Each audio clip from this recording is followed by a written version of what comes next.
It's Bills game day. The Bills are getting ready to host the Carolina Panthers in the first ever game in the Highmark Stadium. Kickoff is set for 1 o'clock. Zach Jones, Derek Kramer, and Brad Ryder will watch the game live with you, the fans, right here on WGR and our YouTube channel. Things can change, after today's practice, but right now, everybody that's healthy is going to be playing out there on Saturday.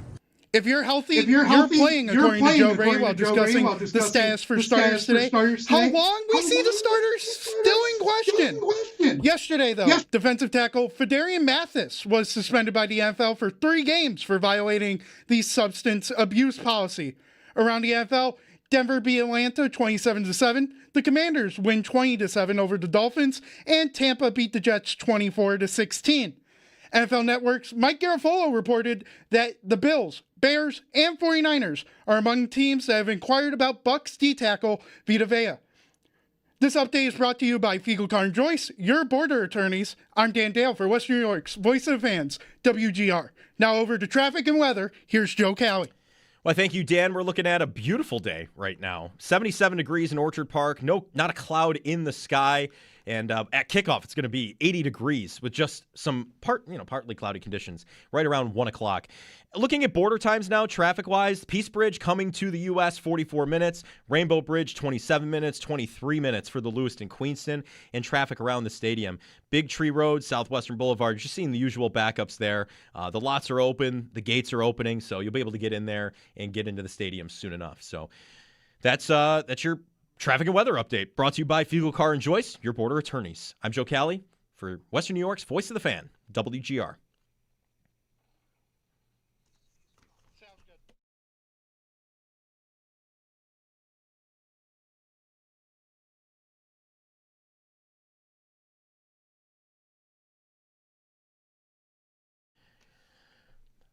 Time now for Countdown to Kickoff as we get you ready for a 1 o'clock preseason kickoff between the Buffalo Bills and the Carolina Panthers. This opening segment of Countdown to Kickoff brought to you by Hamburg Overhead Door, over-delivering all over Western New York. Joe Cali here with you for the next couple hours. We'll have Derek Kramer in the next hour, but right now we go to the Western Hotline. Sal Capaccio joining from Highmark Stadium, not new Highmark. That's the only Highmark now. The other one doesn't exist anymore. Sal, how you doing today? Pretty good. Yeah, I guess we have to get used to just calling it Highmark Stadium now, and everybody has to know that they're now playing across the street. Yes. Is the address, here's my question, is the address still One Bills Live, or is it like Two Bills Drive now? Because that just wouldn't sound right. No, it's not. You know what? It's a good question. I wish I had that top of my head. I don't mean to put you on the spot. One Bills Drive anymore, though. Okay.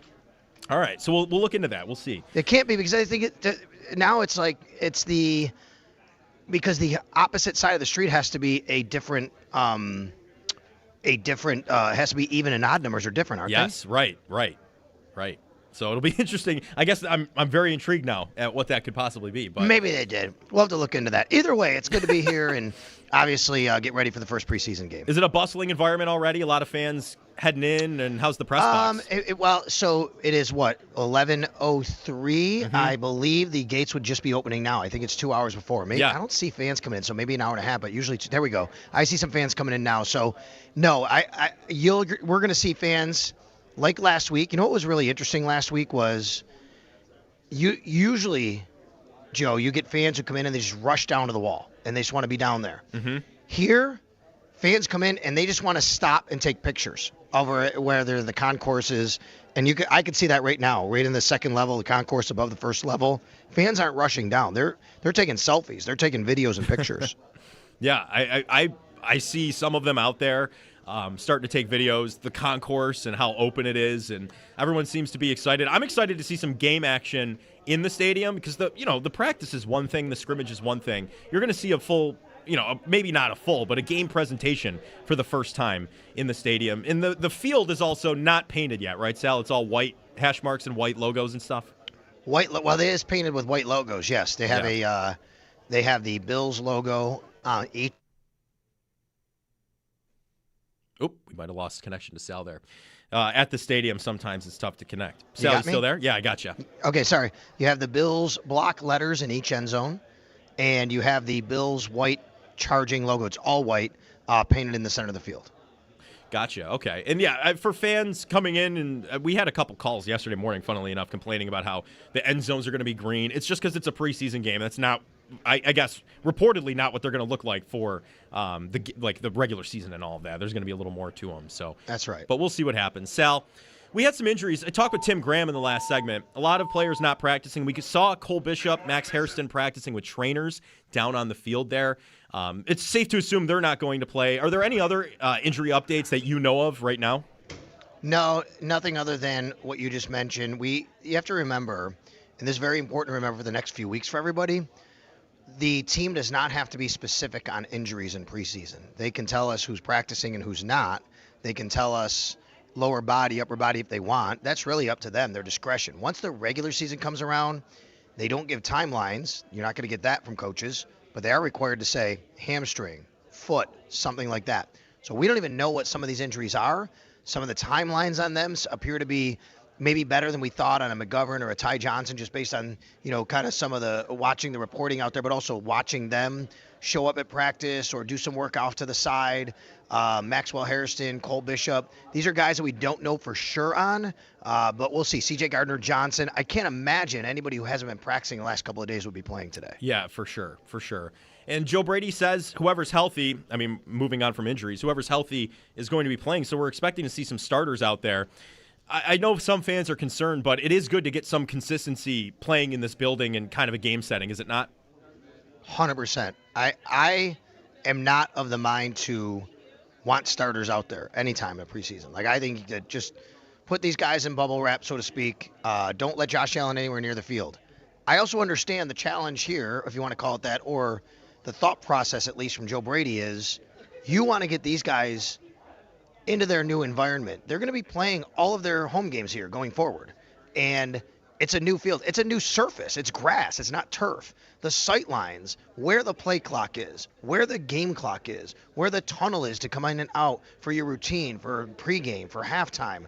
How about even punt returners, punters, kickers, all of those things are going to be different. And look, they play at different stadiums around the country, so you have to get used to it every week. But you want to do this now so that you understand it better than your opponent, or at least you're used to it the next time you play a regular game here, which will be Thursday, September 17th against the Detroit Lions. Yeah, that's right. So thinking of the Lions game and just how that's going to be for an official game environment, I have to ask you, just from being around the area, just walking into the stadium, is it like a game day out there, tailgate-wise, all of that? Is there are you expecting to see a lot of fans there comparatively to preseason games of past in the old stadium? I think that you see generally a full stadium in all preseason games for the most part. Obviously a smattering of, seats up in the upper deck that aren't, taken up or sold. I think you'll get a really packed house here today.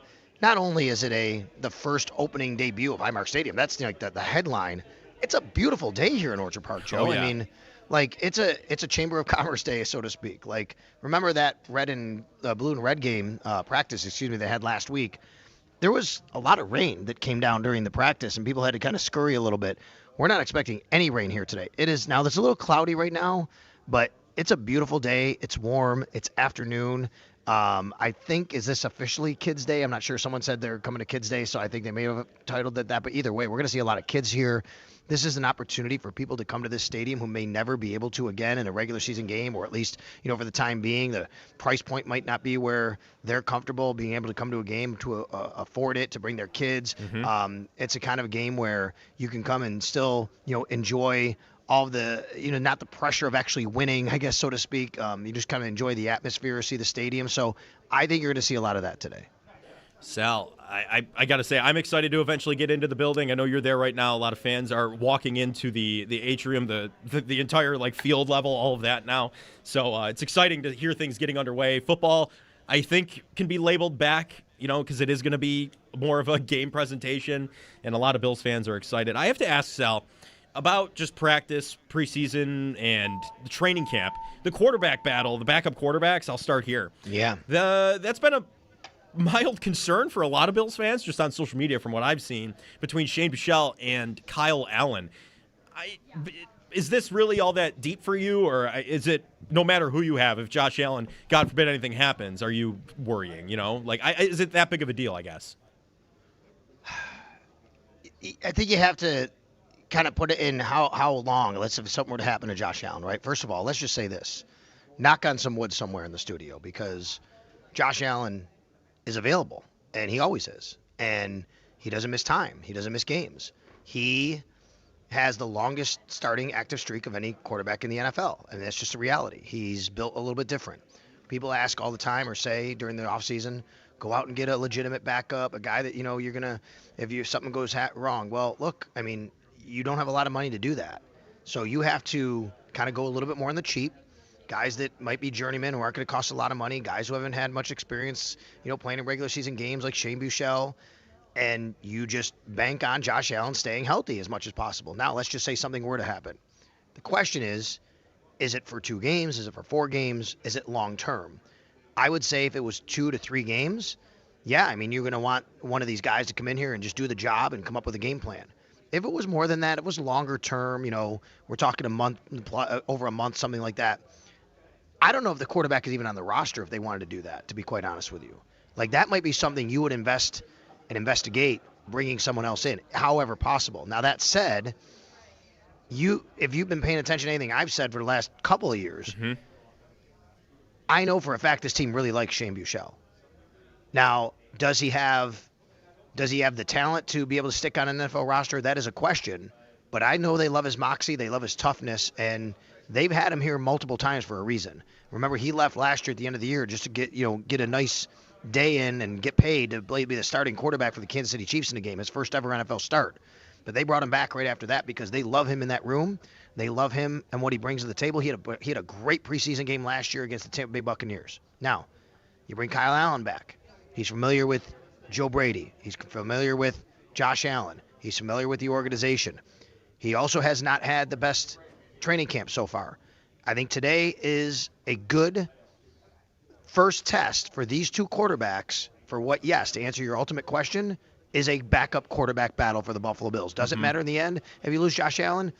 Probably not. But it certainly could if it's only for a couple of games, Joe. Sure. I mean, 2 games, if something were to happen, he couldn't play a couple games, that could be a difference between 9, 10, or 11 wins, and you're talking about playoffs right there. Yeah, for sure.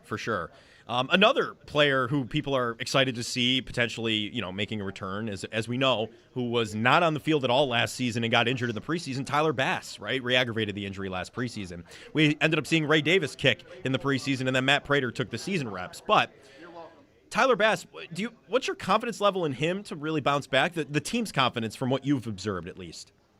Well, they certainly do, and I'm going to wonder until I see it. But no doubt that they certainly have confidence in him. He's the only kicker on this roster right now, and I think that speaks volumes. It might also just be because they want to show him they have confidence in him. But Tyler Bass has not kicked, as you said, in just under a year. Yeah. It was the last preseason game. It was at Tampa last year, last time we saw him. And, we'll see. He's been kicking in training camp. We only saw him kick in front of the media really for one day for a little bit.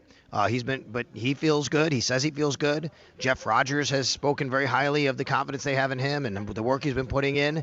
So today is a test. I mean, if I were Joe Brady today, I would want to even, what do we always do? Go for it. I'd want to kick field goals today a little bit. Yeah. You want to see that operation, don't you? Like if it's a 4th and 2 from the 27-yard line, I want to see Tyler Bass kick the ball, to be quite honest with you. That's what today is for. For sure. I'm with you on that. I think you need to get people out there, especially like defensively, to go into the next thing. Jim Leonard and the defense, this is all brand new for these defensive players who are returning and even new players, right? So comparatively to the offense, and starters are going to play on both sides of the ball, but you think we'll see more of the defense staying out there for a little bit against these Panther starters potentially, just to maybe get them more reps in this system in a game scenario than the offense that's kind of similar? Maybe. I think that as a head coach, though, I think it's tough to say, offense, your day is done, defense, you stay out there. Now, unless, you're, I don't want to say punishing them, but if they just didn't really, play very well and you say, look, you got to give me another series, we got to get things right. I understand that. But I think it's tough as a head coach if he has Josh Allen and James Cook and Deion Dawkins out there for 2 series and then tells the starting defense, well, you got to go for 2 more series because we're in a new scheme. I know it sounds like, yeah, maybe you want to do that, but that's a tough look, I think, for a veteran on the other side going, wait a minute, like if you're bringing the veterans out, right? I mean, these are a lot of things you have to kind of subtly deal with when you're the head coach. That being said, I'm sure Jim Leonard would like to get these guys as many reps as possible in the scheme, but he's not going to be throwing everything out there. In fact, very little. It's going to be very vanilla. So how much can he really – it's going to be such a base type of scheme, much like a practice, and you can get a lot of those reps in practice. So I guess I don't necessarily think you're going to see the defense out there, too long compared to the offense, if at all any longer than the offense. But there's certainly some value in getting them some reps in the new scheme, even though you're not really getting too exotic today. Sal Capaccio on the West Her hotline. Sal, Jim Leonard is such an interesting conversation. I spoke with Tim Graham in the last hour, and he mentioned that he spoke with Darrelle Revis on the article he wrote. There's more articles coming on the conversation. But he was in Canton for the Hall of Fame ceremonies and everything, and he gave up his time because he wanted to talk about Jim Leonard. Like, in the moment, are you free right now? I want to talk about Jim Leonard. What have you noticed about him, I guess, at practice through training camp and everything that really stands out the most? Jim Leonard, just saying it specifically? Yeah. I would say his quiet demeanor. That's really what stands out to me. Let's remember, I know Sean McDermott was very, kind of like reserved in a way, right? But he was very intense. Sean was very intense, even when he wasn't showing how intense he was. You could kind of just know that from being around him. Everything way he went about him, like he's always just watching everything, very buttoned up, very intense. And then you have Bobby Babich, who, when that guy spoke, like he was a little bit more demonstrative, not in a bad way, just great communicator. Loved his press conferences. Bobby Babich was great in front of the mic. Jim Leonard is just such a different type of coordinator and coach. When you watch him, when you see him, he even says he doesn't want to talk. He wants his players to talk. He's an observer. He talks when he needs to talk. He wants them to take ownership. And right now, but he even said, look, it's the first year. I have to do more of that than what I normally would because we're doing a lot of different things. We want everybody to see that and know that. So that's the thing that I noticed the most about Jim Leonard. His quiet demeanor and how he goes about his business. He just seems like I don't know how to put it. Coordinators are a little different sometimes. They have so much more on their plate than assistant coaches, position coaches. And I think Jim reminds me more of a guy who's more of like kind of in a position coach, just dealing with a few guys, but at the coordinator level and just going about his business kind of more, I don't want to say he was like less intense. I'm sure he is internally, but it just seems like he's more laid back and relaxed. And I think that's the theme of this type of team after moving on from Sean McDermott when you go to Joe Brady and you go to Jim Leonard as your DC. Sal Capaccio with us on the West Her hotline. Sal, Keon Coleman has come up on the show quite a bit this morning, the first couple hours. And what to expect from him? We saw him returning punts in training camp. I know other players did as well. But with the addition of DJ Moore, with Josh Palmer potentially standing out as well, we're getting a lot more of that this offseason than in offseasons past where he was dealing with injury. Keon Coleman, the pressure isn't as mounted on top of him as it seems. So what do you think he really has to do this season to have a good season for his standards? It's a really good question because it's going to be super subjective with him. You're right. To some people, if Keon Coleman doesn't catch 60, 70 passes and go for 700 yards, are going to think it's still a disappointment. You can look at it that way. That's fair and fine if you want to. To me, he needs to be in the top 4 of wide receivers and contributing in some capacity. If he's just your number 5 and he's not out there as much, and Skylar Bell's passing him on the depth chart. Skylar Bell's a rookie. I like Skylar Bell a lot, but if Keon Coleman can't hold off Skylar Bell to pass him on the depth chart, then I think that's disappointing. I need Keon Coleman, even if he's not. He doesn't have to pass. If Josh Palmer has a really good training camp and starts off well, fine, put Joshua Palmer on the field. I don't need Keon Coleman to outpace Joshua Palmer, so to speak. What I need him to do, though, is be reliable and play and consistent and not be the topic of conversation, to be quite honest with you, Joe. Yeah, right. You know what might be the litmus test for all of us with Keon Coleman? How many calls you're not getting about him on a Monday? I think we've already seen that, right? Not in the season, of course, but throughout training camp, it hasn't been all that much on Keon Coleman. You hear he drops a pass every so often, but it's been a lot of no news, which I feel like, in a sense, is good news. Yeah, I agree with that. Now, he has been inconsistent. Remember that very first play of training camp he dropped? Yeah, right. He also dropped another one that was, beautiful, right in his hands, over the middle, a few days ago, or last week or whatever, right before they left for Fisher.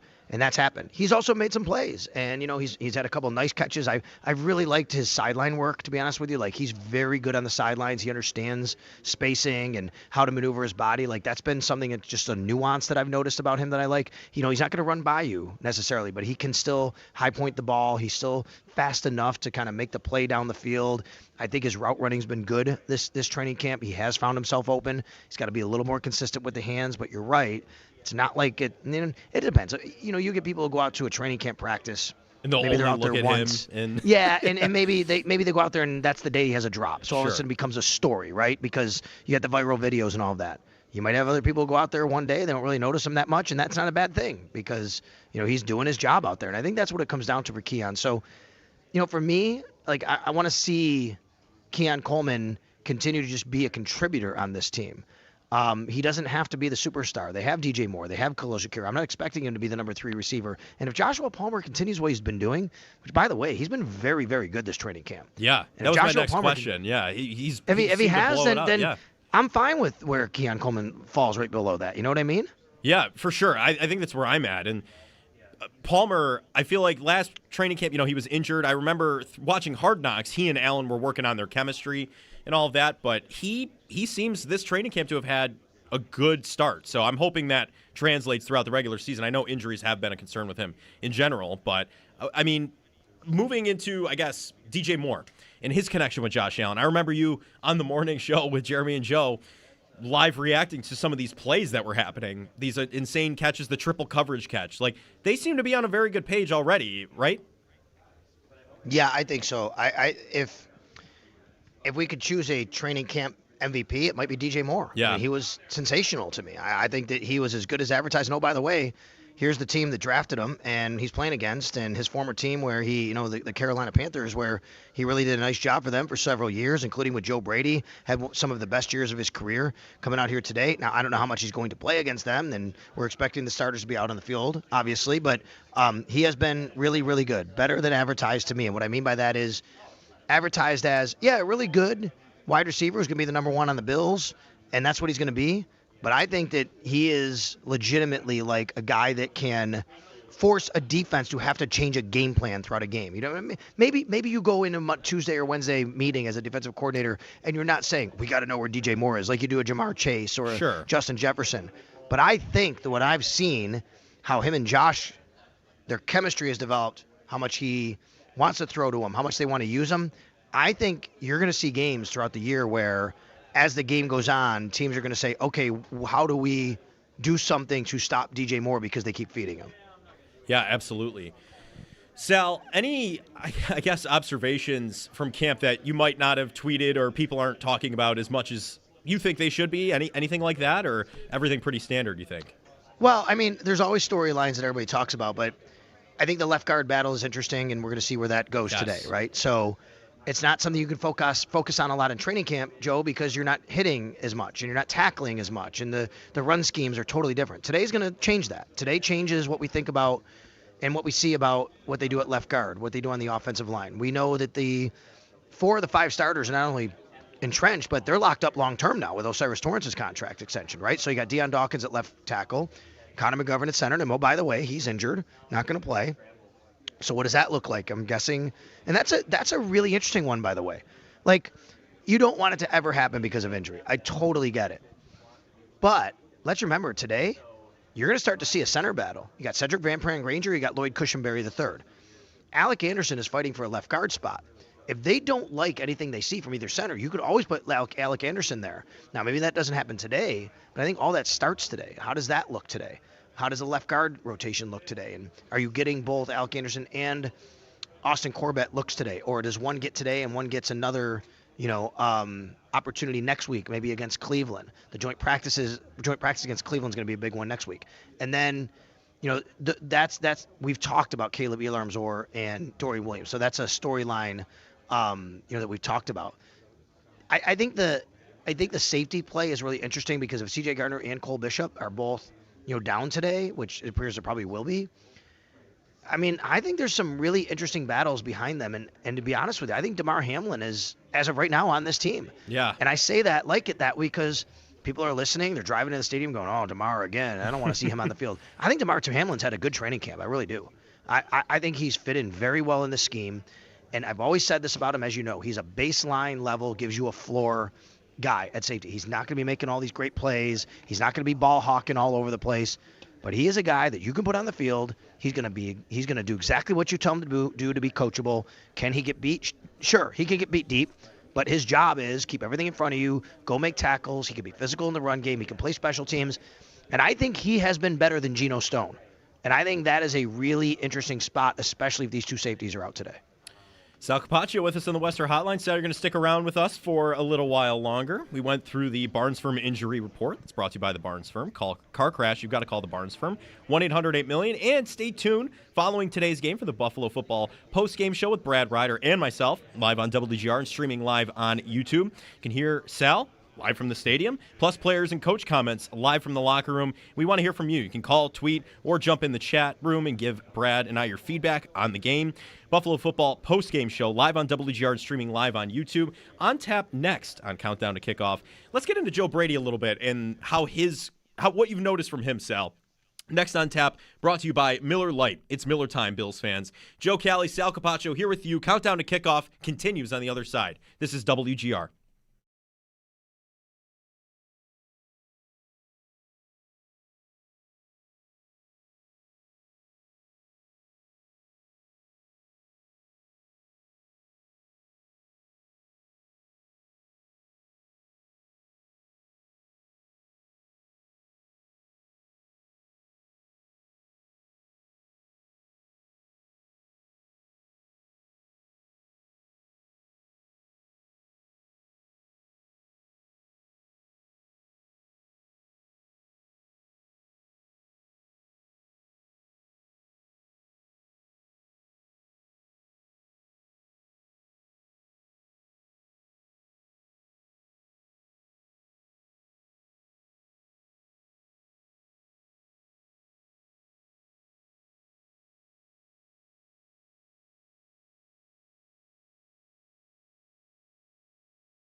It's Bills game day. The Bills are game ready to host the Carolina Panthers in the first ever game in the Highmark Stadium.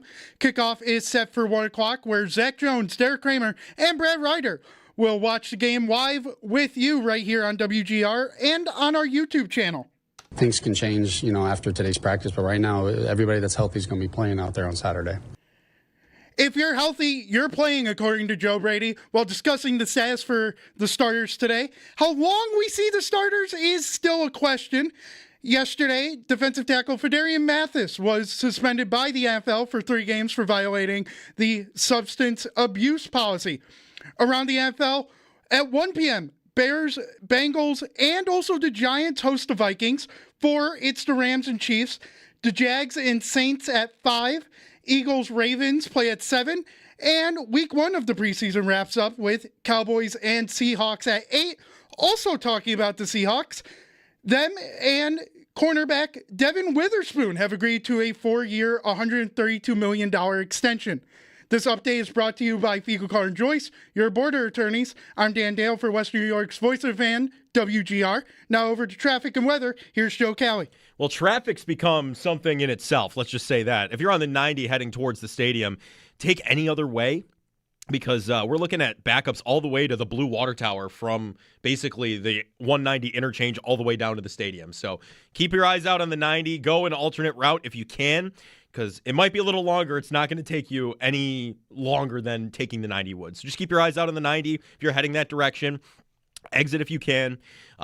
Peace Bridge time, 42 minutes to get to the U.S., a little bit of a delay there. Rainbow Bridge, only 26 minutes. Lewiston, Queenston, only 26 as well. And, of course, the roads around the stadium, Big Tree and Southwestern Boulevard, seeing some slowdown as well. There's a lot of fans starting to make their way into the parking lots, the stadium, etc. So keep your eyes peeled. We'll keep you posted. This update's brought to you by Fiegel, Carr & Joyce, your border attorneys. I'm Joe Cali for Western New York's Voice of the Fan, WGR. I'm way more concerned, obviously how we play, right? And that's my focus on this preseason is, it's a pet peeve of mine. You get into preseason, there's 12 guys in the huddle, there's 10 guys in the huddle, and the communication and how we run into the ball and the silent tape, and are we grabbing guys and helping them up? Like, those are things that I'm going to be conscientious of, and making sure that we're not just looking at the results of the plays and making sure that the how is exactly how we want. That's Bills head coach Joe Brady. From the locker room, it's locker room audio. Be listening for the halftime show during WGR's football gamecast. Sal Capaccio will join Derek and Zach to recap the key moments of the first half and bring you up to date on the stats of the game. Brought to you by Level Financial Advisors, helping you retire better at levelfa.com. Sal Capaccio still joins me, Joe Cali, here for the next segment. And Sal's at Highmark Stadium still, of course. I mean, where else would he be at this point in time? But, Sal, we teased going into the break, Joe Brady. And I feel like everyone's more confident in Brady than they were at the time of the hiring, right? That whole saga was a little crazy in itself, but he's done a lot at training camp, the way he is, the way his demeanor is, the way he's coaching. He's on the field with the guys. A lot of people are starting to really fall for Joe Brady as the head coach. What are some observations you've had at training camp at practices? Well, first of all, a couple of things you said there. Number one, I could be a lot of places other than Highmark Stadium. That's very true. That's very true. I did just get home last night from the most amazing youth sports experience I've ever had in my life at Cooperstown. Yes, I forgot to ask you about that. With my son. Well, we could definitely talk about it a lot more at another time. I know we were talking football, but I just have to say, if you are involved at all with youth baseball and you have a chance when your teams, your kids, whatever, are 12 years old, you need to do it. I know it's a lot of fundraising and money, but I would leave right now to go back to stay in the barracks with my kids and the boys for another 5 days. It was unbelievable. It was a great time. Anyway, that I also would say, I don't know if everybody's kind of warmed up to Joe Brady, but I agree with you that more of the public opinion has swayed a little bit, and I think that had more to do maybe with Brandon Beane and him sticking around versus, Sean McDermott and how all that went down, Joe, you know what I mean? And, I guess, Brady catching strays from all that, so to speak, where people were mad that maybe Beane got the promotion and McDermott was left. Well, why are you doing that? And then all of a sudden, well, you're just going to promote from within anyway. What did it matter? But I think that Joe has rubbed off, well on a lot of people. However, I think the last few weeks, because he's been a little more McDermott, Belichickian, maybe in press conferences. Yeah, he's given NHL injury updates. Just right. And like I said, well, he can't do that in the regular season. Like I said, he's got to do more specific. But you're right. Those are the things that people are, talking about. Look, the bottom line is, he is going to be judged on wins and losses. period. That's it. And if they come out of the gate against the Houston Texans and they go to Houston where they've been, it's been a tough spot for them over the last few years, and including the playoffs back in 2019. If that happens and they win, the shine on Joe Brady is going to glow very brightly. If they lose, it's right away getting into the grinder. Let's be honest. And then 4 days later, you're back here against a good Detroit Lions team. I mean, we're going to find out a lot about the public sentiment on Joe Brady quickly, but that's very much going to be correlated to wins and losses. I mean, when Joe Brady was hired, Joe, yeah, how many people said, well, only, 2 first-year head coaches have ever won a Super Bowl, and it's hard? Well, my response has always been, that's because first-year head coaches take over bad football teams. That's why he's a first-year head coach. Right. This is not the case here. This guy's taking over a Super Bowl contender. I mean, he's expected to win. And it doesn't matter what people thought about it then or think about it now. That's all that matters. Exactly. And I alluded to that in my first segment. We were talking about expectations for the season and all of that. And there is pressure, funnily enough, on Joe Brady and the Bills because he is inheriting such a juggernaut in the AFC, right? Like it's not a normal situation like you alluded to. So it's interesting. I have come around on him quite a bit. I think he's doing the right things out there. I like hearing him talk. The NHL injury report made me laugh a little bit. I know they can't do, like you said, they can't do that in the regular season, but I have seen public opinion, like you said, start to warm up about Joe Brady. But just, I guess, thinking about the season as a whole, Sal, this we got into a little bit. Any teams the Bills should be fearful of in any way in the AFC, a lot of calls on that in the second hour. But is there a expectation for you at this point? Do they need to enhance what they did before? Like do they need to get the 1 seed? Do they need to do anything like that? Like what is a successful season for Joe Brady's first season like to you in the early days in the preseason here? Way too early to predict that, but I guess the easy answer is to get farther than they did. Sure. Right? Yeah. If they win the 1 seed and like bounce out in the wild card or something like that, they got the 1 seed for the first, like just things like that. It wouldn't matter. That would not be successful. That would be even more disappointing, maybe. Right. I agree. It's not about, I guess this comes down to, Joe, that Mike Shope has talked about this recently on WGR, which is, how much does the regular season really matter to this organization at this point? I mean, it matters, you know what I mean? But it's not about that. We are just here to kind of get through 17 games and see where you fall, and then it matters. That's really what it comes down to. So success is going to be measured in the playoffs with Joe Brady. Yeah. And if this team has a bunch of injuries and he keeps this team right there and they're right back where they were last year in the divisional round, and then you can say that, you know what, he did a good job.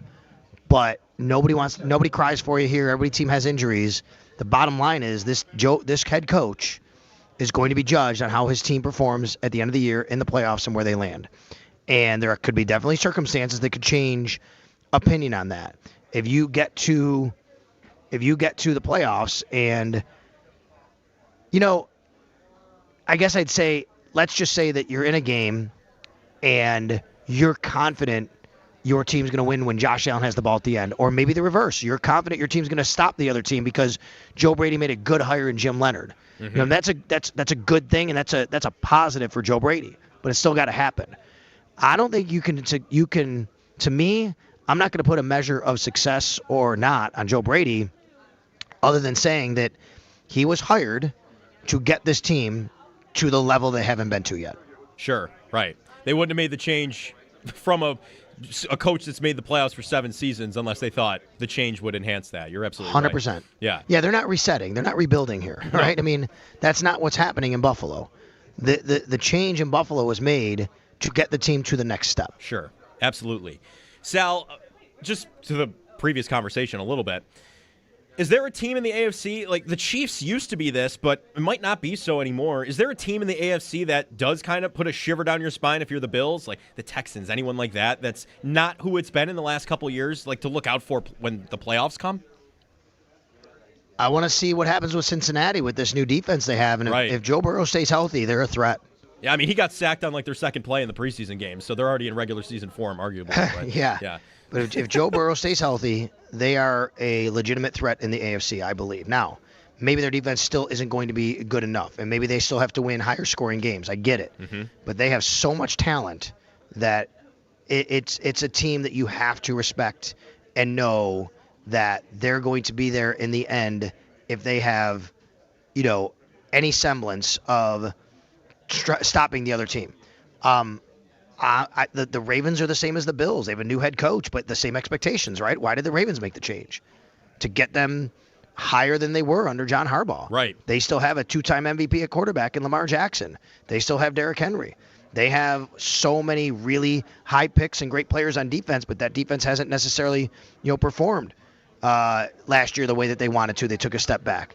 We all know the reigning AFC champions reside right in the same division as the Buffalo Bills. Now, there are a lot of people believing the Patriots will take a step back. The schedule is harder, and that's fine. I think it is.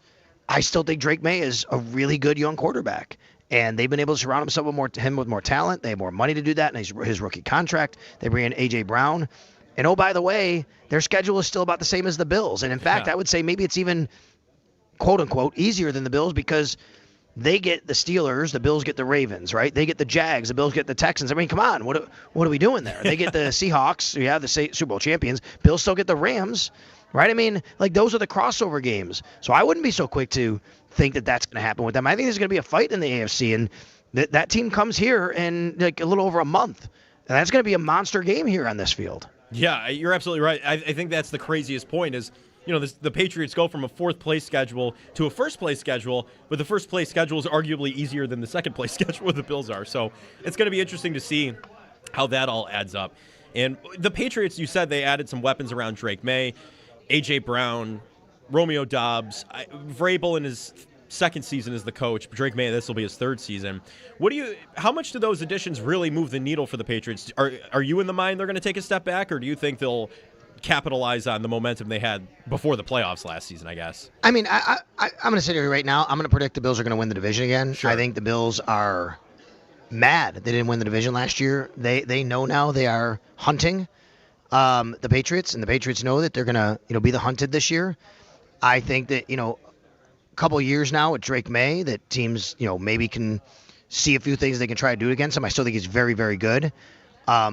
They were relatively healthy most of last year, the Patriots, which really helped them. And obviously get to the playoffs, and they played against teams that, had some injuries. And, we saw what happened last year. The Texans got pretty beat up, and then they go there and C.J. Stroud wasn't. Yeah, sorry about that. Deshaun, obviously used to play in Houston. And he didn't have and then what? They get the Broncos with, without Bo Nix. And I'm not one to say, oh, they got lucky. And I think sports is sports. That's what happens. Would we be mad if that happened with the Bills? Of course not. You'd take it and say, look, you got to deal with injuries. You have to build a roster. That's why you do it. Sure. But I do think that their path worked out very well for them compared to what it has worked out for in the past for other teams, including the Bills last year and a couple other years. Yeah, absolutely. And I agree with you 100%. But Sal, we're going to take a timeout here. Enjoy the day at Highmark Stadium. We'll talk to you throughout the rest of the day, of course, right here on WGR, throughout the Gamecast, the post-game show, all of it. And, enjoy your first game action in the new Highmark Stadium. That'll be awesome. You got it, buddy. Thanks. Thanks, Sal. Sal Capaccio with us on the West Her Hotline. We got one more segment of Countdown to Kickoff with just me, Joe Cali.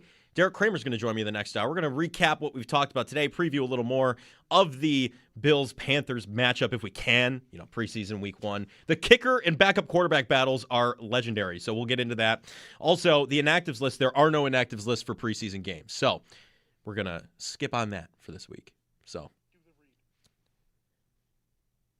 we'll be back on the other side. I'm Joe Cali. This is WGR.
I wouldn't necessarily just say that. Shouts out to Tyron as well. He was, a top nickel guy in the league. One of the guys, who film I watched a lot.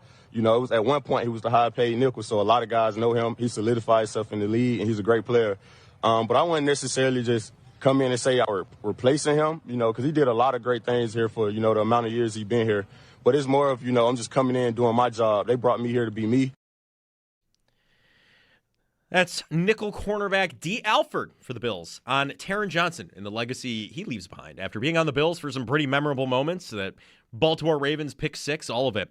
Primetime NFL football returns with the WGR this season as Westwood One presents Sunday, Monday, and Thursday night football on Western New York's Voice of the Fan.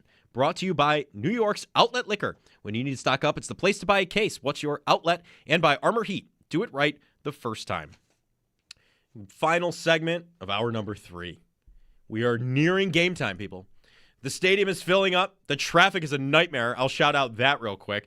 Don't take the 90 whatsoever. It's backed up all the way to the Blue Water Tower, pretty much all the way down to the stadium.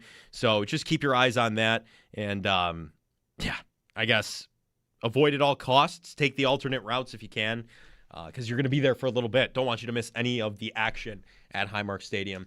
This is a very odd experience for me, doing preseason football coverage that actually kind of means something for the first time, especially because of the stadium. And, you're seeing starters play the first game. Josh Allen hasn't played in the first preseason game outside of a series, if that, in probably 5-6 years. So it'll be interesting to see how long the starters will play, defensively, how long they'll play too, because that might be a little longer. We're going to see. We talked with Sal Capaccio. We got the injury updates, and we talked with Tim Graham as well. Got all the offseason conversation from him. Go read his piece, by the way. You have to, on Jim Leonard, and Darrelle Revis was on with him, because Revis was at Canton, as Tim said, if you're just tuning in. He was at Canton for the Hall of Fame ceremonies and gave up time willingly, said, I'm free right now. I want to talk about Jim Leonard. If that doesn't speak volumes to the type of guy Jim Leonard is and the defensive mind that he is, come on. I'm excited. This will be a lot of fun. We'll make some possible predictions in the next couple segments. Derek Kramer is going to join me. That's on tap next. Brought to you by Miller Lite. It's Miller time, Bills fans. Derek Kramer is going to join. We're going to have some fun for the last hour before we get to the Gamecast. New, exciting things happening right here on the Voice of the Fan, WGR. Your calls welcome, 803-0550. Hear from you. Are you sitting in your seat? Are you in the parking lot? Do you have an expanded parking space? Because that's how they did the parking lots this year. Do you have a gripe with your seat? We'll hear it out. We'll take your call. Also, what are you expecting from the Bills this season? Are you excited for these preseason games, or is it just another preseason for you? All of that and more, especially with Derek Kramer. I've made a couple Dr. Doom references. Maybe we get there at one point, too, because that dropped. We'll see what happens. We got tweets asking for it for Sports Talk Saturday. So we'll see. But the Bills, Panthers, the Panther starters are going to play, too. I'm intrigued to see how long they play for. I'm excited for some starter-on-starter action in a preseason game. I think that'll be interesting enough, where Bryce Young against Jim Leonard in the Bills' defense. You're not going to see Chubba Hubbard, just the injury there. He's week to week now because of the hamstring injury. So not great for fantasy managers out there. But start taking notes if you're going to have your fantasy draft soon, too. I forget, that's the time of year we're in. We're starting to get them. But on tap next, Derek Kramer. I'm Joe Cali. This is WGR. Joining from Highmark Stadium, not new Highmark. That's the only Highmark now. The other one doesn't exist anymore. Sal, how you doing today? Pretty good. Yeah, I guess we have to get used to just calling it Highmark Stadium now, and everybody has to know that they're now playing across the street. Yes. Is the address? Here's my question. Is the address still One Bills Live, or is it like Two Bills Drive now? Because that just wouldn't sound right. No, it's not. You know what? It's a good question. I wish I had that top of my head. I don't mean to put you on the spot. One Bills Drive anymore, though. Okay. All right. So we'll look into that. We'll see. It can't be, because I think now it's like because the opposite side of the street has to be a different has to be even and odd numbers are different, aren't they? Yes, right. So it'll be interesting. I guess I'm very intrigued now at what that could possibly be. But maybe they did. We'll have to look into that. Either way, it's good to be here and obviously get ready for the first preseason game. Is it a bustling environment already? A lot of fans heading in, and how's the press box? So it is what 11:03. I believe the gates would just be opening now. I think it's 2 hours before. Maybe I don't see fans coming in, so maybe an hour and a half. But usually, there we go. I see some fans coming in now. So no, we're going to see fans. Like last week, you know what was really interesting last week was usually, Joe, you get fans who come in and they just rush down to the wall and they just want to be down there. Here, fans come in and they just want to stop and take pictures over where the concourse is. And I could see that right now, right in the second level, the concourse above the first level. Fans aren't rushing down. They're taking selfies. They're taking videos and pictures.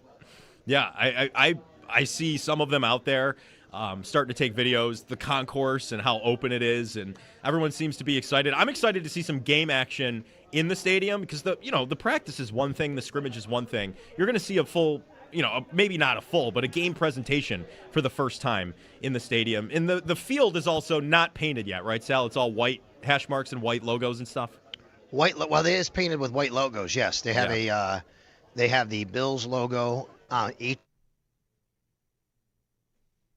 Oh, we might have lost connection to Sal there. At the stadium, sometimes it's tough to connect. Sal, you still there? Yeah, I got you. Okay, sorry. You have the Bills block letters in each end zone, and you have the Bills white charging logo. It's all white, painted in the center of the field.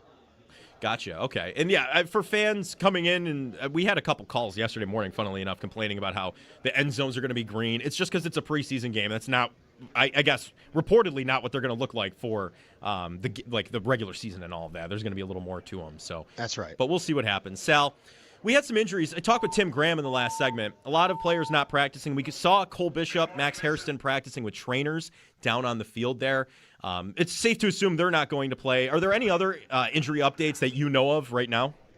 No, nothing other than what you just mentioned. You have to remember, and this is very important to remember for the next few weeks for everybody, the team does not have to be specific on injuries in preseason. They can tell us who's practicing and who's not. They can tell us lower body, upper body if they want. That's really up to them, their discretion. Once the regular season comes around, they don't give timelines. You're not going to get that from coaches, but they are required to say hamstring, foot, something like that. So we don't even know what some of these injuries are. Some of the timelines on them appear to be maybe better than we thought on a McGovern or a Ty Johnson, just based on, kind of some of the watching the reporting out there, but also watching them show up at practice or do some work off to the side. Maxwell Hairston, Cole Bishop. These are guys that we don't know for sure on, but we'll see. CJ Gardner-Johnson. I can't imagine anybody who hasn't been practicing the last couple of days would be playing today. Yeah, for sure. And Joe Brady says whoever's healthy, moving on from injuries, whoever's healthy is going to be playing. So we're expecting to see some starters out there. I know some fans are concerned, but it is good to get some consistency playing in this building and kind of a game setting, is it not? 100%. I am not of the mind to want starters out there anytime in preseason. I think that just put these guys in bubble wrap, so to speak. Don't let Josh Allen anywhere near the field. I also understand the challenge here, if you want to call it that, or the thought process, at least from Joe Brady, is you want to get these guys into their new environment. They're going to be playing all of their home games here going forward. And it's a new field. It's a new surface. It's grass. It's not turf. The sight lines, where the play clock is, where the game clock is, where the tunnel is to come in and out for your routine, for pregame, for halftime. How about even punt returners, punters, kickers, all of those things are going to be different. And look, they play at different stadiums around the country, so you have to get used to it every week. But you want to do this now so that you understand it better than your opponent, or at least you're used to it the next time you play a regular game here, which will be Thursday, September 17th against the Detroit Lions. Yeah, that's right. So thinking of the Lions game and just how that's going to be for an official game environment, I have to ask you, just from being around the area, just walking into the stadium, is it like a game day out there, tailgate-wise, all of that? Is there are you expecting to see a lot of fans there comparatively to preseason games of past in the old stadium? I think that you see generally a full stadium in all preseason games for the most part. Obviously a smattering of, seats up in the upper deck that aren't, taken up or sold. I think you'll get a really packed house here today. Not only is it the first opening debut of Highmark Stadium, that's like the headline. it's a beautiful day here in Orchard Park, Joe. Oh, yeah. I mean, like it's a Chamber of Commerce day, so to speak. Like, remember that blue and red game practice, they had last week. There was a lot of rain that came down during the practice, and people had to kind of scurry a little bit. We're not expecting any rain here today. It is now. It's a little cloudy right now, but it's a beautiful day. It's warm. It's afternoon. I think, is this officially Kids Day? I'm not sure. Someone said they're coming to Kids Day, so I think they may have titled it that. But either way, we're going to see a lot of kids here. This is an opportunity for people to come to this stadium who may never be able to again in a regular season game, or at least, for the time being. The price point might not be where they're comfortable being able to come to a game to afford it, to bring their kids. Mm-hmm. It's a kind of game where you can come and still, enjoy all the, not the pressure of actually winning, I guess, so to speak. You just kind of enjoy the atmosphere, see the stadium. So I think you're going to see a lot of that today. Sal, I got to say, I'm excited to eventually get into the building. I know you're there right now. A lot of fans are walking into the atrium, the entire field level, all of that now. So it's exciting to hear things getting underway. Football, I think, can be labeled back, because it is going to be more of a game presentation, and a lot of Bills fans are excited. I have to ask Sal about just practice, preseason, and the training camp. The quarterback battle. It's Bills game day. The Bills are getting ready to host the Carolina Panthers in the first ever game in the new Highmark Stadium. Kickoff is set for 1 o'clock, where Zach Jones, Derek Kramer, and Brad Ryder will watch the game live with you right here on WGR and on our YouTube channel. We'll have one game where I'm up, one game where I'm down, and then just kind of see how that flow goes for him, really, more than anything, and what he's more comfortable with. Joe Brady later confirmed that Carmichael will be in the booth today as the head coach and OC are figuring out what's best for them this season. Yesterday, though, defensive tackle Fedarian Mathis was suspended by the NFL for 3 games for violating the substance abuse policy. Around the NFL, Bears and Bengals and Giants host the Vikings at 1 o'clock. 4, it's the Rams versus the Chiefs. Jags and Saints kick off at 5. Eagles and Ravens play at 7. And week 1 of the preseason wraps up with Cowboys and Seahawks at 8. The Seahawks also signing All-Pro corner Devin Witherspoon to a 4-year, $132 million contract extension. This update's brought to you by Fiegel, Carr & Joyce, your border attorneys. I'm Dan Dale for Western New York's Voice of the Fans, WGR. Now over to traffic and weather. Here's Joe Cowley. Thank you, Dan. 1 hour until kickoff, ladies and gentlemen. Football nearly back. 1 o'clock. Going to be 81 degrees in Orchard Park. 80 degrees right now, an hour out. So going to get that extra degree. It's going to get up to 82 during game time. And all sunny. No weather to worry about. You're absolutely fine throughout. So good stuff here for Bills pregame action. If you're heading over to the stadium from Canada, Peace Bridge wait time 25 minutes, 18 minutes for Rainbow Bridge, and 20 minutes from Lewiston, Queenston. Also, the 90, a nightmare as we speak currently. Avoid the 90 at all costs if you can. It's backed up all the way to the Blue Water Tower, pretty much all through to Highmark Stadium, at least according to the traffic map I'm looking at here. The usual suspects around Highmark Stadium, Big Tree, Southwestern Boulevard, backed up pretty good, as everyone, including the players, making their way into the stadium now. So 1 hour away from preseason football. Very excited about that. This traffic and weather report brought to you by Fiegel, Carr & Joyce, your border attorneys. I'm Joe Cowley for Western New York's Voice of the Fan, WGR.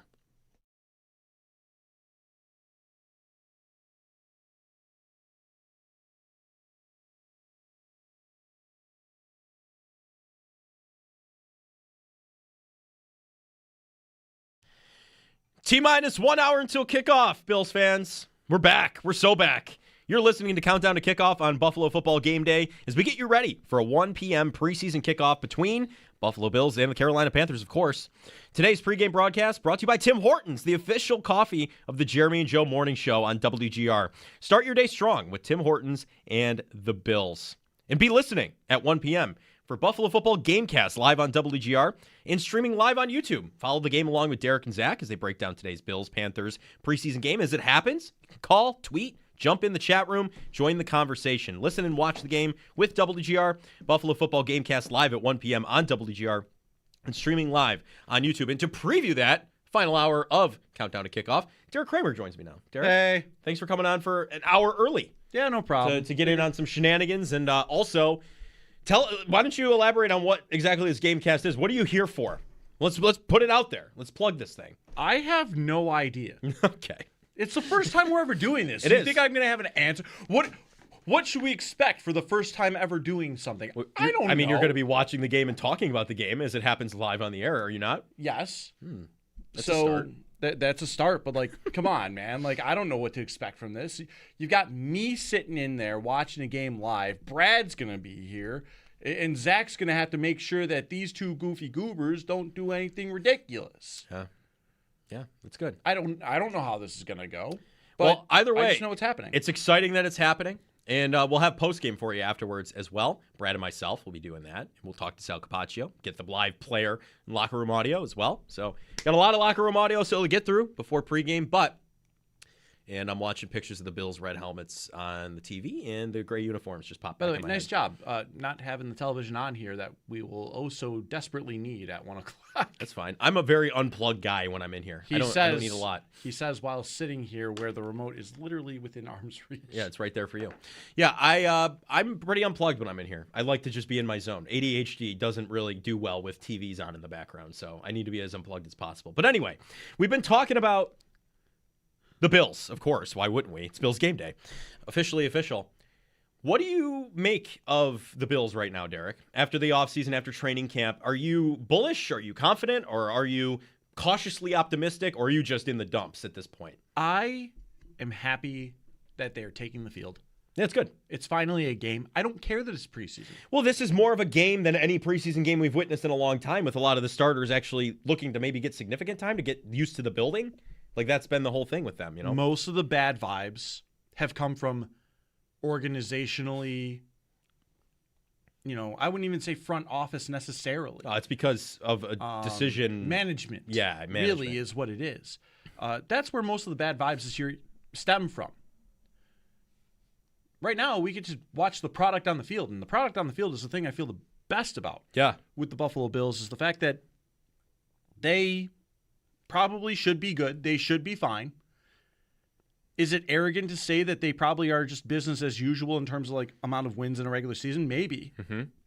But it's not something I'm going to be very surprised about if they basically are the same within the regular season. Yeah. There's a lot to learn about this team on the field this year, though. I think that's the best part about this. Like, you're actually getting hard evidence, where in years past it's, Mitch Trubisky versus Shane Buechele, and that's like the only nugget you're really getting, Where this season it's, we're going to see the defensive scheme for the first time in a game setting. We're going to see Joe Brady coach for the first time in a game setting. I think more importantly than that, it is the how finally is going to matter for the first time in a while. Yeah. All throughout the regular season. The preseason, we are still not going to learn much because it is still preseason at the end of the day.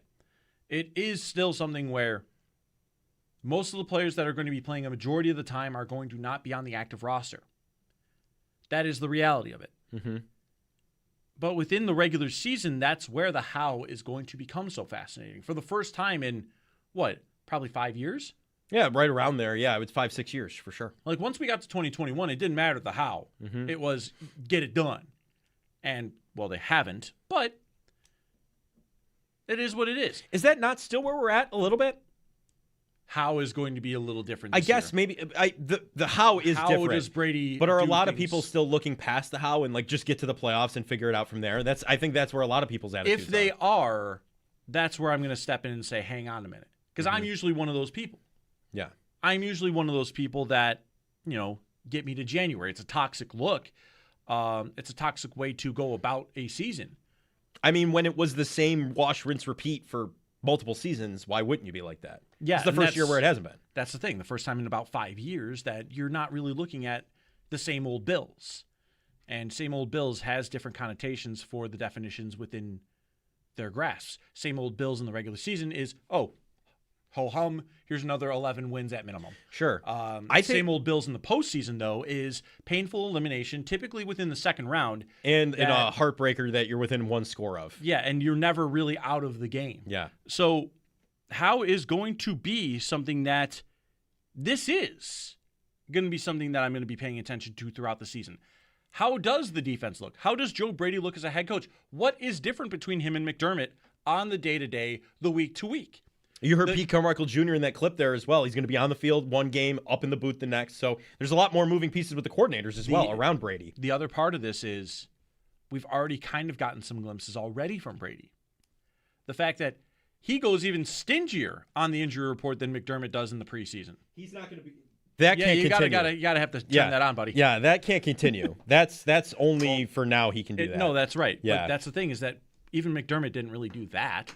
So I do wonder if Brady wants to push the envelope on that. I'm genuinely curious, mostly because of the fact that the NFL doesn't like that, and I want to see chaos. Yeah, I think. But you are right. Just talking to Sal about it, it sounds like he's only doing that in the preseason because it's the preseason. The NFL requires detailed reports of specific injuries. That you have the league to put would out. Absolutely fine the Bills immediately or threaten draft picks. I don't hate it. I think, honestly, if there was a little more mystery, I would appreciate that because not everyone has to know, right? Yeah, not everyone has to know. It is something that you're trying to keep your state secrets as much as you can.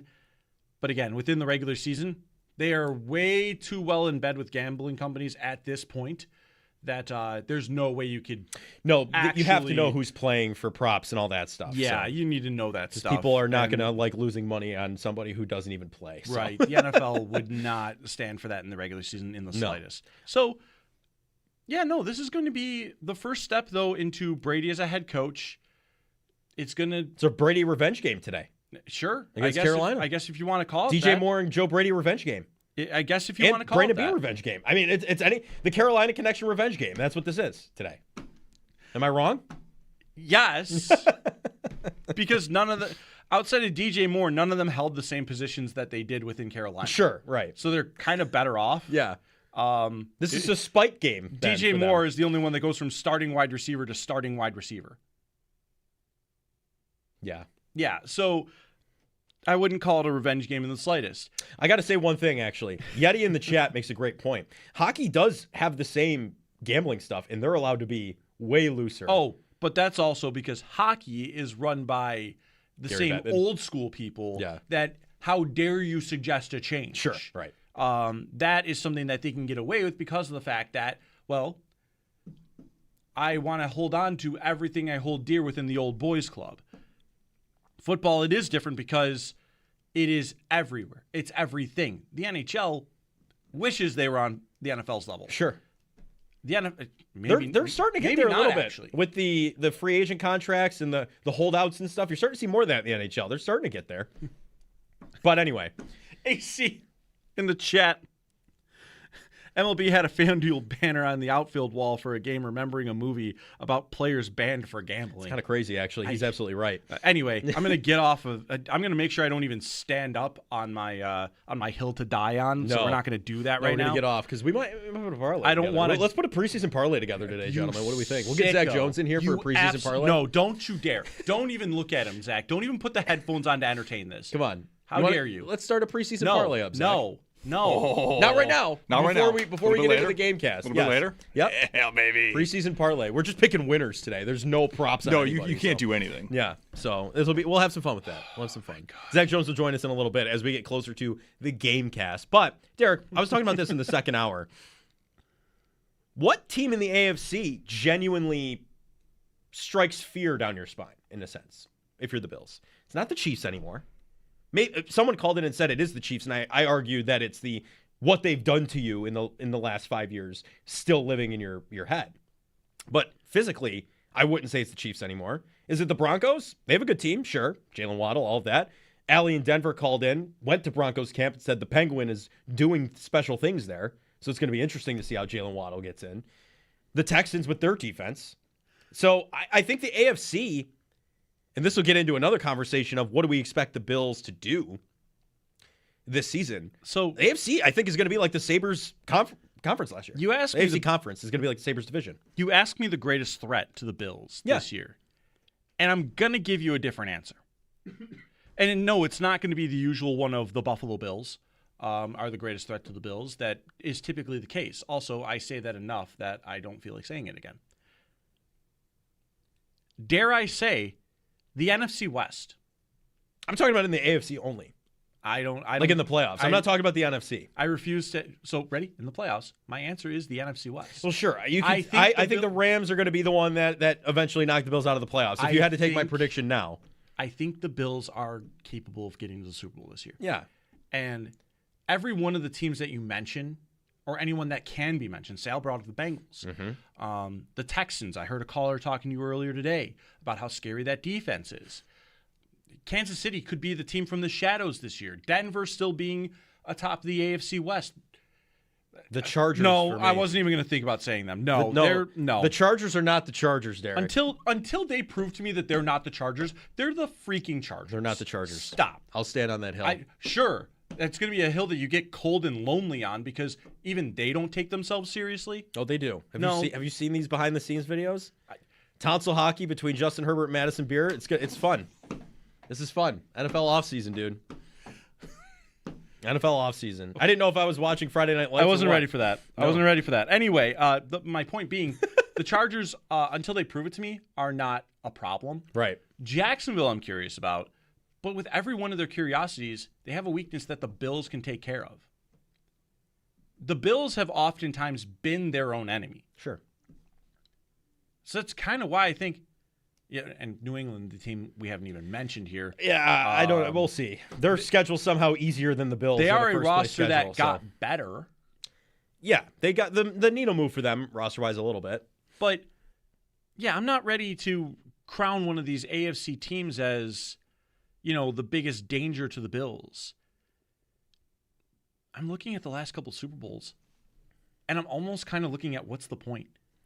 Yeah. Because the NFC has been that much better.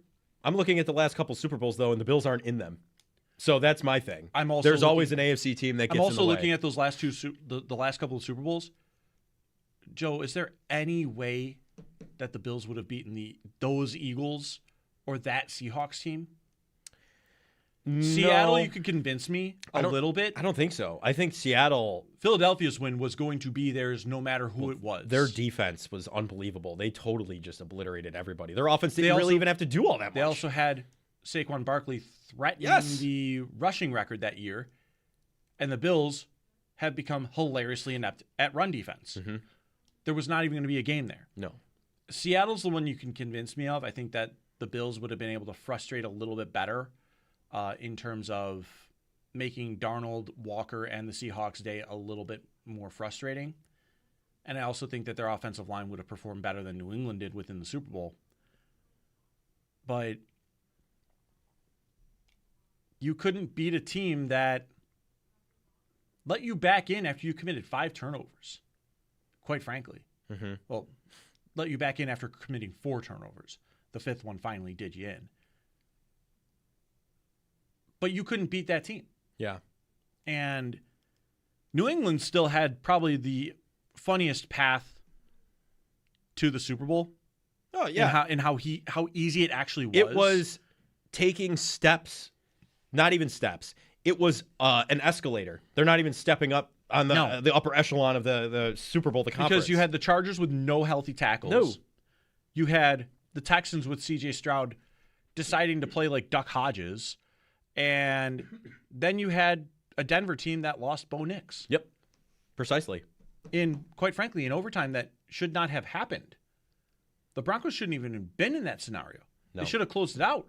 Also, there should have been a holding call that would have granted the Broncos a safety that would have won them the game in overtime. Very true. Also, the Bills, arguably, Josh Allen doesn't fumble that at halftime. That's the difference in not making that go to overtime. That is also true. So. It's still, to me, the NFC is the greatest threat right now. For sure. And like I said, I wanted to be a little different with the answer because of that fact. I think that it is just more or less, the Bills are probably right now one of the best teams in the AFC, but also the only representation of the old guard. Mm-hmm. Yeah, everyone else is no longer. The Chiefs are. The Ravens don't make the playoffs last year. The Chiefs don't make the playoffs last year. There's questions about them, too. There's questions about everybody. Yeah. Everybody in the AFC has a big, massive question. You know who doesn't really? The Rams. Well, they built Super Team 2.0, which Super Team 1.0 was the Bengals' year win when they got Von Miller, OBJ. Right. Like, they went out and attacked positions, and they just did the same thing. Forget the picks, as they say. Like, that's essentially what they've done. And then the Seahawks. But we don't want to be like the Rams. Remember that. Go ahead. The Seahawks, the one question could be like, oh, can you withstand the loss of Kenneth Walker? Yeah, he misses half the year with injury anyway. They'll be fine. Okay, next. The 49ers have a injury question this year. But well, the electrical substation might be actually getting some grounds as who is it? Who finds out? Who always Pablo finds Torre. Pablo Torre always finds out.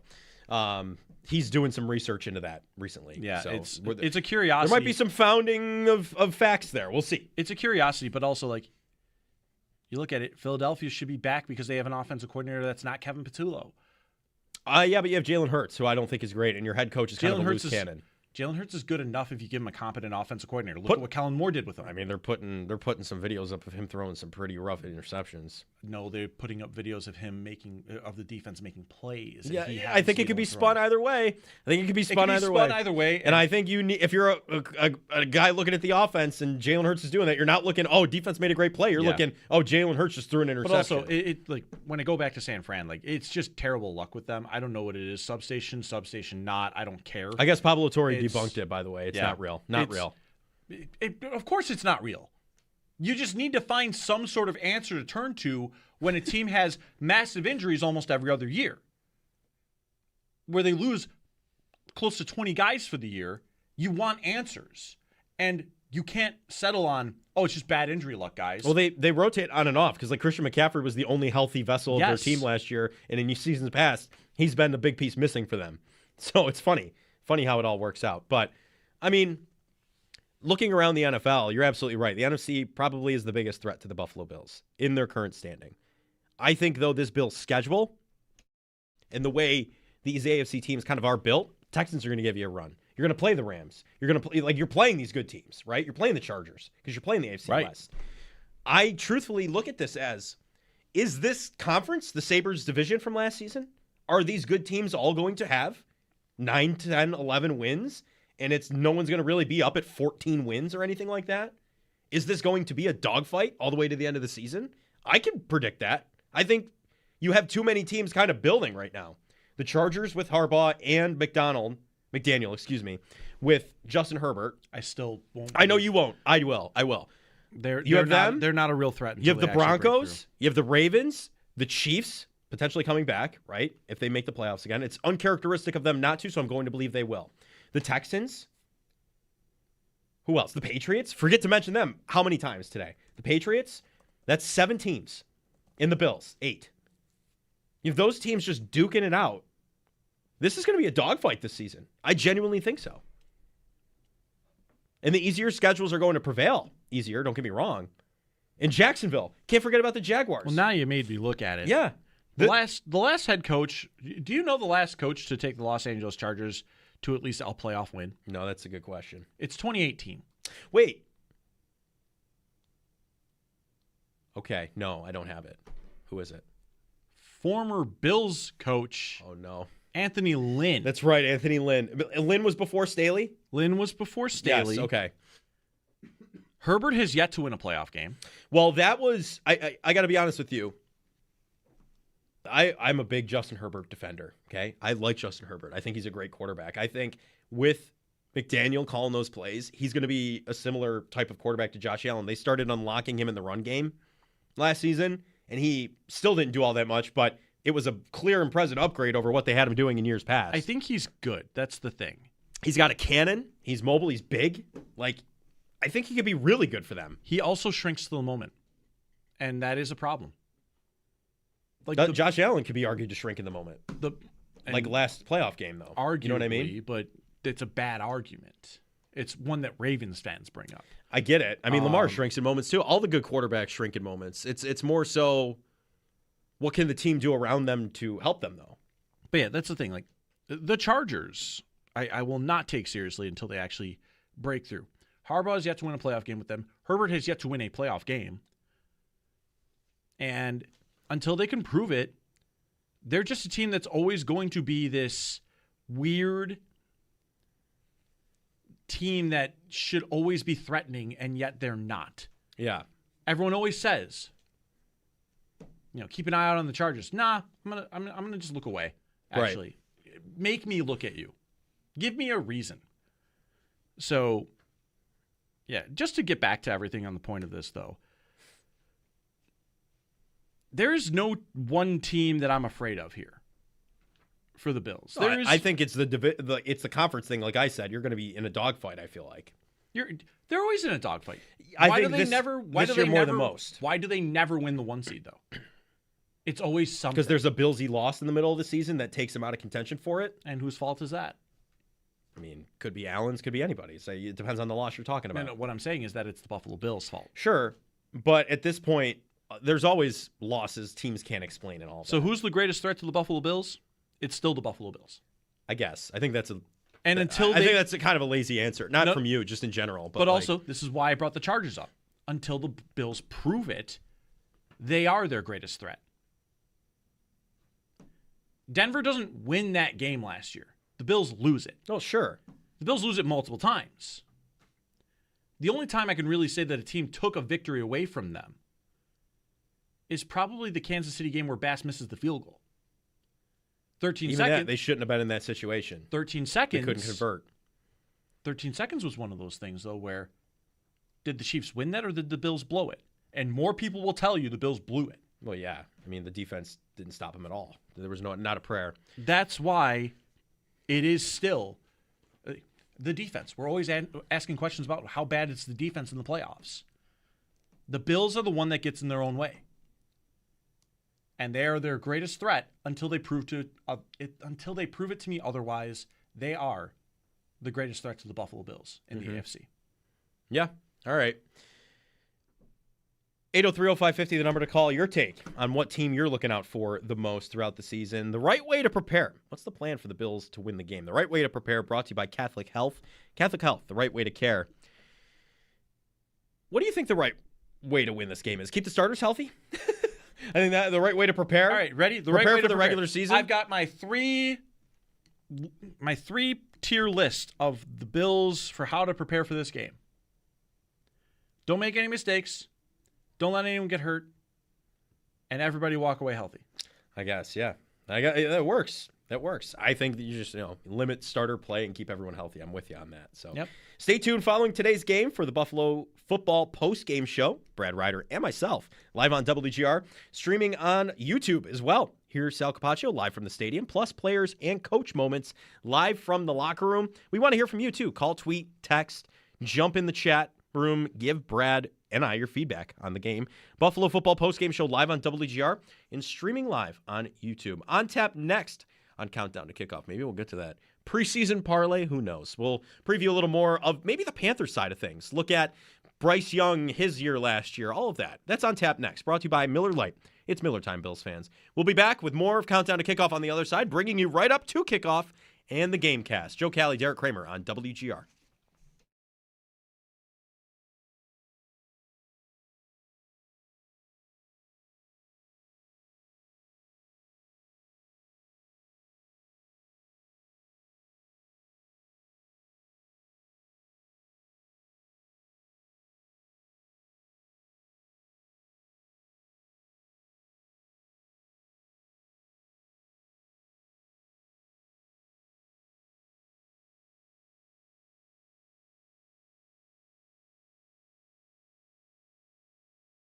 Here. Yeah. That's been a mild concern for a lot of Bills fans, just on social media from what I've seen, between Shane Buechele and Kyle Allen. Is this really all that deep for you, or is it no matter who you have, if Josh Allen, God forbid anything happens, are you worrying, is it that big of a deal, I guess? I think you have to kind of put it in how long, let's say if something were to happen to Josh Allen, right? First of all, let's just say this. Knock on some wood somewhere in the studio, because Josh Allen is available, and he always is. And he doesn't miss time. He doesn't miss games. He has the longest starting active streak of any quarterback in the NFL, and that's just a reality. He's built a little bit different. People ask all the time or say during the offseason, go out and get a legitimate backup, a guy that, you're going to, if something goes wrong. Well, look, you don't have a lot of money to do that. So you have to kind of go a little bit more on the cheap. Guys that might be journeymen who aren't going to cost a lot of money, guys who haven't had much experience, playing in regular season games like Shane Buechele, and you just bank on Josh Allen staying healthy as much as possible. Now, let's just say something were to happen. The question is it for 2 games? Is it for 4 games? Is it long term? I would say if it was 2 to 3 games, yeah, I mean, you're going to want one of these guys to come in here and just do the job and come up with a game plan. If it was more than that, it was longer term, we're talking a month, over a month, something like that. I don't know if the quarterback is even on the roster if they wanted to do that, to be quite honest with you. Like, that might be something you would invest and investigate, bringing someone else in, however possible. Now, that said, if you've been paying attention to anything I've said for the last couple of years, I know for a fact this team really likes Shane Buechele. Now, does he have the talent to be able to stick on an NFL roster? That is a question. But I know they love his moxie, they love his toughness, and they've had him here multiple times for a reason. Remember, he left last year at the end of the year just to get a nice day in and get paid to be the starting quarterback for the Kansas City Chiefs in the game, his first ever NFL start. But they brought him back right after that because they love him in that room. They love him and what he brings to the table. He had a great preseason game last year against the Tampa Bay Buccaneers. Now, you bring Kyle Allen back. He's familiar with Joe Brady. He's familiar with Josh Allen. He's familiar with the organization. He also has not had the best training camp so far.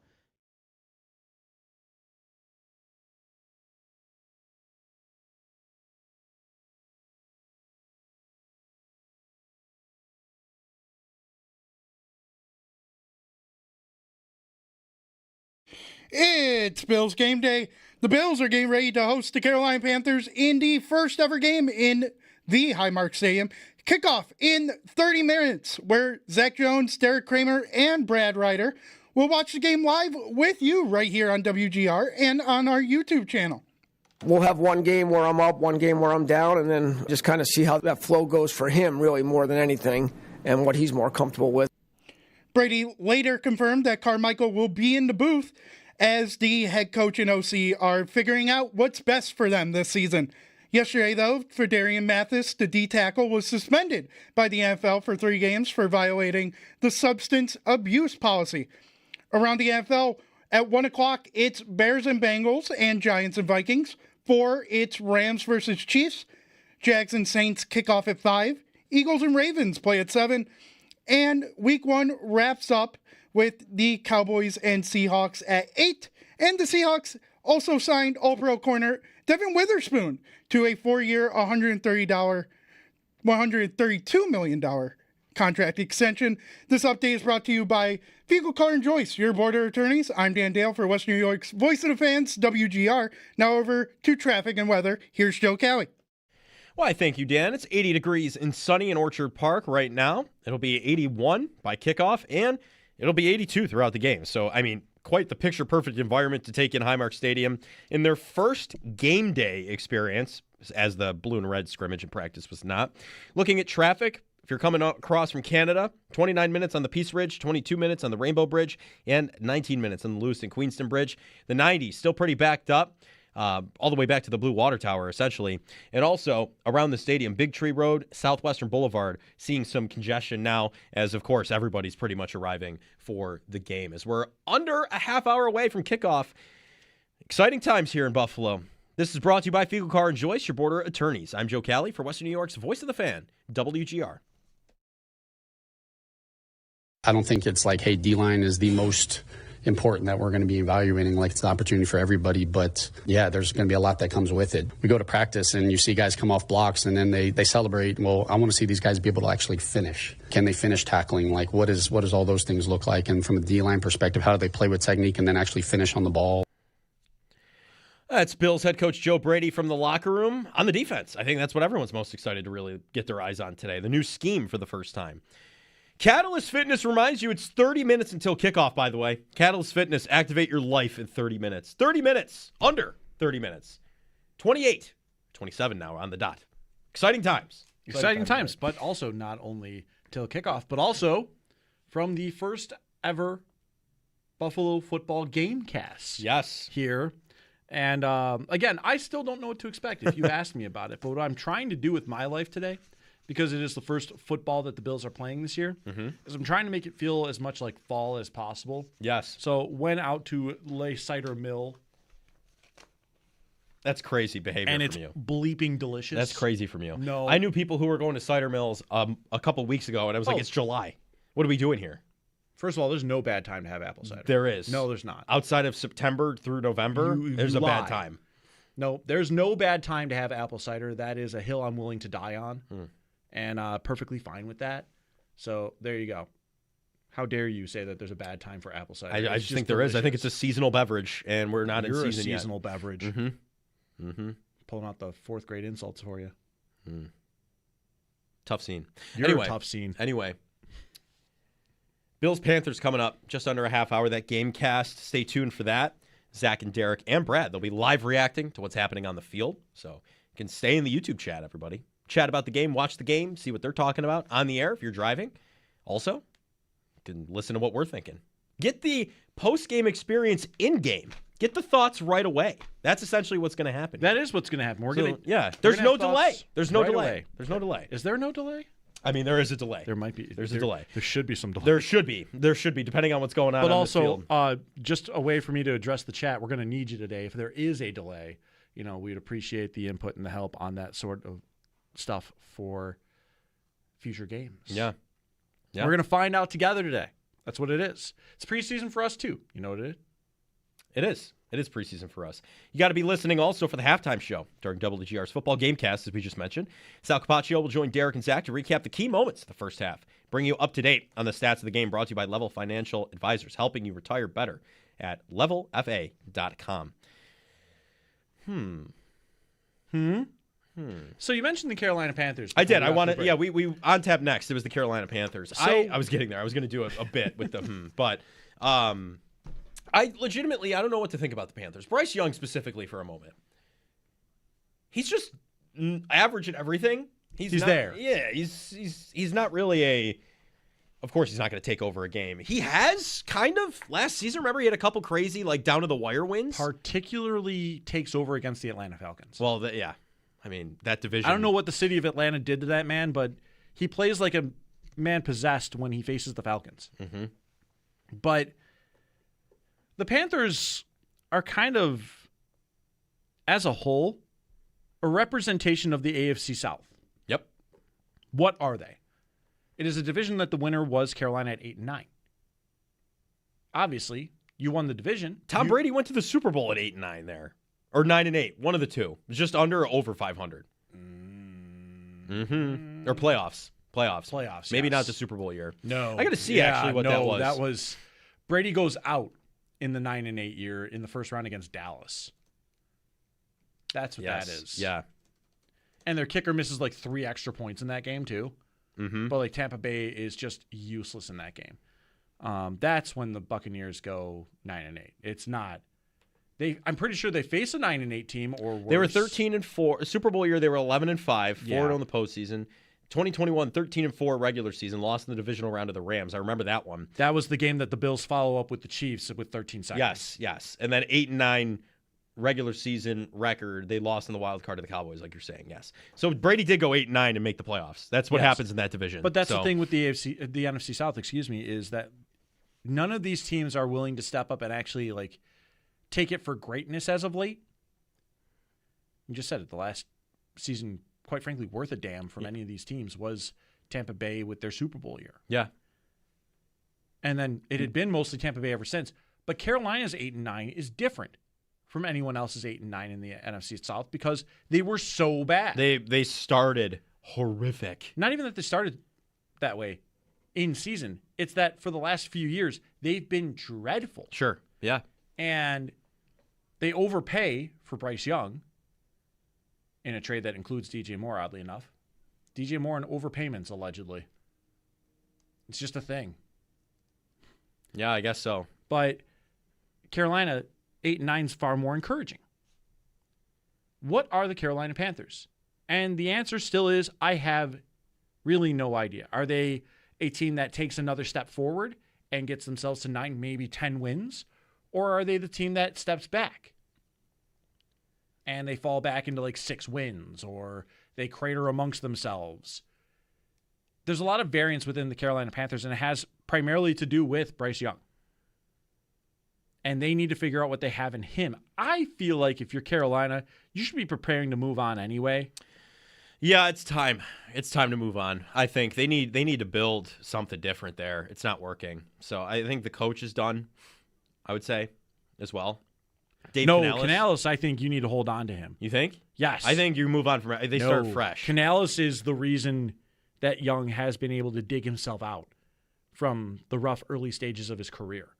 And I think that Canales has been handling it well with Young. I think that he is a good coach, and if you let go of him, you're making a mistake. Mm-hmm. Kind of like the Vikings with Kevin O'Connell. Like if the Murray thing doesn't work here or J.J. McCarthy, they'll never move on from Kevin O'Connell. I don't think they will. I think because they'll look at the success of Sam Darnold and be like, okay, he can do that if we get him the right guy. Because the team knows they'd be making a mistake. Sure. You know who didn't recognize that? Cleveland. I think that getting rid of Stefanski was a mistake. For sure. But Canales would be one of these guys. He is good enough, and it is a dreadful roster that he's had to deal with, not just quarterback, but they've had to take their time. Mm-hmm. And when you give up a lot of picks for a player that, quite frankly, doesn't really rise to the occasion, it'll hit you different. He and C.J. Stroud for me are nearly in the same conversation. Stroud a little better because of the arm talent, and he's had a better season under his belt, don't get me wrong. But in the last couple seasons, they've been adjacent of they're not prolific at one thing. They're just kind of good at everything, average at everything, I should say. So that's why the Texans really don't scare me all that much when we talk about like the AFC and everything like that. And the Panthers, even in the regular season, the Bills played them last year. That was where Ed Oliver got injured, if I'm not mistaken. Thinking back. Mm-hmm. Yes, because I think it was Michael Hoyt. Like the game, or that was the game he started, right? Or did he come back the next week after that? I forget. I'm all jumbled up. Oliver is injured for the year against Carolina. Yes, right. Hoyt is then injured against the Chiefs the very next week against Kansas City. Yeah, so they never got on the field together for very long, which was the problem. They got 4 quarters together. That's it. Not even. Oliver's hurt in game. Yeah, not even. And it was looking in those quarters they got together. Remember how good that was looking? Ed Oliver was averaging three sacks in 3 games. He averaged a sack a game. Every game that he played, he got a sack. Yeah. And a big one. Baltimore. He won that game, arguably. He won that game, arguably, because it was also not a sack, but a forced fumble in that play that he makes. But, yeah, Oliver is going to be interesting. But just to get back to Carolina for a second here, because I don't know where we got off track, but we did. No. It was because that was when the injury happened last year. Yeah, right, yeah. But Carolina is going to be fascinating to me. I have always had an affinity with the Carolina Panthers since they came into the league. And yesterday morning show, you guys were doing the name Remember Some Panthers, and I was able to list off the entire starting defensive line: Mike Rucker, Julius Peppers, Chris Jenkins, DeForest Buckner. Yeah, yeah, I can't do that. Yeah, I can remember a couple, not that. Starting secondary was Ricky Manning Jr., Reggie Howard, Deion Grant. It was before my time. So yeah, I have a little bit of a sickness with me here, but yeah, the Panthers are going to be a team that I wonder what's going to happen with them. I wonder what they're going to do, how they're going to progress, if they progress. Yeah. And what they do from here, because they have a very unstable ownership group. David Tepper cannot be trusted. So if they let go of Canales, a move that I think is a mistake, it is because their owner is very trigger happy and gets so mad about his team that he threw a drink at a fan. Yeah. There's a camera that caught that, by the way. I'm not making that sort of thing. No, that's a tough scene. That wasn't good. That was a tough scene. That was not a good look. But yeah, Tepper, there's reports of like the Tepper tantrums. Mm-hmm. And first of all, elite naming. That's only something you can get away with if you can do it with the name. Right. But yeah, like I do wonder with Carolina. I'm actually kind of scared for their future because of ownership. But I hope that they've got things stabilized down there. Right. I like it. All right, we'll go back and get connected to our fans. Brought to you by Northtown Kia, Western New York's #1 Kia dealer. Shop online at northtownkia.com. We go to Mike next. Mike, what you got for us? Hey, gentlemen, I have a question. Would you give up a first-round pick next year, maybe a 5th or 4th in 2028, and a player like Keon Coleman or somebody else for Vita Vea? And do you think that's something that the Bucs would go for? Yeah, Mike, thanks for the call. Listen, a guy like Vita Vea can really add a big piece to your defense. Don't get me wrong. But proper choice of words, by the way. Sure, yeah, he's a very large individual. Big dude. But this is going to sound mean.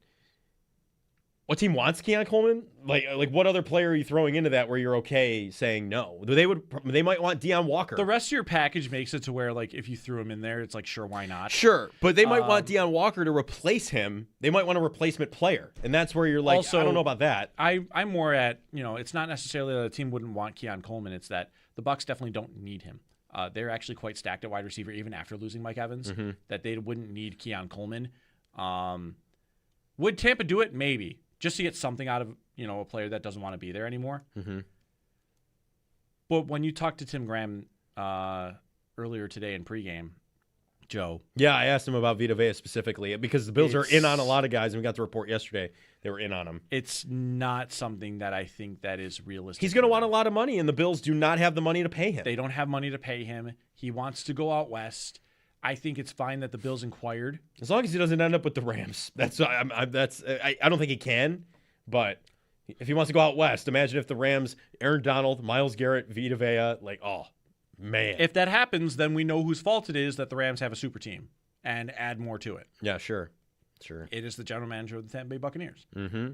Because why would you do that? Why would you let him go to the Rams at that point? Well, it's also in conference, so why would it's only going to stifle your chances? Well, Tampa Bay has to worry about their own stuff. They didn't win a bad NFC South last year, right? And Baker Mayfield might be out the door if they don't pay him. Which they haven't yet. Yeah, and I'm starting to think. And you have Vita Vea requesting a trade too. It's not great in Tampa right now. An organization that decided to willingly keep Todd Bowles is starting to have question marks. Yeah, who would have thunk that? On tap next. On Countdown to Kickoff, we're going to put a preseason parlay together. At Derek's out of spite of Derek, we're putting a preseason parlay together. I quit. Dan, you can jump in on this too. We're gonna throw it all together. We're gonna have some fun. Again, on tap next, brought to you by Miller Lite. It's Miller time, Bills fans. We'll be back. One final segment on the other side before the game cast. Joe Cali, Derek Kramer on WGR.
This closing segment of Countdown to Kickoff brought to you by Hamburg Overhead Door, over-delivering all over Western New York. Joe Cali closing it out with you here. Zach Jones joining me now. Derek Kramer's been with me for a little bit. Dan Dale also on the board. We are going to have some fun here, gentlemen. We are going to have some parlay fun for the preseason. Who is ready for this right now? I know Derek's ecstatic. I'm not I know he's ready so excited about this. Dan, how are you feeling over there? Are you ready for this? I am always ready to do a parlay.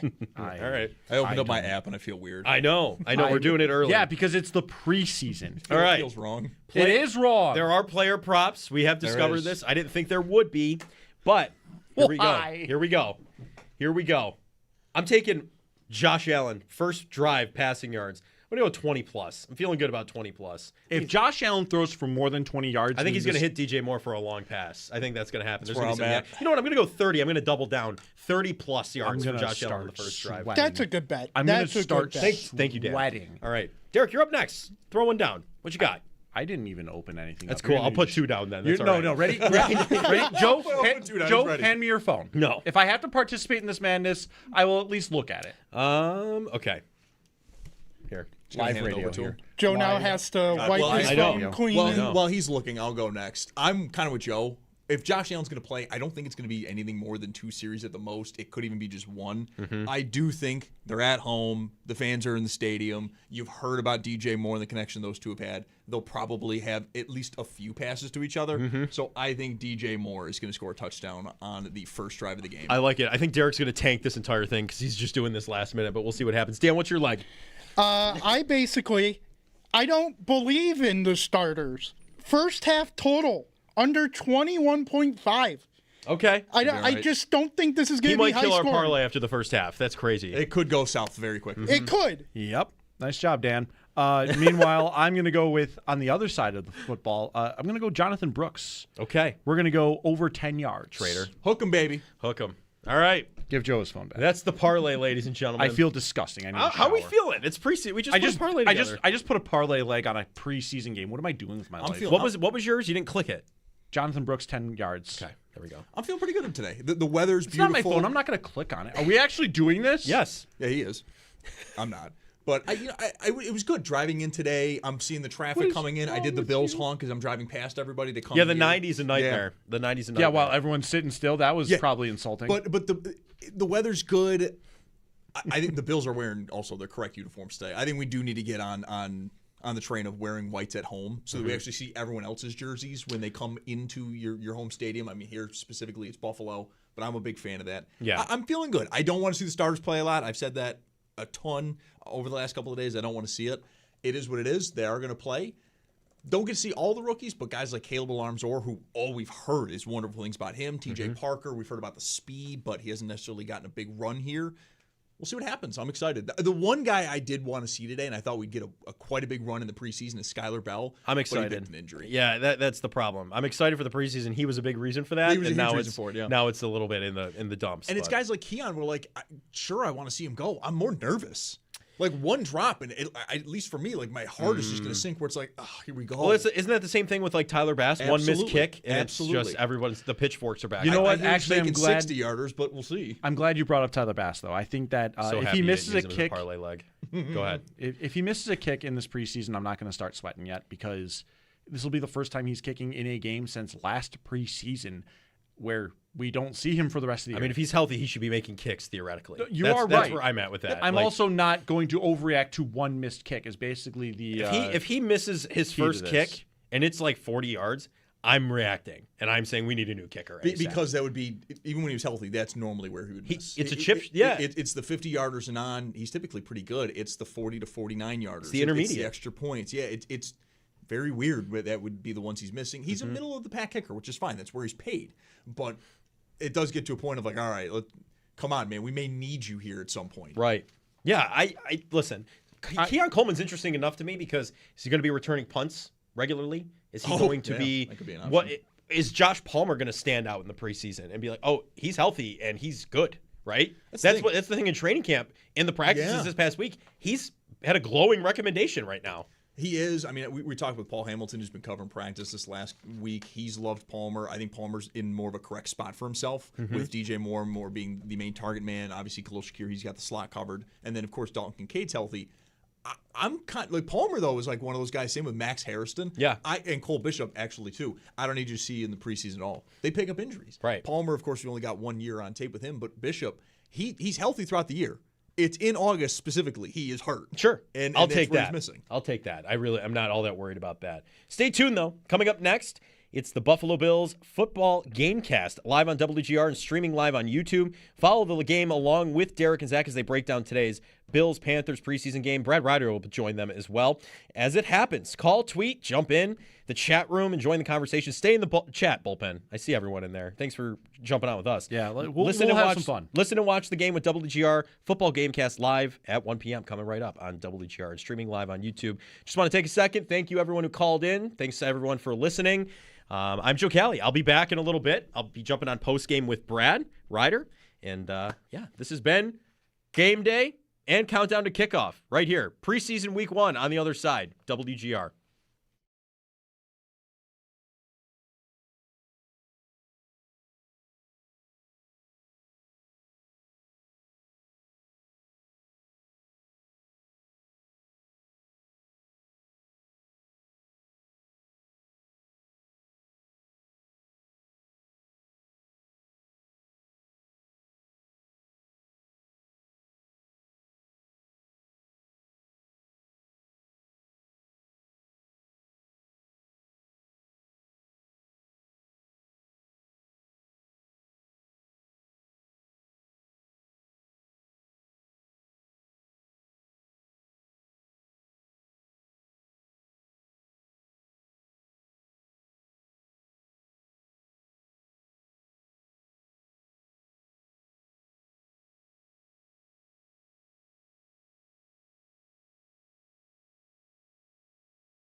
Happy game day, everybody.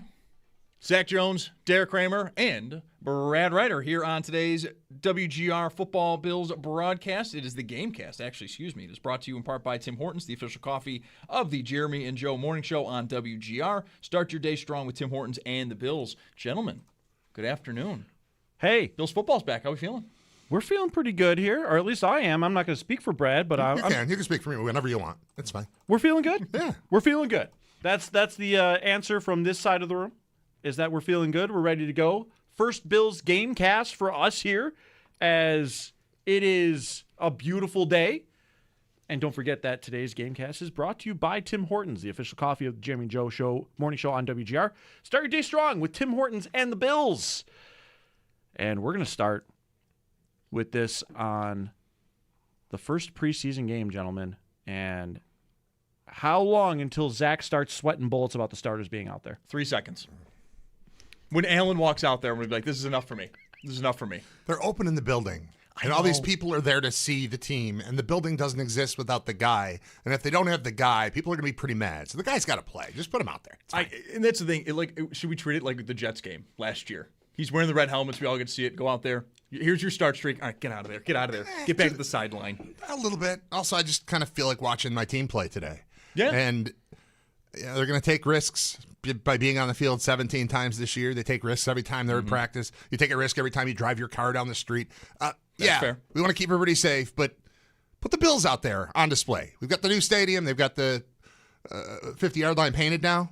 It's no colors, just a white version of the traditional Bills logo, and it looks good. That is very much preseason. Like everyone, like every stadium looks like kind of half done. Like we're not going to, especially ones they're just building. Right, absolutely, we're not done yet. Speaking of white, that is the uniforms they've come out with here today. They've gone with the Stormtrooper look to open their first preseason game. Let me tell you, the Stormtrooper uniforms, I think that's the best look in the sport. I would love, Brad, I don't know if you heard this. This is what I want for home Bills games every time is just the white look. Let's get everyone else's quote-unquote home jerseys, their color jerseys here, and wear white at home. I don't really think about it that much in football because you watch every game. I watch almost every game on television, so it doesn't really matter. But I think about it a lot with hockey. When you go in there, and it used to be Sabres in white, everyone else wearing cool colors and showing off, and then that went away, and then it was just everybody wearing black for a while. And there was a year where I think the conference finals, both teams, all of them were just red and black, and it was stupid. The visuals of being in the stadium, I get what you're saying, although I've never loved the white over blue for the Bills. Neither here nor there. I like all of it, and I like colors, and you get a better variety if you go white Buffalo, road, do whatever you want. All right, here we go. So the Bills are going to start on offense first. Dante Pettis with the first kickoff return of the year. And looked pretty good. Yeah, looked pretty good. We're on the 31-yard line. Josh Allen is under center here. We'll see how long he and the starters do play today. Connor McGovern not starting at center. He picked up an injury. It is Lloyd Cushenberry, and we'll see what goes. And, Allen's going to drop back to pass right away. And is it to Khalil Shakir? Yep. I was so expected to be DJ Moore. Just the first play. I was ready for it to be Keon. DJ Moore or Keon, honestly. Anything like that would have made a ton of sense to me. Do you think they think about it like that? Is Joe Brady going into this going, we need to immediately display that we're doing it? Like, no, it's all right. Well, what did DJ Moore do right away, though? Down the field, he's double covered. Works for me. He went Works deep. For me, I guess. He went deep immediately. That's how Shakir opens up. And that's how the first offensive play goes there, Zach. Now Allen's been in one throw too many. And the building is full. And it's complete, and a play has happened, and it was a completion, and the Bills, after one play, made it into opposing territory. So far, so good on the preseason. 21-yard gain for Khalil Shakir on that pass there to get things rolling. Shakir is maybe somebody I'm most curious in with the addition of DJ Moore, because arguably the last 2 years he's been their quote-unquote best receiver. But he has a very specific role. He's a slot guy. Yeah. And he's not going to be Amon-Ra St. Brown. Maybe people want him to be used more like that, go down the field. But DJ Moore being there and actually taking up double coverages every now and then, just being the main guy, could open him up. You had a call on the show, I don't know, half an hour ago or so, where someone was looking for the Vita Vea possibility. Oh, yeah. And in the moment, I was wondering about trading Shakir. Like, if it's that sort of, like you can't just get rid of a spare part. By the way, real quick, I want to pause you. Don't. We just had a big play. We're going to get to that. No. We're going to get to that. If we start doing that, we're going to be doing play-by-play. They're going to come in. The FCC is going to come shoot us. We can't do that. They're going to get after us. So we're going to have a conversation, and we'll talk about things that happened. We're not going to talk about them as they happen. We're here to control that. Cool thing just happened with DJ Moore. Nice dump off to DJ Moore. My overall point is when you're thinking about the glove receivers, and then you're thinking about, wow, this team could get much better with Vita Vea, and then you're like, hey, I'd take Keon Coleman because we don't want him. Well, that's not really how trades work. It tends to be take a guy that we think can help you. And I was like, would I swap Shakir for Vita Vea? Is a thought that went through my head, and it's not a no immediately.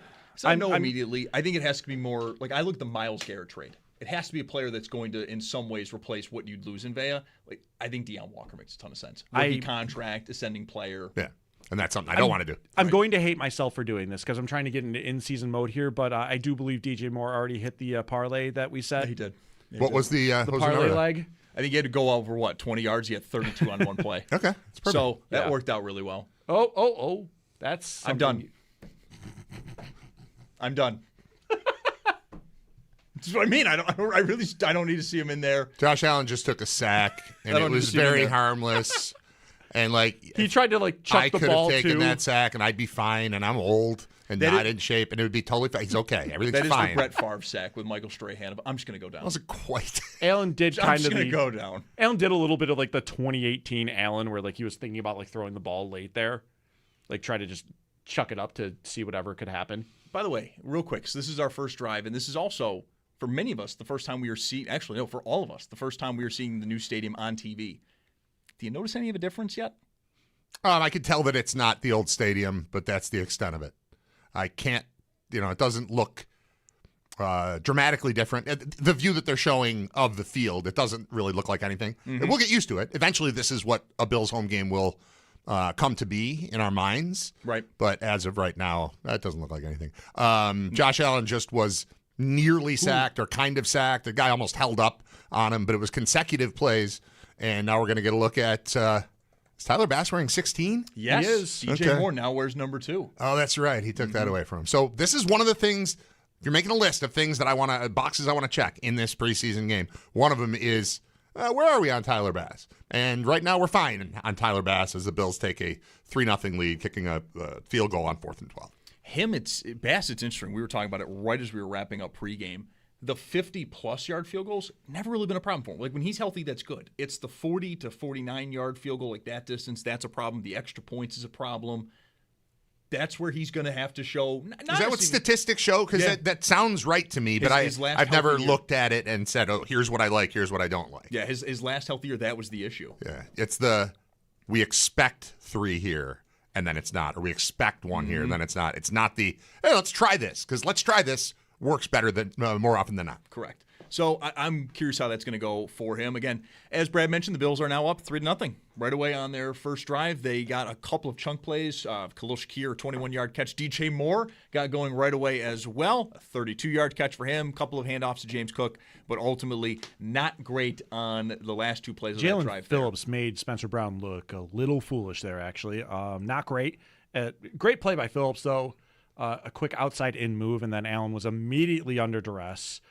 So, Zach, I think you're 100% done with Allen now in this game.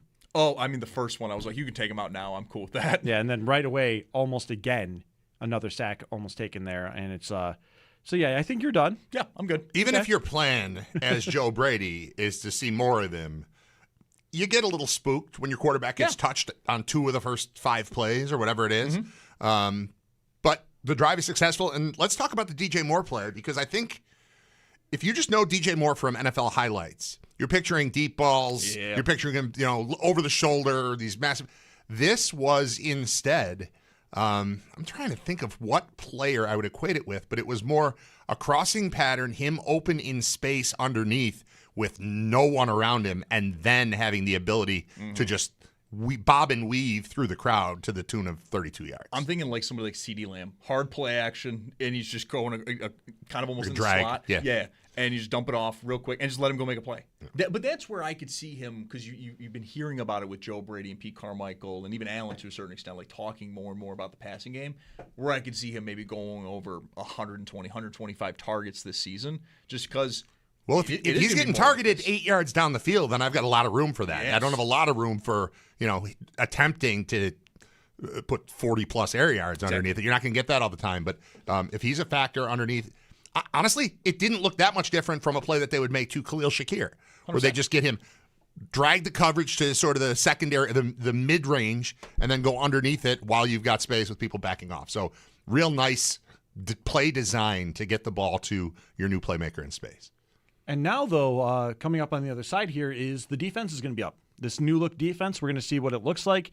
How is it going to line up? They're not going to give us anything intricate here, but the base defense and how it's going to look is going to be something that we're about to watch. Well, yeah, I'm not even positive without looking at a depth chart, if I just had a list of the names of the defensive players, I'm not even sure how I would draw up a starting 11, considering there are so many sort of overlapping roles on this team. Right. There are questions about, and obviously injuries are going to be a part of it too, but it's going to be interesting to see how open to various packages the Bills are on defense here. Because Jim Leonhard comes in and he's talking about he likes these guys who don't really fit a specific role. Right. So you got 6 of them. Where are you putting them? It'll be cool. And that's going to be the thing with Jim Leonhard, and where I also like that this is not technically his first time as a defensive coordinator. It is in the NFL, but he was at Wisconsin for a number of years doing this. Fine job there. He was an interim head coach there for a little while. Like, he's gone backwards to go forwards again. So he's in a good, I think, in a good position to be able to actually do well at this. Deion Walker. You can stare at a roster with new uniform numbers for an entire off season, and until you see him out there moving around on the field, I'm going to have a lot of trouble adjusting. Oh yeah, to same guys, new numbers, especially when you're mixing in new guys. So you see a new number, you think new guy, but it's just an old guy, new number. Right. It'll just be an old guy, new number. Bernard was this last year when he all of a sudden had 8. Right. Like, as a linebacker, excuse me, what is going on here? Bradley Chubb this year is wearing number 9. Oh, that's who that is. Okay. Linebacker, but actually, edge rusher. It's like, what are we doing here? This is like my old man take, though. It's like, let's bring back proper numbers. Like, where are my wide receivers in 80s? Well, it would help. It was wide receivers in 80s, and then it was, okay, teens are cool. And then it was just, do whatever you want. Yeah. And I like knowing when I see somebody wearing 57. That's either a linebacker or it's an O-lineman. Like, 100%. I like knowing that. And we don't have that anymore. Just to upset Zach, I want to see a wide receiver wearing number 42. Oh, that's gross. It's a gross idea. See, my thing is, you want to see that? Why? Just third down. Just to upset you. And the Bills did not give up a first down. Walker with another Jim Leonhard pressure. Effect, baby. It's already firing. Yep. Already firing. Or you're playing Bryce Young in week 1 of the preseason. But either way, Deion Walker got close. What a size disadvantage. Bryce Young's 5'10". You sure? And it's noticeable. You sure he's 5'10"? Maybe he's 5'9". All right. But 5'10". Either way, Deion Walker's the tallest person that he could deal with, and that was what was in his face.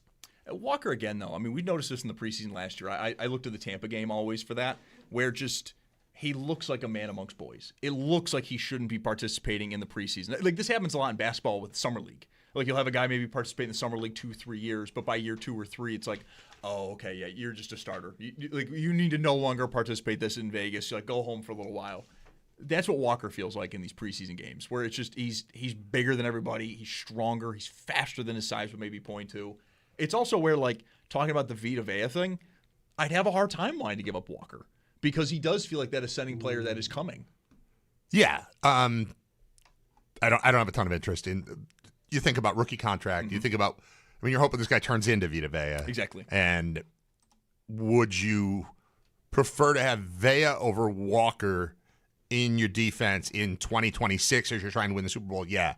But what about 2028? And what about that doesn't make sense to me. That piece going out doesn't make sense. You got to get so many things right to build your roster, and a big part of having continued success is hitting in the draft. So you've got 4 years to 5 years of these guys under rookie deals. I'm not interested in moving anybody on a rookie deal that I have high hopes for in the future. All right, let's take our first timeout here. Is the TV timeout has come. We're into the first quarter. The Bills are up 3-0 here after getting a field goal on their first drive and then forcing a 3-and-out on defense with Carolina. Zach Jones, Derek Kramer, Brad Ryder. You're listening to our Bills Gamecast for preseason game number 1. You're listening to WGR.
Welcome back. Zach Jones, Derek Kramer, Brad Ryder, WGR's Gamecast as the Bills have their preseason underway. They are leading the Carolina Panthers 3-0 following a field goal on the Bills offense's first drive of the game. The Bills now have the ball back after forcing a 3-and-out against Carolina.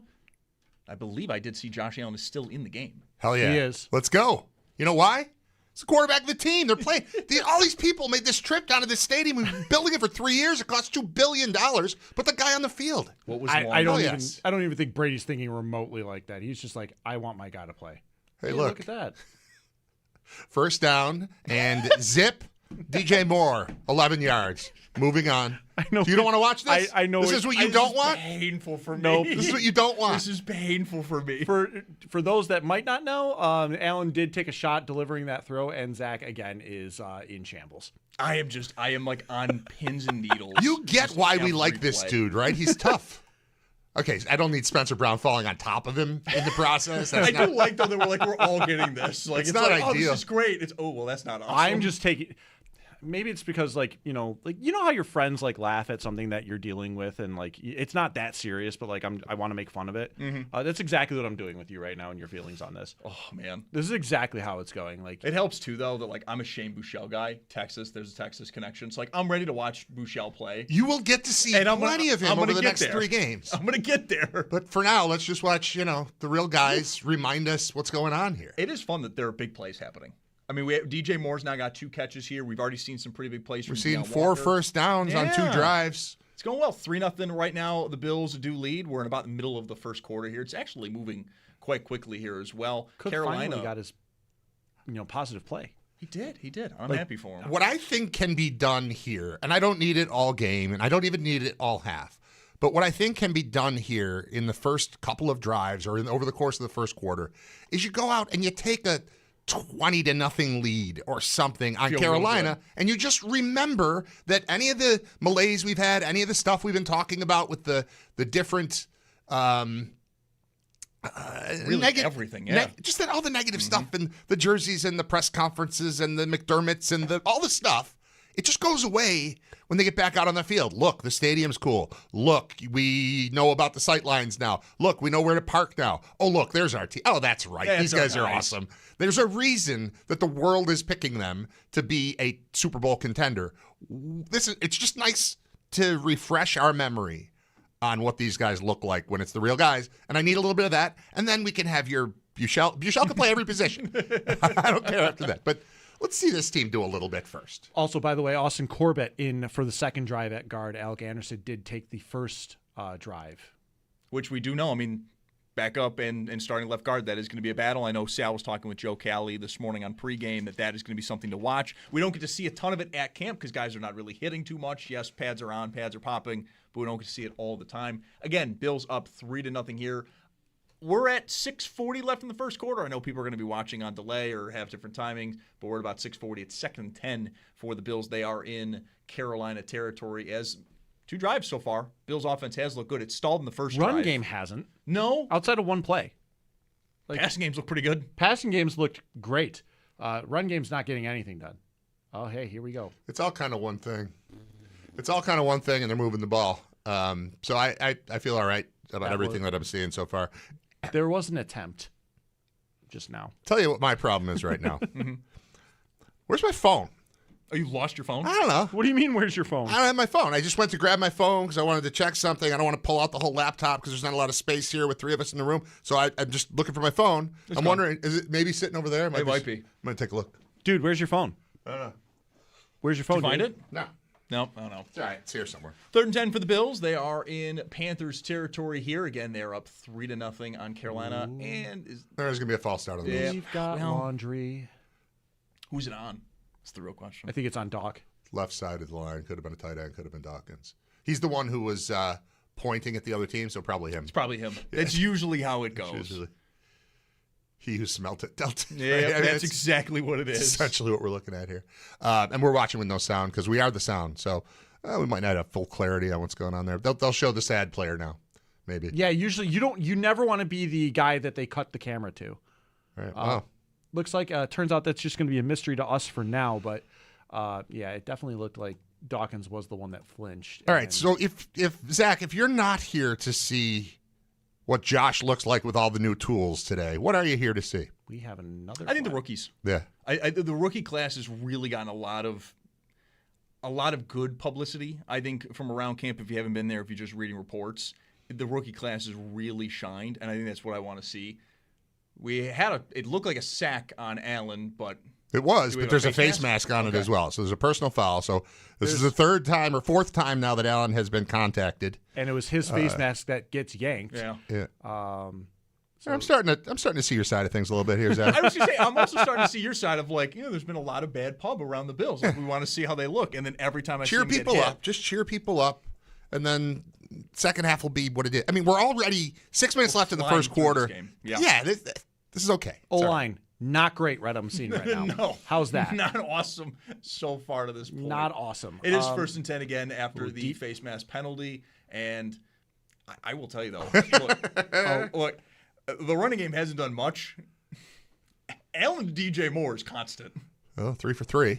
3 for 3. He's got to be in the 60-yard range already, I would guess. Yeah, again, if I had my phone, you don't need it. You don't need it. I mean, it's 2026. This is maybe better for He's you making chunk plays. This is good. Spencer Brown, by the way, he's kind of been not great so far in this game. Brad nailed it. 3 for 3, 61 yards. There we go. There we go.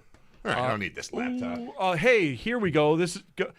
Zach, I know I saw your face there. Moore is being looked at on the sideline. By Barnes the way, Firm Injury Report brought to you by the Barnes Firm. Car crash, you've got to call the Barnes Firm, 1-800-8-million. Yeah, he's just being checked out on the sidelines, so we'll see how that's going. And we do have our first touchdown of the preseason. Keon Coleman, of course. Keon Coleman, let's go. Did you guys do that in your parlay? Any first touchdown thing? I had DJ Moore. DJ Moore.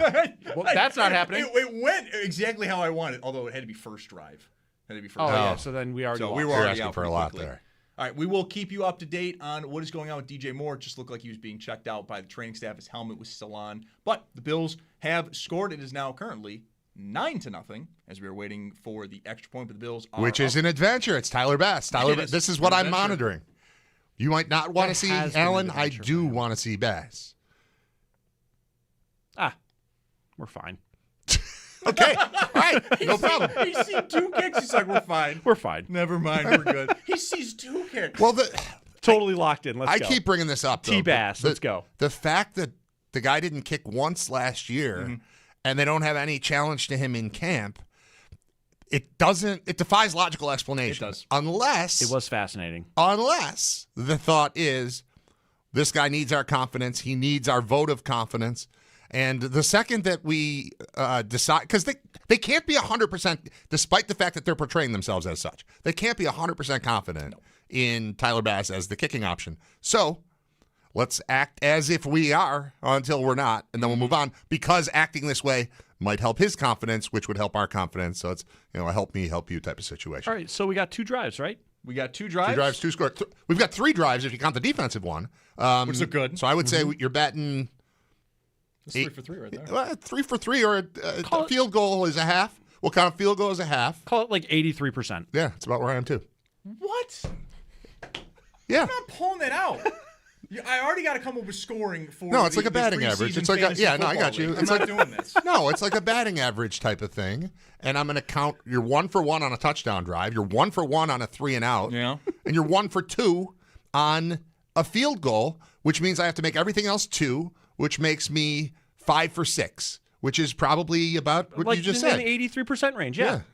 We're going to take another time out. I'm a smart noodle. 5:12 left in just the like first quarter. Average. We can do Bills this. are up 10-0 So many of us are here. as they have scored on both of their drives so far, a field goal and a touchdown courtesy of Keon Coleman. Zach Jones, Derek Kramer, Brad Ryder. You are listening to the Buffalo Football Gamecast on WGR.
About 5:05 left in the first quarter. Zach Jones, Derek Kramer, and Brad Ryder here on the Bills football gamecast on WGR. Bills are up 10-0 against the Carolina Panthers, although maybe the biggest story of the game is both DJ Moore and Allen's, the connection's great. 3 for 3, 61 yards. However, Moore did come up a bit lame in that last catch for 18 yards. Now he's being looked at by head athletic trainer Nate Bresky, and then also team doctors have joined as well. I'm getting that from Joe Biscaglia, covers the Bills for The Athletic. We'll see if there's any more updates on DJ Moore, although the fact that he's not left yet, I don't think his helmet's off yet at this point either, is a pretty good sign. I saw him on the play. He got up a little, not even got up slow, got up and kind of did the ow. Like a little limpy thing. Went over. Yeah, he was already on the sideline. It wasn't. He was ready to go back on the field and then checked out. So he was ready to go back to the huddle. Right. And they're like, let's get you out of here. They kind of pulled him out of it. Yeah. And I support this. You don't need him. I wanted to see it. The second that there's a reason for it not to be out there on the field, you get it off the field, whatever it is, whether it's Moore or Allen or whoever you're thinking about really relying upon. I want to read this text I got earlier today. This is at 10:13 a.m. A friend of mine is in Vegas, and he wrote, best quarterback on the planet has a number one wide receiver. I've made worse bets. And then he took a picture of a bet slip. Straight bet. Of course, the phone wants to not help me right now.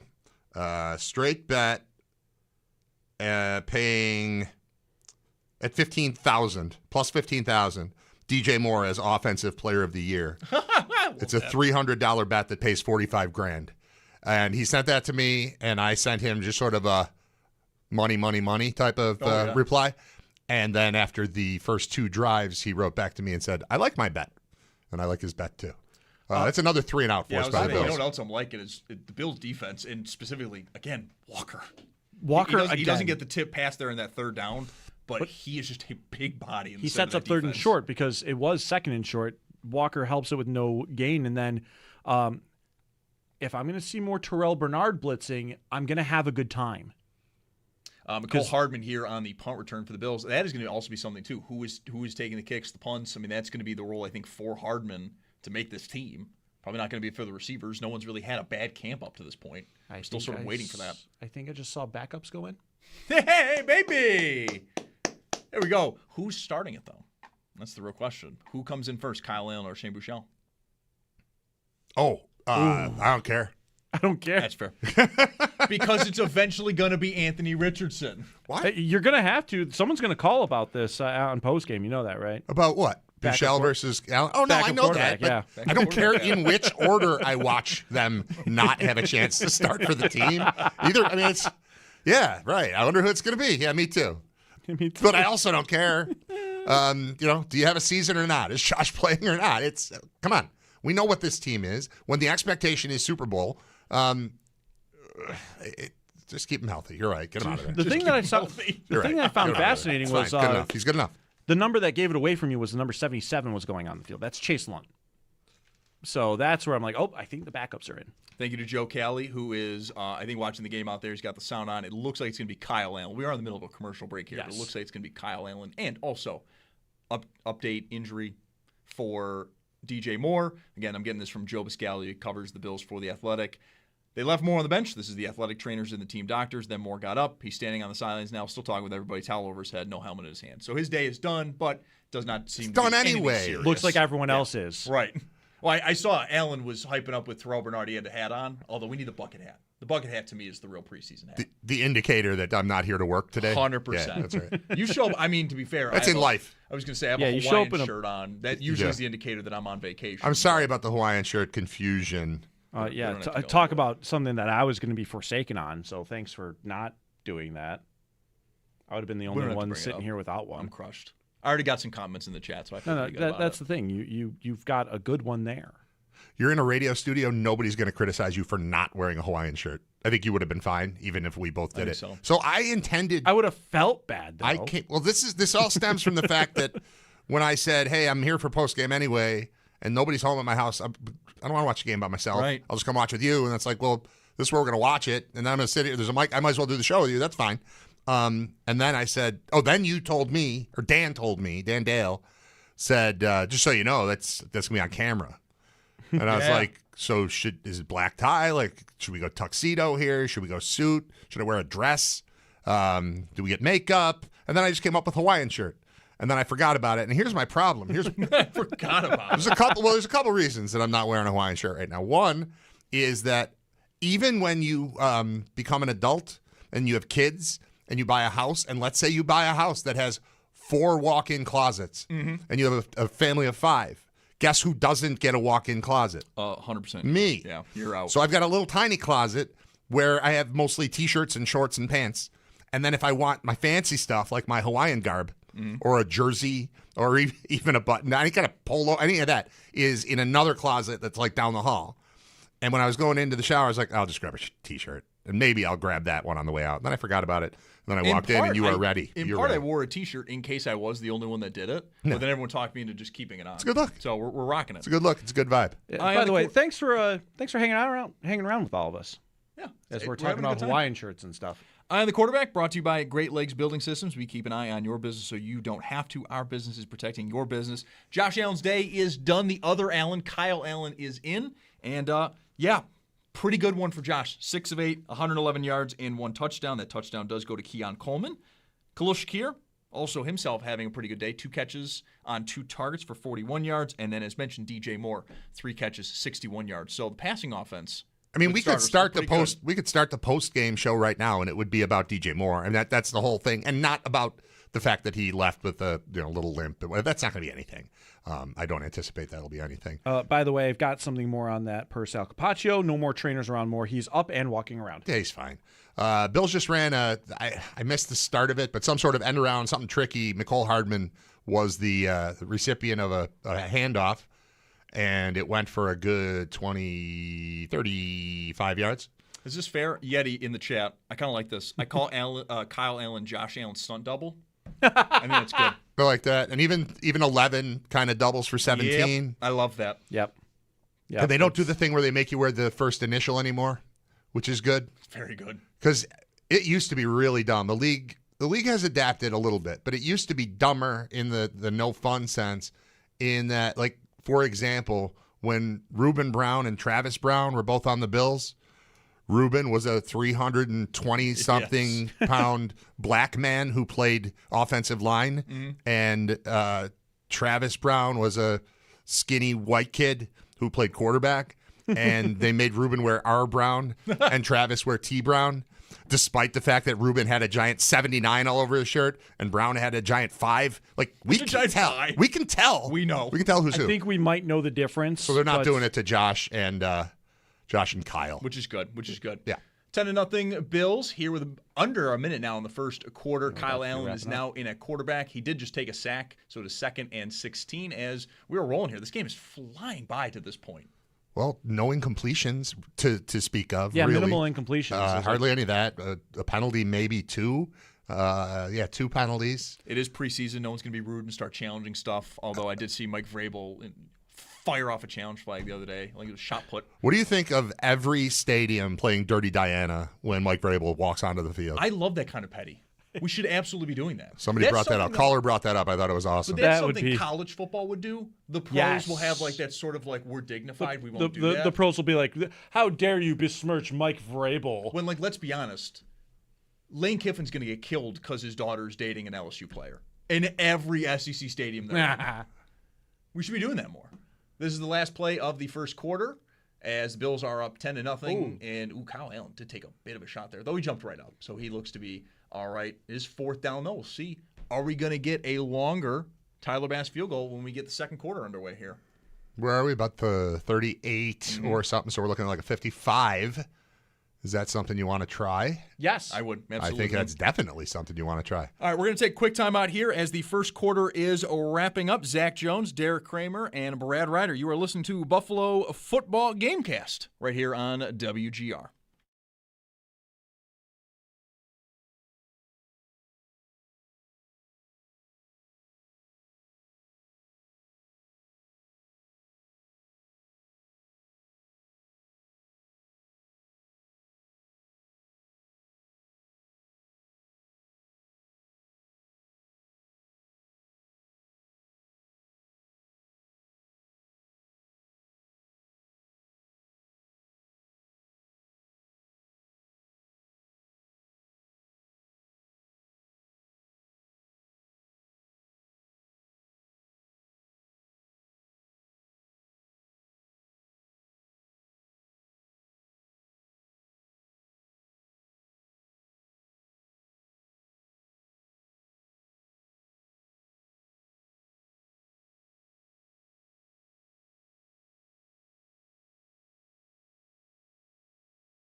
Heading into quarter number 2, as the Bills open up their preseason game at home.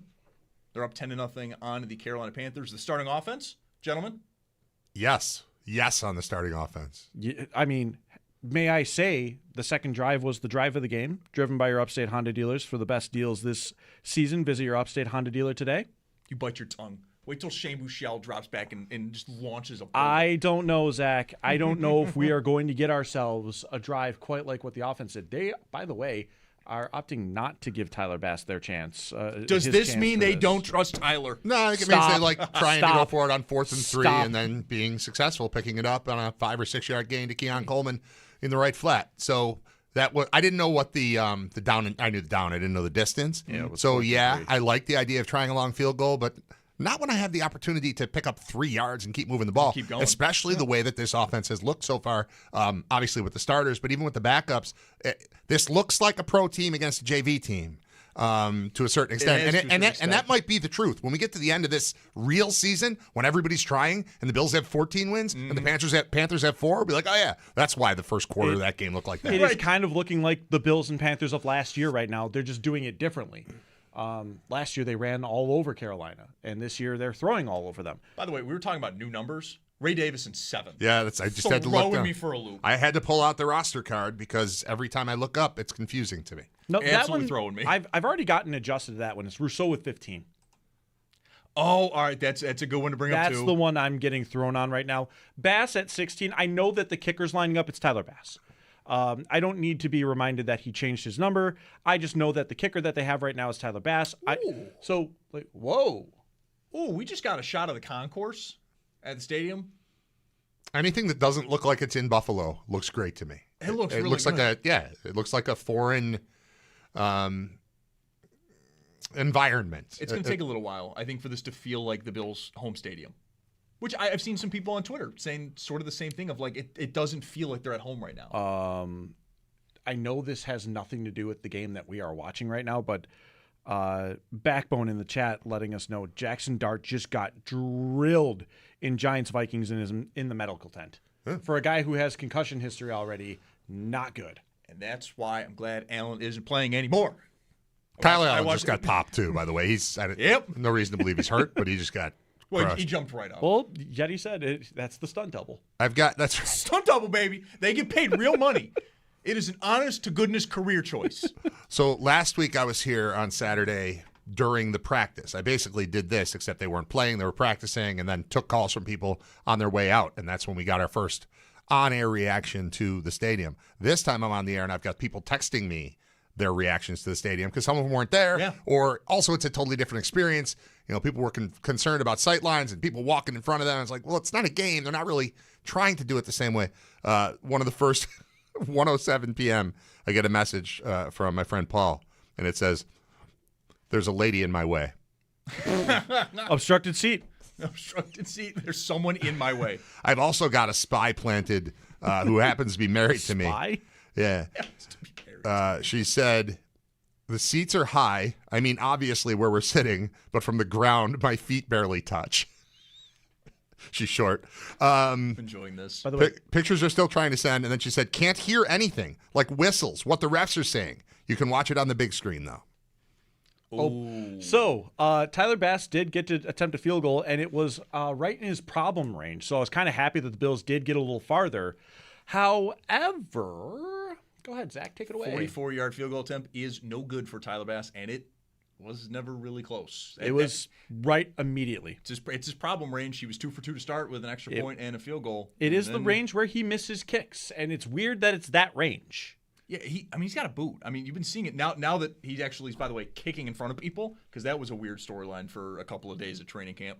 It's no issues. He's making from 60. He's booting it long. This is what I get for saying we're fine. It's these problem areas for him, and it is a strange one. I don't know. He was never an elite kicker. Nowhere in his career in terms of field goal percentage was he considered an elite kicker. He's always very about much average. He's middle of the pack. He's average. My issue with that, though, is they've had close playoff games. Like those playoff games do come down to very small details. And even let's look at last year, the divisional round, the Brandon Cooks catch. We're all saying that's a win because it sets up a pretty makeable field goal. Right. Until the guy misses the pretty makeable field goal. Pretty makeable field goal against Kansas City the year before. That was pretty makeable, wasn't it? I thought so. And I think that one, too, people forget because for many of us, it felt like you're just delaying the inevitable. Like it's the field goal of death. I started still misses it. Still, yeah. I started to wonder something. Did you guys see what was going on when they were lining up for that kick, though? I did not. The holder did not have his position set. He actually had to scoot himself back. Who is the holder? Allen? Kyle Allen? No, it is. They've been working with holders. I do not know who they have out there. Hang on. It was Tommy Doman. Okay, the punter. The rookie punter. The rookie punter. And he was not set in any regard, so Bass had to reset himself in that as well. So that one was... Ooh. Let's go to the Western Hotline. Sal Capaccio is going to join us. I thought we were only talking Sal at halftime, but Sal, all right, giddy up. What's up, guys? Just figured I'd join you in. You guys are doing a great job. I've been checking in on you, watching on the stream a little bit, listening to you, and doing a great job. It's a pretty cool experience here doing it like this. Sal, I do want to get to your experience in the stadium now. I mean, we had the practice last Saturday, but now this is the first game. But in terms of the injuries, right, the big one, we're watching without sound. We can only see a little bit here. But DJ Moore, wonderful stat line, but right at the end, kind of came up a little bit lame. I know he's getting checked out by the training staff. Yeah, he was getting checked out, and they were over by him for quite a while. Looked like something with maybe on his lower leg. I couldn't see it from from behind where we are in the press box up here. And then a couple of trainers came over, including head trainer, athletic trainer Nate Bresky, and DJ Moore just kept kind of telling him what was going on. And then after a little while, they kind of vacated his spot. Josh Allen actually came over to sit next to DJ Moore and listen to what was happening and listen to his conversation. And then as athletic trainers went away from Moore, you could see Allen and Moore talking a little bit. And then Moore got up and he put a towel around his neck and head, just like his day is finished, that kind of thing. And he just kind of stood next to Austin Corbett for a while, and he's been back out there just standing around, so he never left the field, and trainers aren't with him, so I'm not too concerned about that just from kind of looking at it organically. Well, it's right around the same time his day would have been finished anyway. So, that was the last play of that drive before they kicked. So, Sorry, they ended up throwing to Coleman. But regardless, so far so good. And Sal, to me, the story so far is, what would an offense look like if Josh Allen had a player like DJ Moore in it? And it so far looks like when they had Diggs. It does. And you guys know I've been saying for a while here, I've really compared DJ Moore to Stephon Diggs a lot. I think the way that he runs routes, his body type, his hands, just everything about him is very similar, and we all know what Josh Allen was able to do with a guy like Stephon Diggs, and I agree with you. And so far, so good. The connection has just carried over from training camp. It was really good, and now it's been really good here today. And, just get him out of there. You've seen what you need to see. Josh Allen really looked good. He was knocked around a couple of times, unfortunately, but, good news to see him come off the field healthy and throw a touchdown pass to Keon Coleman. How about defensively? 3 and out right away, 3 and out again, and so far so good on this drive too. Yeah, and third and 6 upcoming here for the Bills, so we'll see what they do here. And Bradley Chubb is still in there. Christian Benford, the starting defense is still in there. We talked pregame. I didn't know if they would stay much longer in the offense, but a lot of the starters are still in there. They're rotating guys in now, but Christian Benford's still out there. We'll tell you what happens here, and maybe it's just because I'm guessing, Jim Leonard, he really needs to get these guys kind of more familiar with the scheme, even though it's a bit vanilla. You want to get these guys as many reps. We're into the second quarter, though, and the starting defense is out on the field, and they come up with a sack. And I'm telling you what, guys, I mean, Deion Walker is going to be a problem. He is going to be. Deion Walker just came up with a sack. I'm telling you that here, but he is going to be a problem. And we've talked a lot about not having enough star players, not drafting enough. They may have drafted a star player here in Deion Walker. I was just going to ask about the starting defense as a whole and how Walker had been looking, and it almost was like, the guy was like, I've got one more big play in me here, just to encapsulate it. I would wonder if the starting defense, with how dominant that they've looked already against Carolina starters, that it's probably going to be the rest of their day. But who knows? But I do like what I've seen so far, also because of the fact that you're seeing these nice little random blitzes going on. Bernard deflects a play on 3rd and 2 right off of a blitz. There was one on, I do believe, first down of that drive right before the sack, though, as well, where they went off. They went on the weak side of that blitz. Carolina runs a play to the other side of it, but it does look like the aggression is as advertised already, even within a preseason game. Yeah, look, you're going to be vanilla in the sense of not too exotic, but you still want to send pressure. You still want to see these guys get used to blitzing in this scheme and understanding what your rules are on the blitzes. So, for example, if you send Terrell Bernard, the corners need to know, where their leverage is, where it isn't, where their open spaces are. You got to work on those things. You're not going to be doing a lot of twists and stunts necessarily. You're going to be showing that you're going to be doing in the regular season. You want to save that so the Houston Texans, for example, can't get that on film. But you want to create some pressure. You want guys to understand what their rules are, like I said, when pressure is created up front, when you're on the back end especially. And if you can create pressure, get your hand on a football, get your hand, get around the quarterback, knock him around a little bit, get him to the ground. That's obviously even bonus here. Now, let's look at the flip side. It's not like Carolina's been game planning for the Bills' pressure, but you want to win your one-on-ones. And that right there, we just saw Deion Walker with a sack. That's winning a one-on-one. That's what you want to see in preseason football. The Bills have 3 scoring drives, one of which isn't a scoring drive because of a missed kick. Do the Panthers have a first down? I think no. You know what? I don't have the stat box in front of me. I have to look at that. I don't remember think they do. But they did get Derek's one. Nodding. They did get one on this past drive. Okay. But that was pretty much it. All right. Yeah, and then real quick, guys, before I head on out of here, just another note. Mecole Hardman just returned the punt again. He caught it. I think it was a fair catch if I looked at it correctly here as I'm standing in my spot trying to talk to you. But so Ray Davis got the first punt return, and then it's been Mecole Hardman. That's really interesting to kind of watch that because Ray Davis is a kick returner, but not normally a punt returner. But obviously they're looking at him for that spot. Well, it feels to me like they might not necessarily put a player on the team to be a kick returner or to be a punt returner. It's like, correct. Who do we have here that does other stuff that can also do this? And they've got so many options that it seems like the right way to go this year.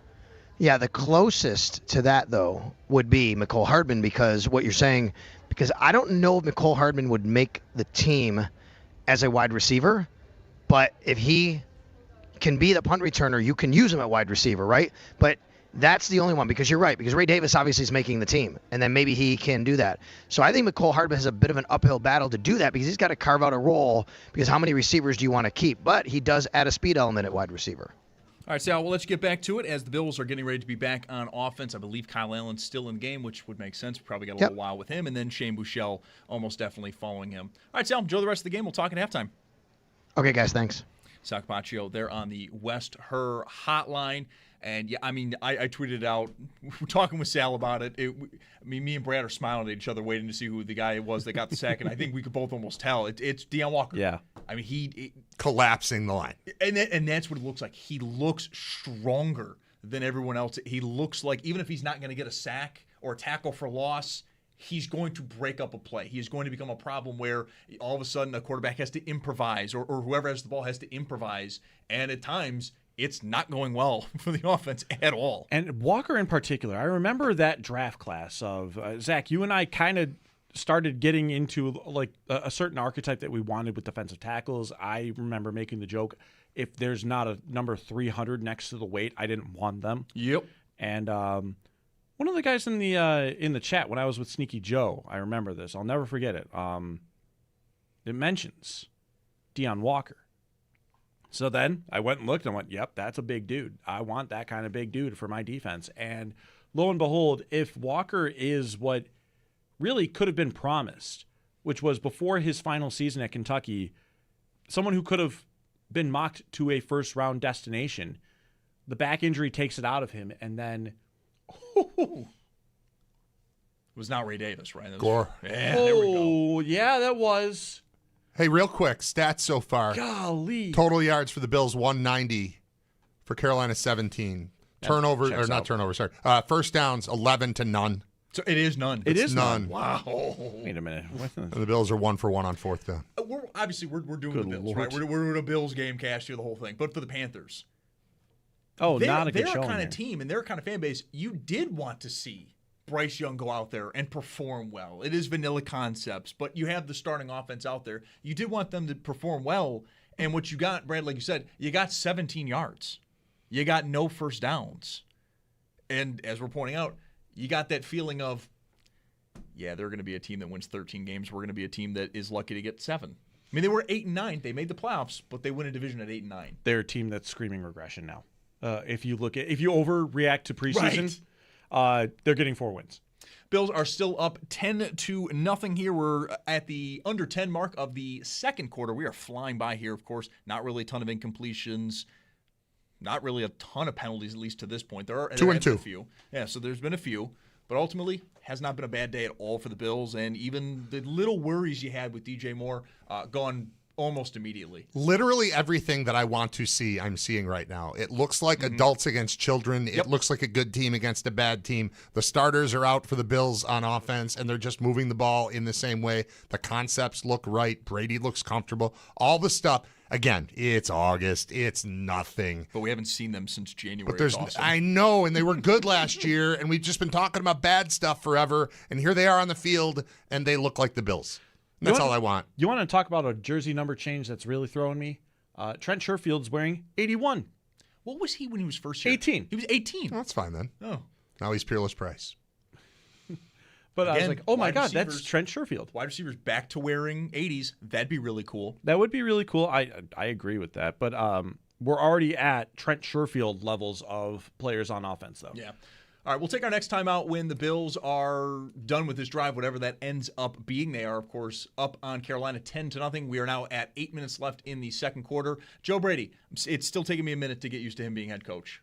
Like, just on the sidelines. Again, this is where we're going to see things and go, oh, yeah, that's right. A bunch of those things. And so far, though, he looks comfortable. Like I said before, he needs to be an unmitigated disaster at head coach for the Bills to not at least realize some of their potential. Receivers are just running wild in the defensive backfield. Yeah, they're kind of Gosnell. I haven't seen a defensive back near a player that the Bills have attempted to throw yet today. Yeah, no, that was Gosnell. Yards are now at 232 to 17. You know what a lot of it is, too? It's these crossing patterns. Right. These guys are just immediately wide open again. Boop. Moore's first catch is Carolina forgot straight up that he was on the field. Yeah, it's looked very easy. Again, vanilla concepts on both sides, but it's more of a talent for talent thing. Oh, the Bills look good. They look prepared. They look great. Fine. Like, there's no issues here. The weather's beautiful. The stadium's beautiful. Yeah. The team's playing beautifully. The team probably has scored enough that Carolina is not going to catch up at this point if we look at what's going on. Bills minus 2.5. That's why the line moves. All of a sudden, Josh Allen's going to play. Here we go. Illegal shift on the Bills. I did not see who it was on, though, in terms of the players. Oh, we didn't get to see the... All right, here's radio stuff. It's driving me crazy. I'm used to keeping an eye on the clock and saying that we have to break, but I don't know what our clock is right now. Do we not need to break? Oh, yeah, no. We can kind of go a little freewheeling here. Welcome to the Gamecast. I didn't know that. A little bit, yeah. We're not running into anything bumping up against the top of the hour here. As a matter of fact, we did our... We're doing this stuff right. We did kind of pay the bills right away throughout the. All right, I just get through the first hour. I get a little bit worried. We're just hanging out. How do you feel about Frank Gore always just being cool in the preseason? It's fine. You need a guy like that, and they keep him around. He keeps making the practice squad, and he'll show up on the roster once in a while as a call up or whatever. No, I'm fine with him. I love watching him. Just randomly be cool in the preseason. But I think every team needs that. That one guy that you'll watch him pop off for. You never want to be the quarterback, by the way, either. You really do not want to be the quarterback. That's how you get Nathan Peterman. But a receiver, running back, you can somewhat believe that guy will pop off if injury pushes him to. And every now and then you'll have that. Tyrell Shavers, Duke Williams for a game or two was really good for the Bills. But you don't always need it. You really don't. By the way, Sherfield was 16, not 18. That's right. I forgot 16. about that. Okay, that makes sense. Yeah. It was tough. That was my bad. His one season here, you really didn't see much from him. Honestly, the Miami game. I want this drive to stall out now. You want to see basket again? Yes. Yeah. I feel like we kind of need that. I like backup offensive linemen just plowing through the Panthers. Well. So I'm not looking for it to stall out, Derek. I'm looking for them to keep on driving.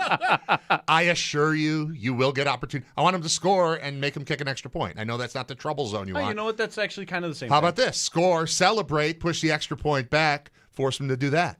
Huh? Best of all worlds. Now we're thinking with our caps here. Best of all worlds. In a game you don't need to win, where the point doesn't actually matter, and we're just using it to judge you, Tyler Bass, because we are judging you.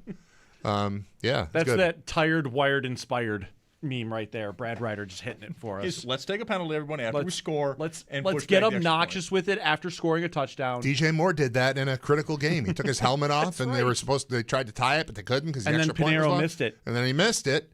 It was terrible. That was all right. We got about a play. 4:45 left in the second quarter. Just third down for the Bills. They are driving again. They're well within Carolina's territory. I think actually they're in the red zone. I thought he was going to say well within Tyler Bass's field goal range, but nobody's going to say that. Yeah, are they? actually, that's kind of a problem right now. Is he going to be? I don't want to live in a world where we just talk about the kicker all the time, but it is looming over the team. And most of the time I'm not thinking about him, but once I am thinking about him, I feel like it's a problem. You can't get it out. Yeah. The moment you start thinking about the kicker, it's the same with the offensive line. There's a few positions like that in sport where once you think it's a problem, it's a problem. Do you think receiver is fixed? It could be. I think receiver might be fixed. A sack of Kyle Allen puts the Bills back at like the 29, so now we're getting into that range.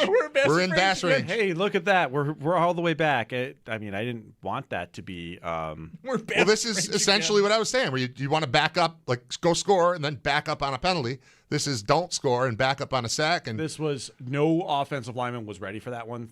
Allen had like 3 players on him immediately. Yeah. I want to see the distance here. It's a 4th and 18. It's about a 46-yard field goal. Okay, so good. This is a good chance for redemption. He is on his left hash Bass, though. I feel nothing. This is usually his money spot. This is throwing me seeing the stadium like this. This is throwing me. And it's a new place. Don't do it. Don't do it. Don't do it. But I can say that I'm less stressed about the kicker.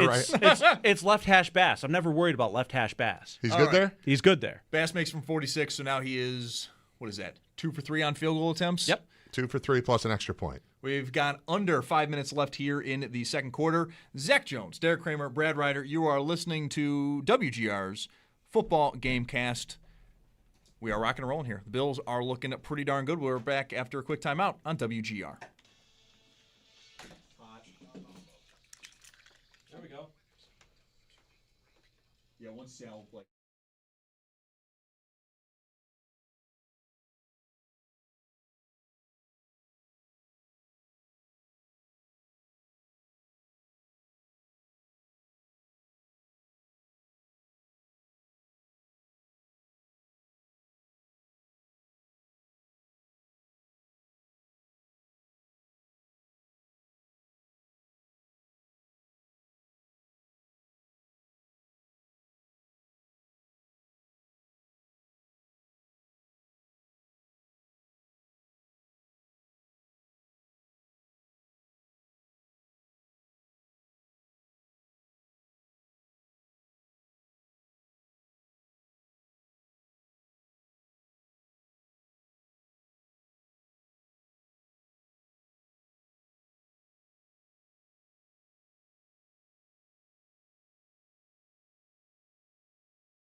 The Buffalo Bills getting their preseason action underway today over at the beautiful Highmark Stadium, and they're doing it in pretty good fashion. Up 13-0 on the Carolina Panthers with just over 2.5 minutes. Actually, I think just over 3 minutes left in the second quarter. Zach Jones, Derek Kramer, Brad Ryder hanging with you here on WGR's Football Gamecast. And today's Gamecast is brought to you in part by Tim Hortons, the official coffee of the Jeremy and Joe Morning Show on WGR.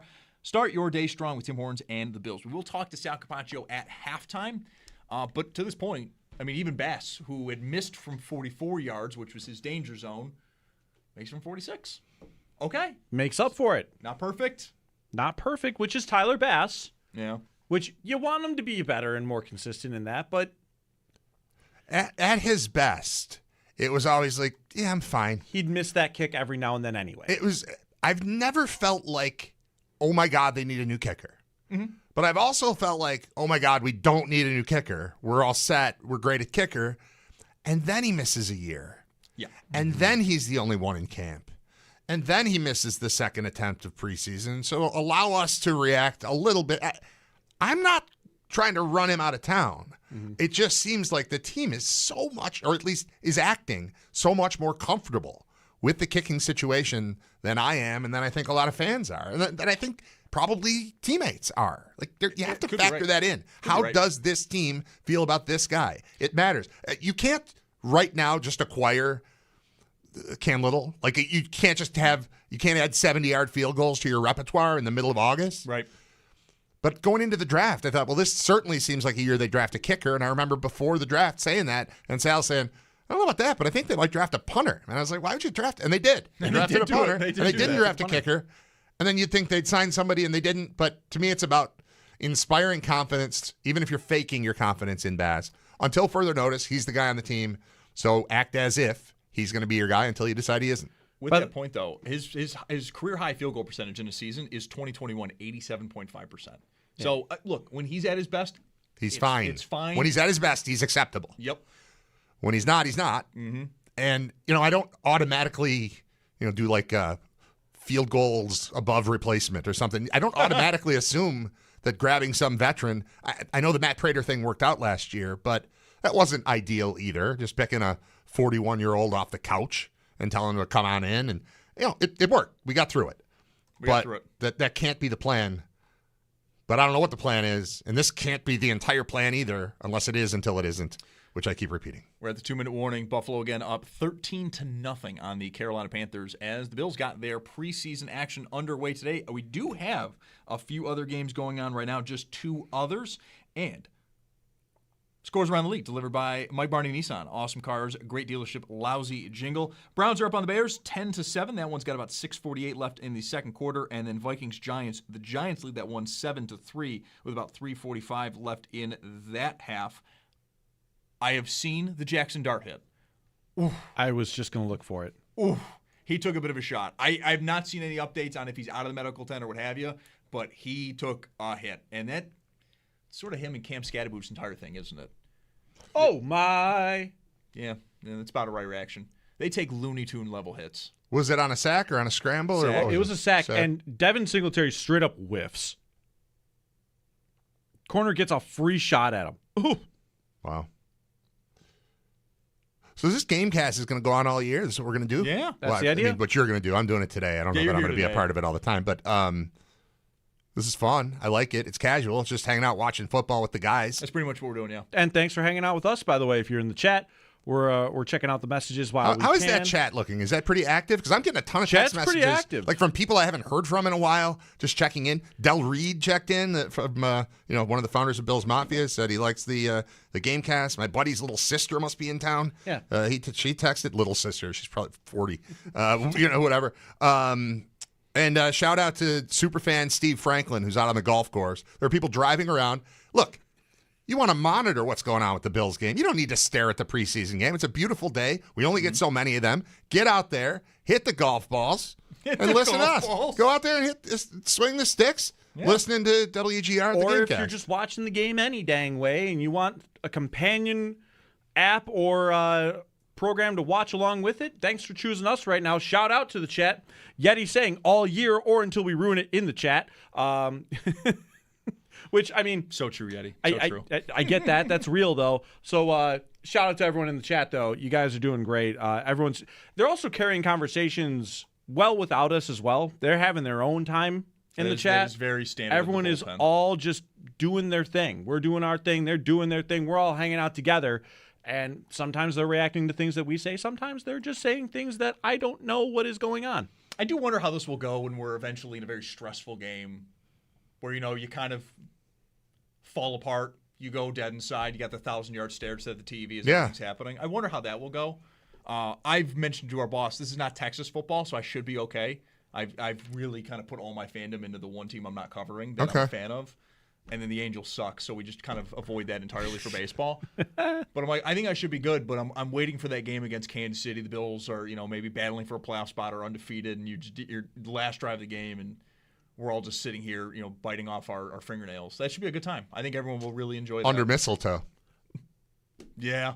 Right? So, is KC Christmas? No, KC's Thanksgiving. KC's Thanksgiving. Sorry, I had it backwards. Oh, my goodness. By the way, Carolina still doesn't have a first down. Right. Yeah, this is great. We're inside the 2-minute warning, and nothing has happened. The yards are 246 to 21. I would have killed our parlay, by the way, if not for the fact that you said first drive. So thank you for doing it first. Brooks had 5 rushing yards. What is in the parlay? What do I need to know here? I picked Jonathan Brooks to have 10 rushing yards, which apparently no. I don't know. Jonathan Brooks has been in there. It's because they're not getting anything. I've noticed him at all. He has 3 carries for 5 yards, Zach. Yeah. And you need how many? 10? 10. You'll get 10. You sure? No. No. Of course not. Just trying to give you some confidence here. No, but I'm not confident. No, but I'm just happy that Zach already ruined it. I did. Oh, the parlay's dead. Did you guys actually bet the parlay, or is it just a mental bet? I didn't do it. Joe did. Joe bet it.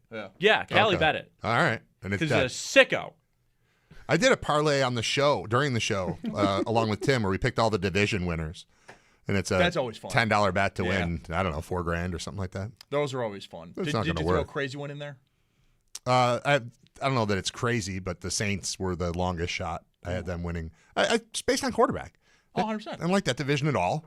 The quarterback situation on most of those teams is a disaster, including this one. By the way, like, are you looking at this going, oh no, they're going to repeat as division champions? New Orleans is dead. No. By the way, Carolina now does have a first down because Geno Stone knocked the helmet off of Kenny Pickett. Yeah. Well, so they got it. There it is. One first down. 15-1. Yeah, good for them. They did lose, I believe, their first down due to a penalty, so that just makes up for it. Good for them. Who's in a quarterback now? Pickett. It is Pickett. Oh, wow, Pittsburgh fans. Did you see that this week? Pittsburgh fans just ripping Kenny Pickett. He's not there anymore. Right. But they now have Drew Aller, who went to Penn State, and I guess there's a rivalry between Penn State and Pitt, even though they hardly play. But it was, Aller's the actual correct now, like heir apparent. No, I mean, the prodigal Pennsylvania son. Yeah, no, I mean, if I'm looking for a quarterback in the NFL, I'm definitely going to Penn State. Yeah. Got him. Not great. Christian Hackenberg. Never forget. Ugh. Never forget. Hey, man. We're going to Penn State. We're going to Penn State again this year. I'm not here for the Matt McGloin erasure, so I really don't appreciate it. Matt McGloin, Trace McSorley. What a school.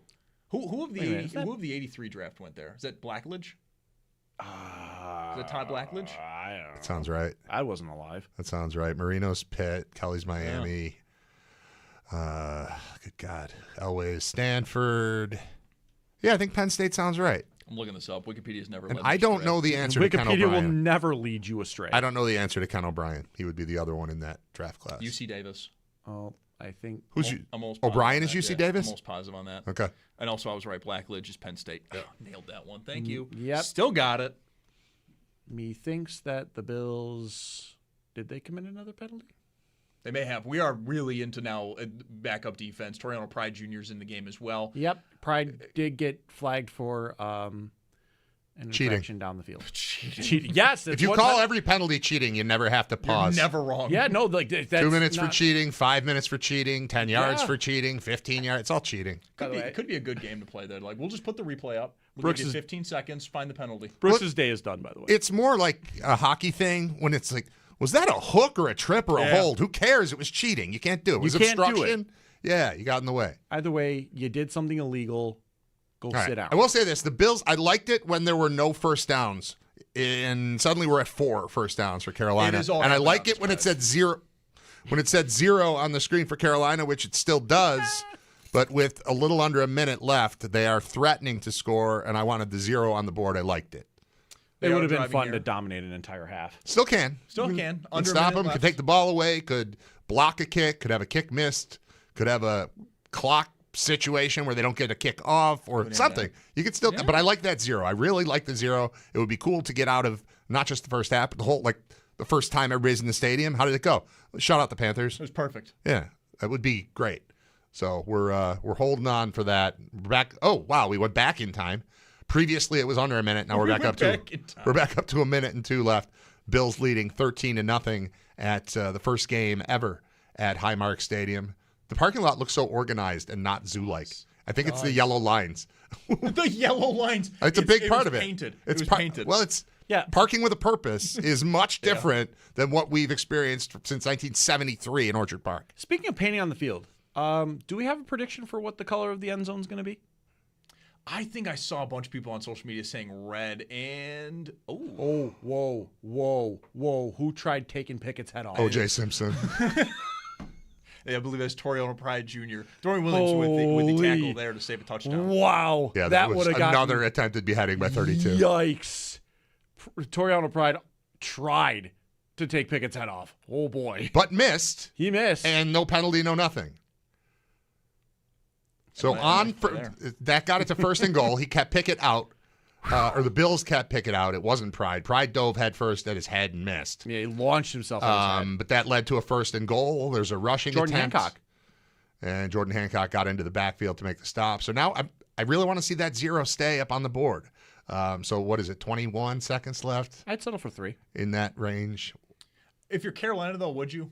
Like, no. I'm talking about us. We're just getting run over. I don't give a damn about Carolina. What I'm saying is, could they just be like, it's preseason. We need something to kind of go into half feeling good. Right, we're working on our goal line offense. Well, it's not even the pride of it. It's like, what do we need to work on? We're down here. I wonder if real life just goes for it. What's that? I wonder if Canales just goes for That's it. what I mean. In real life, if in real life you're down 13-0, if you're really trying to win this game, you're not thinking 3 here. You're thinking 6. So, I don't know. Second down and goal. They're at the 6-yard line. 33 seconds left in the half as the points have been scored now. So the points have been scored. We're looking for, it's going to say 6. Oh, well. And I mean, it's still been fine. You know what? Their backups did it. Doesn't count. No, it's all falling apart. Everything starters-wise, they cleaned house. It's perfect. I believe that is a touchdown for James Mitchell, tight end for the Panthers there. And I imagine they're going to be lining up for an extra point here any moment to try to cut the score to 13-7. And yes, they are. So we'll see if that goes in. And then we've got players leaving late from that area for Carolina. 13-7 will sound like a close game. 246 yards to 60 does not. It does not. That is absolutely 15 correct. first downs to 6, all of them on one drive, does not. The Bills have been penalized 5 times now for 60 yards. That's a factor. And both teams are 0 for 4 on third down, which is interesting. I did want to bring that up in halftime because it's both a good and a negative. Like, the Bills defense, no third down conversions. Very nice. Bills offense, no third down conversions. You've looked amazing to this point. It's the only issue. And that and pass missing a field goal. The problem, though, the difference between the Bills and the Panthers is that the Bills have been getting multiple third down opportunities on the same drive, whereas the Panthers have been getting one and not converting it. So that time, they did get 6 first downs. They never converted a third down on it. So it was first, second, and then getting it back to first. Backbone in the chat. Kenny Pickett over Bryce Young. Correct. That's the reaction we're taking away here. If I'm watching preseason football, that's exactly what I'm taking from this. Absolutely. It was a good throw. It was a solid throw. It was fine. No issue there. Man moved around, got himself within a yard of scoring himself, by the way. In my head, I'm never going to say that Kenny Pickett has wheels. I kind of just can't do that. Hang on. Mainly because of the college play in which he faked. Yeah, I can't know. With Robert Griffin saying, and the fake slide. Yeah, I can't do that. All right, nobody look at stats. I want you to guess. Quarterback rating. All right, I'm going to give you the stats. You tell me the number as we debate Kenny Pickett versus Bryce Young, because that's what we're doing today. Yes, we are. Bryce Young is 3 of 5 for 18 yards. No touchdowns, no picks. What's his QB rating? QB rating is always funny to me because nobody knows the formula, so you just have to take a guess and then pretend it. 3 of 5 for 18 3 yards? of 5, 18 yards, no picks, no touchdowns. I'm going to go with 42. He's at 67.1. Oh. Kenny Pickett, on the other hand, 3 of 3 for 28 yards, so 10 extra yards and a touchdown. He's at 145.1. I was going to wonder, and I'm like, I know that number always gets. I was going to put it like in the 120s to be ridiculous, and even that didn't come close. QB rating is stupid, is my point. Oh yeah, no, like I'm perfectly happy with like ESPN trying to create QBR as a different thing for it. and it going only from 0 to 100. That's the other thing I don't understand about quarterback rating and the original formula for that. I could put a ball in the dirt, have my day over, and it's a 39.6. What did I do to get 39 points? Right. No, it's a dumb stat. You got there on time. You parked your car and you were in the building on time. And I think that's right. Is that like the SATs where you get like a certain amount of points just for writing your name on it? Is that true? Is that correct? I think that's correct. That was always the rumor. That was always the I don't know that I ever I don't know that I ever believed it. So the Bills, by the way, have decided to utilize this opportunity to run not a 2-minute drill, but like the 30-second drill that they need in every playoff game. Yeah. Except they're using Kyle Allen instead of Josh. But with 18 seconds left, they completed the pass, picked up 6 yards, and called a timeout. They're down in their own between the 30 and 35 or so. At the 34, 2nd and 4, and they're trying. They've still got 1 timeout remaining. Probably try to get something on the outside here. Nope, right over the middle. But they're across midfield, and that's going to give them the opportunity to call another timeout or maybe run up and spike the ball. Gosnell. That's pretty much like how these drives go. Like if the first play goes well, we'll actually try something. Yep. If not, all right, let's just pack it up. Well, it's a timeout. We might get another Tyler Bass test. That maximizing Tyler Bass tests is a priority. Yeah. This is what I'm talking about. Let's go. That might be the priority now. Start of the preseason, kicking. Is get rookies reps, get secondary guys tape, and figure out what Tyler Bass is. Yeah, I'm all right with it. So now we're at 13 seconds left. Bills have it on the plus 48 or so. Don't say that. Don't say that number again. What? 13. Oh, there are 13. Yeah, right. 13 seconds left in the half in a preseason game. They've got 13 points. I could say 13. I need to say 13, Kramer. Damn it. And also haunting some of our fan base. Think about the people. I'm good.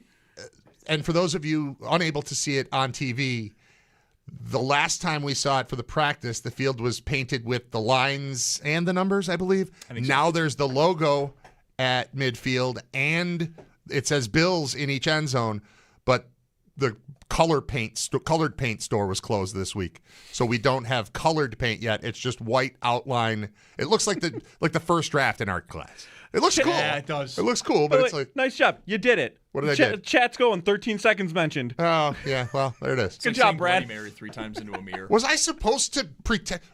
There's more than 12 seconds left, but there are fewer than 14 seconds left. Like, do we have to do that? Do we live in that world? Maybe. Do we live in that Someone world? gone fishing said just say less than 14 seconds. God, come on. And more than 12.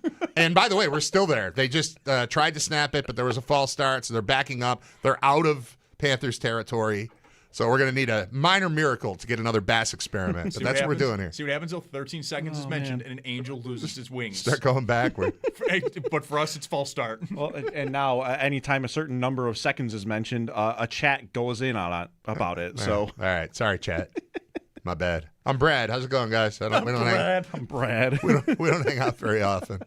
I think we're gonna soon once this whole thing gets straight. Now they're going to start making me be on camera too. Oh boy.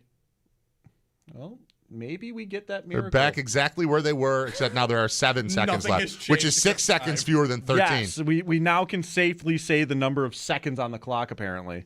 I don't think it's a bad word. I think we're gonna have to deal with it. That number's gonna come up, guys. It's gonna come up in life. The clock is gonna stop. Hang on. That number of seconds was on the clock, and they immediately take a penalty to ruin the Tyler Bass experiment.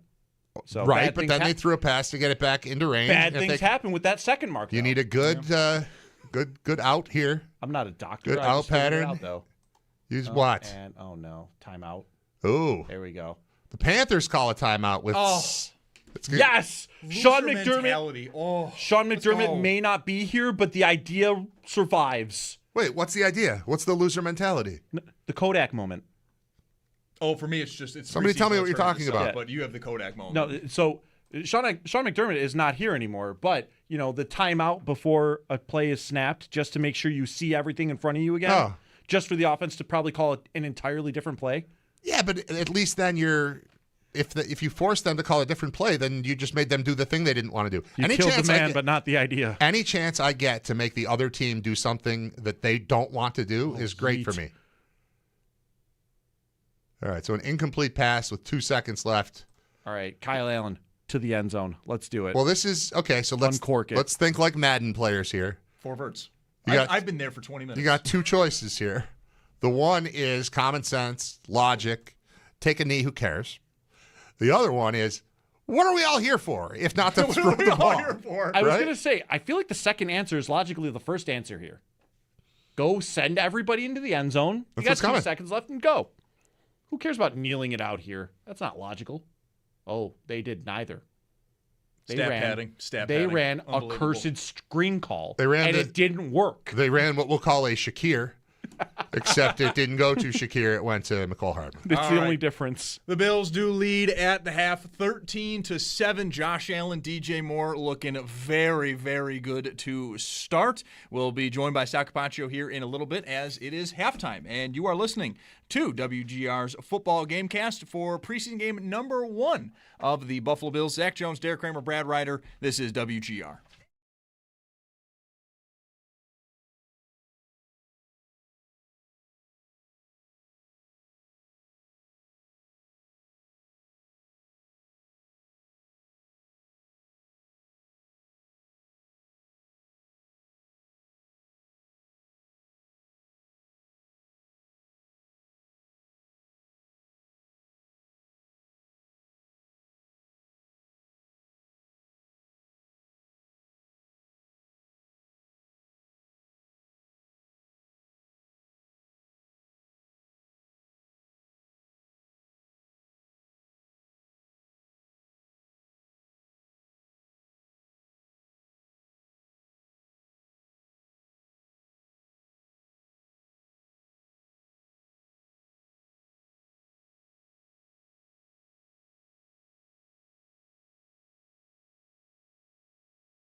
Way the Bills team overall has played, whether that's their starters, their backups coming in. I mean, heck, just looking at the stats here, guys. Kyle Allen was 10 for 11. He finished 14 of 16. 14 of 16, 109 yards. Yeah.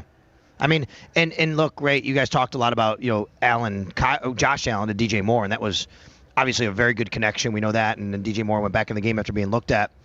But you look at the stats up and down the board. Look at the team stats. Bills had 16 first downs in that first half. That's a monster number, by the way, in any setting of football. They were 0 for 5 on third down, though, believe it or not, which is really interesting. Neither team has converted a third down in this game. 0 for 9 complete total between the Bills and the Panthers. I really like the way the Bills move the ball. I know that it is a preseason game. You're not game planning, but it's very interesting to me that they ran that same toss sweep to James Cook that they were running against Carolina last year, where he would have maybe broken the Bills' all-time rushing game record if he had stayed in. Sal, when it comes to the score is a little deceptive in terms of just how dominant the Bills were, especially with the starters on the field, both offense and defensively, though. When we had you last on, Deion Walker in live time got the sack, but he's definitely the shining jewel of the first preseason action on the Bills defensively. Yeah, no doubt. He has been really, really good, and you're gonna, hopefully you're gonna see a lot of them. And for the Buffalo Bills, because in this particular defense, we know they don't have a true quote unquote nose tackle, but he's a guy that they're gonna rely on a lot up and down that line.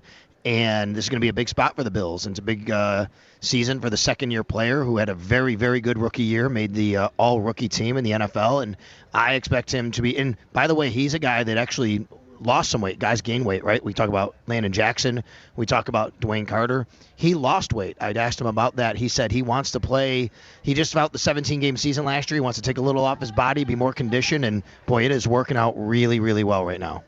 The Barnes Firm Injury Report brought to you by The Barnes Firm. Car crash, you've got to call The Barnes Firm, 1-800-8-MILLION. Sal, outside of the, albeit small issue with DJ Moore, has there been anything else so far through the first half? As far as injuries are concerned? Yep. Yes, Alec Anderson came off for one play. The game stopped. Trainers went out. Alec came off. Now, from my vantage point, it could have been an equipment issue, to be honest with you guys, because he went off. There was no one around him, and then he went on. But trainers did come out for a moment. He went off the field, and then he came back on after one play. So that was the only other thing that I saw as far as any injury possibilities. So, good news on that front. But, we'll get an update on DJ Moore after the game. But I would say the good news is DJ Moore, he didn't leave the field. Trainers left him. He got up. He walked around with, his teammates. So it seemed like everything was good on that end. Tyler Bass missed a kick. 2 for 3, made the extra point, missed a kick, and we haven't seen a punter yet, despite the fact that the Bills didn't convert a third down. It's true. They just got moving the ball, but the Panthers punted 3 times. Sam Martin, actually, their punter. But the Bills have 2 guys that we're trying to test out here, and we haven't seen either one of them. So do you fail on purpose to make sure that you punt in the second half so we can get a look at these guys? I don't think so. Me neither. I think you just It's a great answer, Sal. No, you don't fail on purpose. You can, if the only reps the punter gets are in training camp practices, so be it. You got to let these guys go do their thing. What about the Bass part of it? Yeah, listen, you can't miss that. That's like an extra point. Really, right? It was 44 yards officially, and you got to make that. And Tyler Bass missed it wide to the right. Now, did you guys say? Did someone say that the hold might not have been great by Tommy Doman? I had brought up that the holder was not really set in position, and it took a minute. Yeah, look, those are things you have to work through in live game action. It's one thing to do it. Usually, at training camp and practices, you're not getting a live rush on the kicker. That's to prevent injuries and someone just running into the kicker and all that. I don't know how much of the Bills have done with that. They haven't done much kicking at all from what we've seen. But when you go from that to actually people, big human beings running at you trying to block it, things can speed up a little bit in your head, or you can do something a little bit different technique-wise. He is a rookie, Tommy Doman. Not saying Tyler Bass, and it's not his fault. He's got to make the kick, but the operation has to be down. Snap looked good, like from what you guys said, and I'd heard that up here too, that the hold wasn't perfect because of that maybe. So hopefully they get another opportunity to do that. Special teams have been interesting. They put Ray Davis back to return a punt, and then it was McCole Hardman, a couple of them. And then he was joined by Dante Pettis at the kick return, Hardman. So, again, going back to what I said earlier when we talked, guys, I think McCole Hardman is going to have every opportunity to make this team as a return man, and then he gives you a little bit more speed at wide receiver, but he's got to make it as a return man. Sal Capaccio joining us from Highmark Stadium here on the WGR Buffalo Football Gamecast.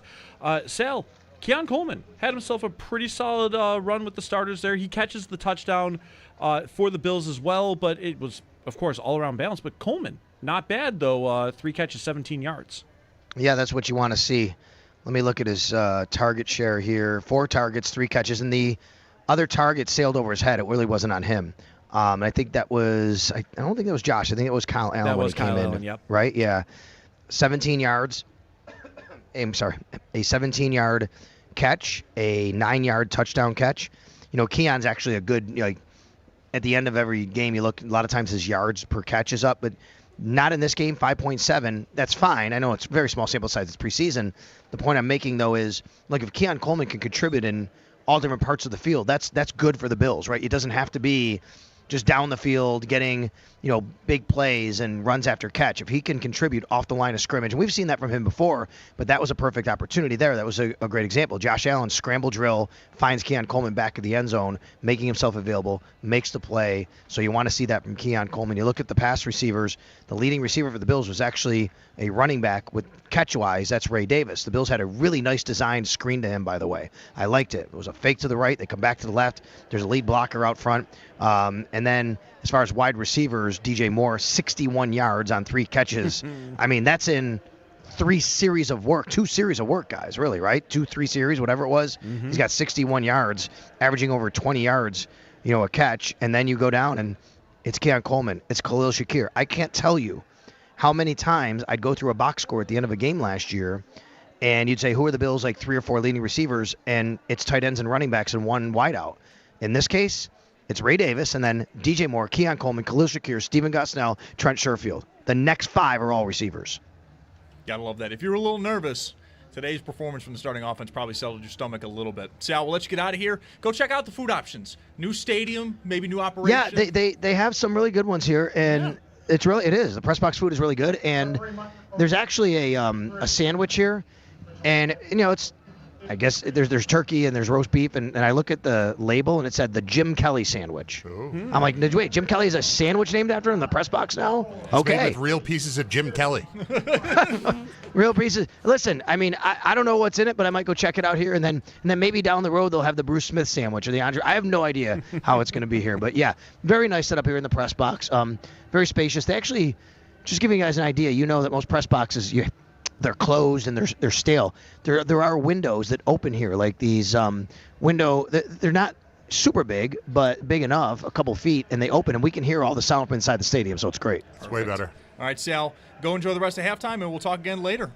Thanks, guys. Sal Capaccio there on the Wester Hotline. We will take a timeout as well, as we are just cruising along here at halftime. The Bills are up 13-7. The starting offense looked very, very good. As you heard there, DJ Moore, 3 catches, 61 yards, about as good as camp has been an advertisement for him.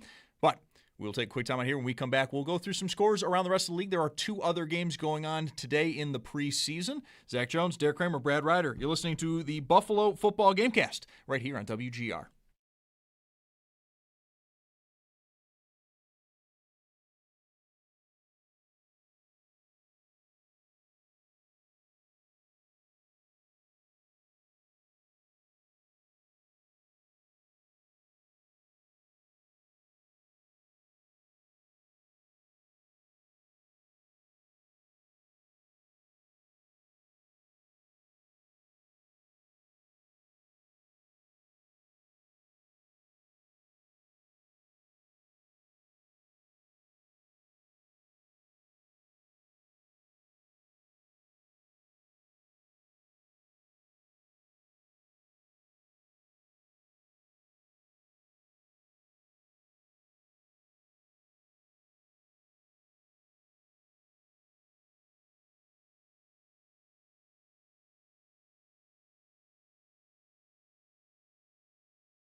To 7 to open up their first preseason action of the year, and also the first game action in the new Highmark Stadium. But Derek, what else do we got going around the NFL? Real quick, 2 other games going on right now. The Bears and Browns tied at 10 apiece at halftime as well.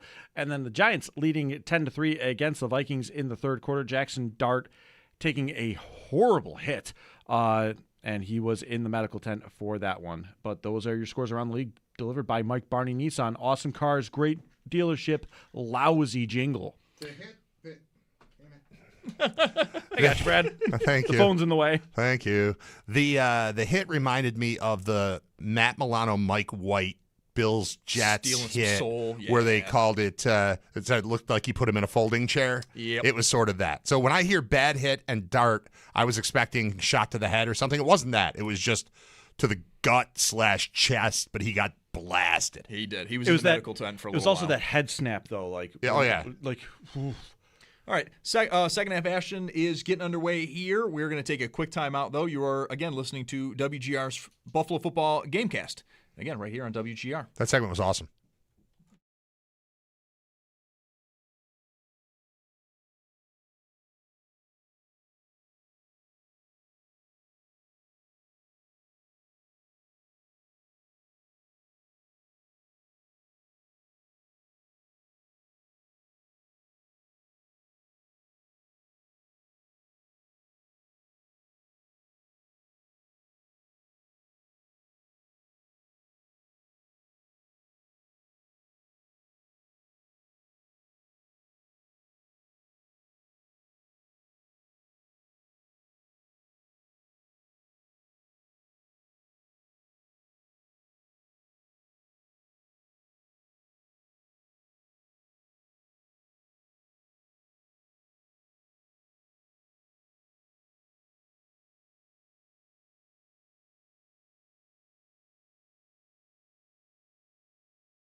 Into the second half, 13:25 remaining in the third quarter. The Buffalo Bills do lead the Carolina Panthers 13-7. That scoreline is super misleading. Yards are heavily in favor of the Buffalo Bills. Welcome into WGR's Gamecast. Zach Jones, Derek Kramer, Brad Ryder. Do we want to do some stats to kind of recap and get people reset? Because we're just underway in the second half. The Bills haven't had the ball, so all of these offensive numbers are first half numbers for the Bills. Carolina's run a couple of plays. We're 2 minutes in. But on the offensive side of the ball, the Bills were the quarterbacks combined were 20 of 24 for 195 and a touchdown and looked like they could do anything they wanted. They were on rookie mode out there, receivers running free. It looked like, look, Tim Graham often brings up the Saints as a reference point. But when the Saints were really going, and I know it wasn't consistent, but they did win a Super Bowl, when they had their best years offensively, it looked like what we just saw there, where Drew Brees would drop back and there would be five guys running free and he would have his pick of them. Mm-hmm. There was a play that they showed, and I don't even remember who it was, but it might have been Gosnell, was like wide open down the left sideline and had his hands like up, like, what are you doing? It was because Kyle Allen chose to throw to a different guy who was more open. He just wasn't as far downfield. So it's like when you can't go through all of your reads and then be like, wow, this is tough to choose. You see a guy early in the progression and he's got no one near him. You hit him with the ball, and then you find out that you miss it. But, I mean, so far, so good. Obviously, vanilla defense, all the stuff we know to be true about preseason football. But this is what we have to watch. This is what we have to judge it on. And, my God, it's looked perfect. On the ground, the Bills, 12 carries for 83 yards. You going to complain about that? Your receivers, again, these will be the same numbers, but 20 catches for 219, and that involves everyone. That's receivers, tight ends, and running backs as well. But 4 catches for Ray Davis, 3 for DJ Moore, 3 for Keon Coleman, 2 apiece for Shakir, Gosnell, Sherfield, Latou, and then 1 apiece for Hardman and Hawes. I mean, what is there to complain about other than a missed field goal today? That's pretty much it. And Deion Walker, 3 tackles, led the defense in the first half as well, and has the sack, tackle for loss. it's a pretty complete game from the starters as well. In particular, Javon Solomon finally taking over, by the way, with the lead in solo tackles with 3.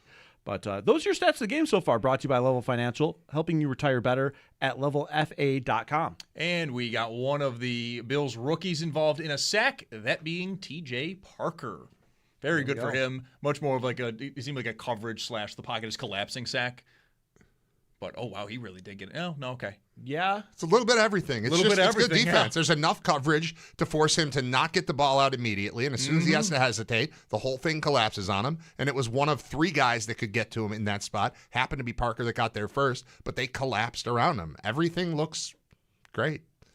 I haven't been able to zero in too much on the secondary. I do know at this point Carolina's been starting to be able to get some more first downs here, and they're actually starting to move the ball, but at least early. I mean, it's just Carolina couldn't do anything. We were at one point sitting there when Bryce Young was in. They had 17 total yards. And they had no first downs until that scoring drive that happened very late in the second quarter where they picked up 6. But they were sitting, it was like Buffalo 11 or 12 and Carolina none for a good portion of that game. They got one drive going, and that was that. But the Bills didn't punt in the first half, and they scored or had an opportunity to on each of their 4 drives. So far, so good, man. 3rd and long here for Carolina. We're at about 10.5 minutes left in the third quarter. Again, Buffalo up 13-7, and it does appear, well, we'll actually see if Carolina's going to go for it, but 4th and manageable here. Jordan Hancock in on each of the last 2 plays there, by the way. Real quick, because it's going to be 4th and 3, 4th and 4. Have we hit a point where, especially with Allen at quarterback, anything 4th and 5 in? Depending on field position, depending on game situation. But, yeah, I mean, it's not even 4th and... Is 4th and 5 different from 4th and 6 to you when Josh Allen's the quarterback? How's my team looking? How are we feeling? On a day like today, I'd go for 4th and just about anything. I'm glad you brought that up because, Allen being the quarterback is an important part of that, where I'm just I'd go for every 4th down with him. It probably would, or at least I'd have to be talked out of certain 4th downs of guys, 4th and 1. I get we're on our own 30, but go for it. He does give you that level of confidence, and you're right. Today, everyone's running wide open. It's kind of you can do whatever you want. I have a Joe Brady philosophy question for both of you. When Brady took over after Ken Dorsey was let go, the immediate thing that we saw was a more run-heavy game plan. Yes. And then McDermott's gone, and then suddenly it's well, now what's up with Brady? Because he wants to go a little bit wild, right? You know that part of, even though he's the one that came in and turned it into run first and created a situation where you've got the leading rusher in the league, despite having the top quarterback in the league, you've got the leading rusher. That's the stat you take out of last year. You had the quarterback as the MVP the previous year. I guess it's just showing versatility, but to come into this game and it just looks like the running game's an afterthought. The running game is something that supplements the passing game, and that happens in day 1 of Joe Brady being in charge of the whole thing. What is that? I don't have an answer. I'm just trying to figure out. It seems like a weird juxtaposition to me. Well, at least for me, I always, in some ways, kind of came to Brady's defense the last couple of years, when people were wondering, why are we not throwing it more? Why are we leaning into the run game? I got to, who is he throwing it to? Where's the talent? Now, there was always, I think, correctly, the argument that, when he took over, the run game gets good. Stephon Diggs' value for the team drops. All of a sudden, he's not targeted as much, and, and it did look like they were phasing him out of the offense. I've kind of looked at it maybe, as the years have gone by, did the Bills kind of know they were phasing him out of the offense? They were going to move on to a next era, and maybe they were giving Brady the green light to hey, figure something out for the next couple of years. Well, if you're right, then that's a great sign that this is a guy who adapts to the talent around him. And he looks at his roster and says, we're going to do what we can do best. I would suspect now that Brady's here, or now that Moore's here, we can cook. The whole thing just looks so much different with Moore there because Keon Coleman becomes a part of the offense instead of the guy who's got to replace Diggs. I mean, that was never going to happen. That's not who he is. Correct. I would suspect originally with Brady, though, it was about how, too, with the running game. Dorsey always infuriated me because it was shotgun sprint draw. He would run almost exclusively out of shotgun with James Cook. And when Brady takes over, he is putting more I formation, drop back formations into it. Running downhill. Where, you're starting to run downhill, and you actually have the offensive lineman not in a vulnerable, precarious position already, where it's James Cook into – Brett Coleman put it this way, James Cook into a pile of humanity was the sprint draw. And now You said, oh, boy. I think we're going to get pass interference there, but the defensive line has looked very, very nice today. It was a 3rd and 19 situation for Kenny Pickett right around the 50-yard line, and the play was not going to work. He threw into quadruple coverage, but somebody hit somebody early, so I think it's going to be Hancock, which is frustrating because you never want to be the camera. He had a very good drive. You never want to be the guy that the camera points to afterward. That's a tough, like you said, Hancock's had a very nice drive here. I put it in the chat. I've been very impressed with him. And then you're putting stuff in chat too? Yeah, you're amazing. Elarm Zor hit the man. It wasn't even Hancock. Not even close. He's just there. Look at this. It's absolutely Elarm Zor. Unnecessary. And what's awesome about that, and I love this so much. Too. That's tough. The ball's 12 yards beyond. Godzilla is going to have to jump to grab that ball. Right. But Elarm Zor did what he's been doing, which is just hit dudes. Just get after him. It does seem like a situation where the term uncatchable could have easily come into the conversation. Should have come into the conversation, like immediately. I need to stop everything right now. I just saw the Bills defense defend a screen. Hey, they had one earlier as well for Hancock. Yeah, Hancock did. That's twice now in the same drive that they defended a screen proper. But, Brad, to finish up your point, though, on Brady, and I think you're right to bring up, too, because you mentioned in the first half, like, it's good that we're seeing our guys go out there and play and it look good because the offseason in many ways has been painful. Like, just every second it felt like the Bills. It's just all these nitpicky conversations we have to have when we know we're just waiting for football. Right. It's the problem when your team's so good that all that matters is January. Because once you're knocked out in January, it's a long time to next January. Yep, and it's all you're thinking about, right? The regular season goes out the window. Right. It's just I'm zeroing in on these two. But put them games on TV, and we can talk about what's on the field again, and then they're fine again. It is right, though, to bring up with Brady of, I mean, this was always a positive for him, too, early in his OC career, the Dallas game. Never went away from the run. Why? They're not stopping it. Why would I go away from Dallas's defense base that year was dime. So our guys are bigger than you, and we're just going to party. And now that he's got DJ Moore, all of a sudden it seems like the passing game's coming back. We've heard Josh Allen openly talk about how the deep ball seems to be back in his arsenal again, that he's hitting it more and more often. You add that element, and this is something I've gotten excited about. Go back to those Diggs years. Yeah, they could pass the hell out of the ball. It was awesome. Their run game was Allen and guys. Now, all of a sudden, you have the league's leading rusher. He's still one of the betting favorites to be a leading rusher this year. What does that add to an element for this Bills offense? Does DJ Moore need to be Stephon Diggs? No. But James Cook is significantly better than what they had with Devin Singletary and Zach Moss. And that alone, I think, it makes the offense not perfect. I don't want to necessarily say that, but about as complete of a unit as you can ask for. Yes, you can ask for Jamar Chase or Justin Jefferson.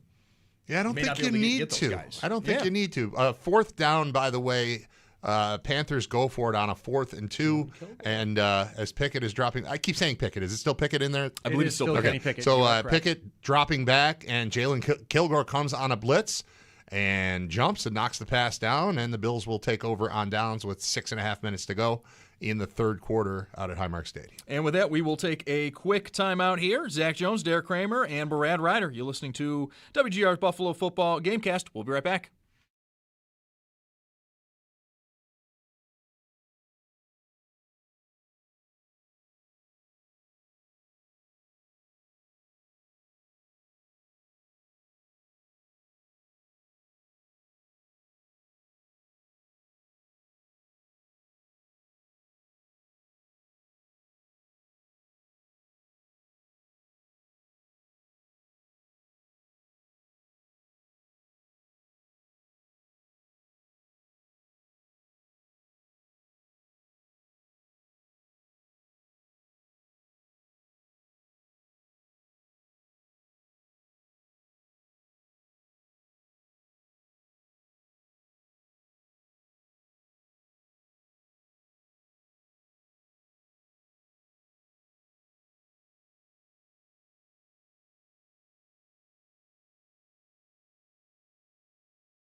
Welcome back, everyone. We're in quarter number 3 of the Bills' preseason opener, and they are doing quite well against the Carolina Panthers. It is 13-7. The Bills do lead. 6:37 left in the third quarter, and the Bills will be getting the ball back here momentarily. It has been a pretty darn good afternoon so far for the Bills. We've had flashes from guys like Deion Walker, who had a sack. TJ Parker gets a sack as well, and that's part of the rookies. Derek having a really nice day so far. And even the last 2 defensive plays, Eli Armzor forces a 4th down and 2 on a really nice open field tackle against Dillon. And then Jalen Kilgore off the blitz, jumps up, pass deflection, drive over. Series over, change possession. So it is good to see the rookies are also kind of getting a little bit of their shine right now. And again, it has been just – the score is deceptive in terms of how good you could feel about this preseason game. Just give Shane Buechele a minute. I don't think he's in yet. Just give him a minute. Oh, he is in. Let's go, baby. Just give him a minute. The score's going to look correct. Immediately a flag. Well, okay. I did my best. Someone else got to help me. You tried, Zach. I appreciate your fervor for Shane Buechele. This is... And someone's going to tell me, Zach, he ended his career at SMU. Yeah, and you'll never take away that Notre Dame game in which he won in his freshman year. You'll never take it away from me. You took it away earlier this week. Yeah, because he upset me. I'm allowed to do that. No one else is. Unless you're a Texas fan, then you can. I guess. Because I said something about Crest loyalty, and then you said he played his last season at SMU. Just keep everybody honest. When he's good, he played at Texas. When he didn't, SMU. That's unfortunate. This game is flying by, though. We are under 6 minutes left here in the third quarter. If every game could move this quickly, it would be delightful. Yep. But yeah, the rookies have had a very good day. It's a shame that someone like Skylar Bell, like he picks up an injury basically right before these games are going to get going. This past week, he's missed a few games, and now he was somebody I thought was going to get a really good run here and really, at least to a certain extent, become a preseason hero. None of the receivers are necessarily having a bad game or bad camp, excuse me. So, he kind of was getting stuck in the log jam. And now, he can't really be taking part in this. It has looked very good, though, to this point. Brad's been mentioning a lot, and he'll be back here in a little bit. He's just eating his lunch. But it's looked really good to this point, that guys are running open. There is a feeling here that Joe Brady wants to bring back the passing game. And boy, oh boy, it's vanilla. But the first couple of drives with the starters looked like you were going to get the passing game back.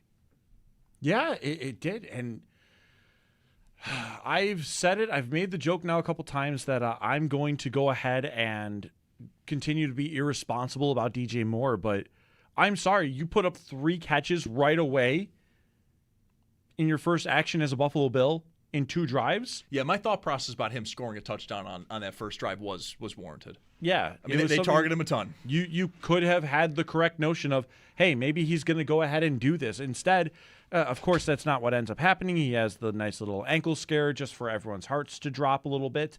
But no, he's looked every bit as advertised, and I think that is exactly what you want to see in a preseason game. More running backs catching passes here. What is with the screen games and them actually doing good with them right now? Pete Carmichael Jr. They defended 2 screens in the last drive. They just put up 1 on 3rd and 2 to get the first down. I think Gore got about like 6 yards. I do enjoy that. One preseason game might be like, guys, the screen game on both sides fixed. Brad, hold me. I'm scared. I don't know what to do if the screen game works. I like the screen game. I like screen game. My only problem offensively with the screen thing is when it's Josh Allen and the decision is made that as the ball is snapped, Khalil Shakir is going to be going backwards, and then he takes the ball and he turns and fires sidearm to him. You have just taken away so much of what makes him great, which is his decision making. Even if people wanted to argue with him being named the number 1 decision maker on that poll that came out this week. I want the ball in his hands because of his physical skills and also his ability to manage a game. And if he gets up there, you're taking away pre-snap stuff too. If he gets up there and it is dictated that this is the play that's going to happen, I think I just talked myself into a corner. But, well, because part of it might be getting up there, looking at pre-snap, going, all right, the Shakir play is going to work, so let's do it. Right. But if the decision is now run backwards, now throw, I just like when he's got the ball in his hands and is looking at all options. I don't like the decision being made before the snap is made. So that's my only problem with it. Utilizing various players, utilizing running backs, utilizing other receivers. Being creative, I love it. I love everything about the way that this offense has looked so far today. I don't know where it's going. I don't know who it's going to. I just know that guys are running free all over the place. We got our first real deep shot of the day, and it is just out of the reach. Well, not just out of the reach. He didn't even put his arms up, but Steven Gosnell was the attempted target. Oh, that was Pettis. I'm sorry. That was Dante. I had flashbacks to What's Shane Bouchel to John Burt. Dante Pettis was his the Dante Pettis, right? Yeah, Pettis was the intended receiver. He beats the two-man coverage. And Bouchel, I mean, it's a tough throw to make. He's a couple yards ahead of him. But yeah, Zach's over here fighting his demons.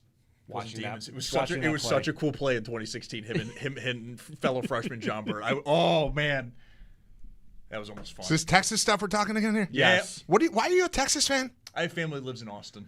All right. And so I would go to UB games a lot as a kid. Like I had season tickets and we'd go there all the time. Yep. But Texas was never going to challenge for a national title, and I wanted championships. And it's more Texas was right there. It's more legitimate than me being a Purdue stan. I have a buddy that went there. Yeah, my best friend went to Purdue, and I you just land on stuff. I get it. You just land on stuff. I get it. I thought I was going to go to ASU because I visited Tempe once when I was a sophomore in high school. I thought I was going to go there, and then you know what happened? Jake Plummer, who's my age, ended up being their quarterback, and I have ever since had this like fantasy thing where I live an alternate life where Jake Plummer and I were boys. I think it's healthy. We hung out. We were roommates freshman year. That's good. And he was the quarterback. So I don't know. You don't talk to yourself about this, right? Ooh, yeah. What? It's going to be pass interference there. That's not a good flag. That one's Gosnell. Yeah. Another deep attempt, not quite as deep as the other, but this one is pass interference because I don't know. I don't know what you can and can't do necessarily, but one of the things you can't do is just grab shoulder pads and throw the guy down as he's going for the ball. I think that's what he was doing. I don't know if Gosnell, though, put himself in a bad angle and started falling back. Yeah, I'm not 100% sure on that. I don't know. First glimpse of that did not really see much to warrant a flag there. You're going to need to see it again then, Derek. Yes, I am going to need to see it again. It's the grabbing and throwing of player to the ground part. I think that's what they're getting him on. But will they that little technicality. But will they show it? Yes, yeah, they will. Here we go. Okay, so we've got getting the hand fighting. I don't know. That looked like just hand fighting. A little bit. That's a bad. It's preseason for the refs too. We'll take it. That counts for we'll take it in our hearts. We'll take it. There's stronger cases to be made than that. Can we talk about your preseason fantasy draft thing that you did? Are you tracking that? What's going on? Sicko. Am I tracking that? I listened to that. So it was the same day you guys did that draft. Yes. It was the same day that there was a happy hour downtown for people here. So I got out at 3 o'clock. Correct. Happy hour started at 3:30. I took a casual 30-minute drive downtown listening to you guys do what I think was one of the most incredible segments in the history of American radio. Because it was everything is on its ear. Like, all right, first pick overall. It's like, ooh, what do we is do? It Frank Gore or Shane Bouchel or Kyle, whatever it is. You had to think up is down and left is right and black is white. You have to think everything differently. Well, and we did it too before we had found out starters were going to play. So Bulldog right now does not have a quarterback because he didn't pick Josh Allen. There was an assumption that he wouldn't play. You maybe wanted to pick Josh Allen at least for this one game. He would have had 6 of 8, 111 yards and a touchdown. Dummy. Yes. Here's my thing with that segment. Wake up, Bulldog. It's the shortest I've ever felt in a room is with the Parker boys. Yeah. I'm 6'3". That's too much. Boys, sit down. All right. Yeah, I want to feel good about myself. You are here. a tall boy, too. Ridiculous. That's the funniest thing about it. You ever been to their house? No. So Chris is 6'5". Yep. Owen's 6'6". Leo's in that range as well. Kirsten is 6 foot or 6'1", and they used to have bull mastiffs. Oh my goodness. Of course they did. So I'm 6'3", and I feel like a toddler. Yeah, in their house. You know what I'm saying? Yeah. It's nuts. Shane Bouchel rolling out There you here. go. There we go, baby. Getting your action. Oh. Whatever. Threw it out of bounds. It's fine.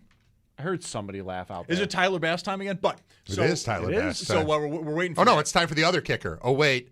Oh, wait. They don't have another kicker. They just have this guy who didn't kick last year. And it's 2 for 3 so far. 3 for 4 if you count the extra point. Get them all the reps you can give them. It's great. On the fantasy draft, though, Yeah. Here's the problem. I have all the stats Did any here. of you get to pick Tyler Bass?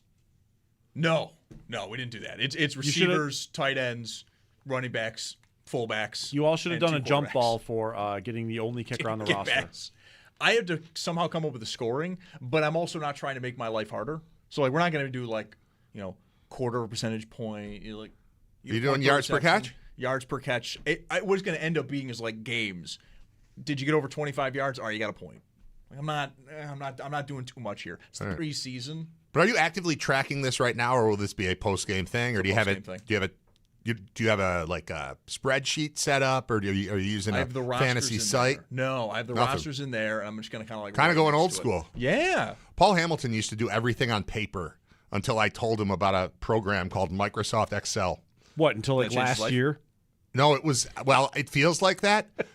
It felt like that when we did it, but it's 15 years ago or something. But now everything you ever want. And if you ever get a spreadsheet from Paul, it's because I taught him Excel. Tyler Bass does make that 29-yard field goal attempt, and now with about 1:29 left in the third quarter, the Bills are up 16-7 on the Carolina Panthers.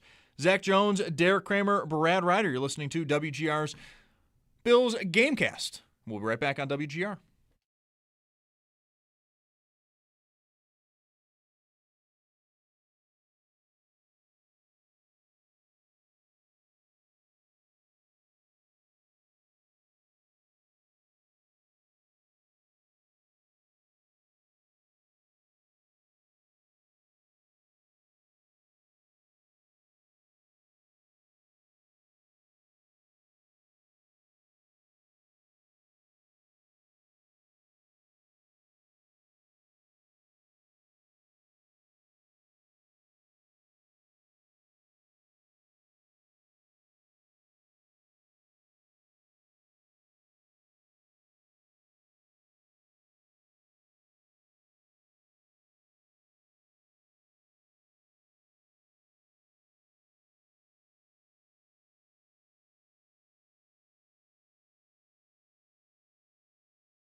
Buffalo Bills up 16-7 on the Carolina Panthers as they are getting their preseason action underway at Highmark Stadium. We've got about a minute 29 left in the third quarter, about a minute 20 actually left in the third quarter. And today's Gamecast is brought to you in part by Tim Hortons, the official coffee of the Jeremy and Joe Morning Show on WGR. Start your day strong with Tim Hortons and the Bills. Zach Jones, Derek Kramer, Brad Ryder, we are along with you here until the end of the game. Then Brad and Joe Cali will have you for postgame.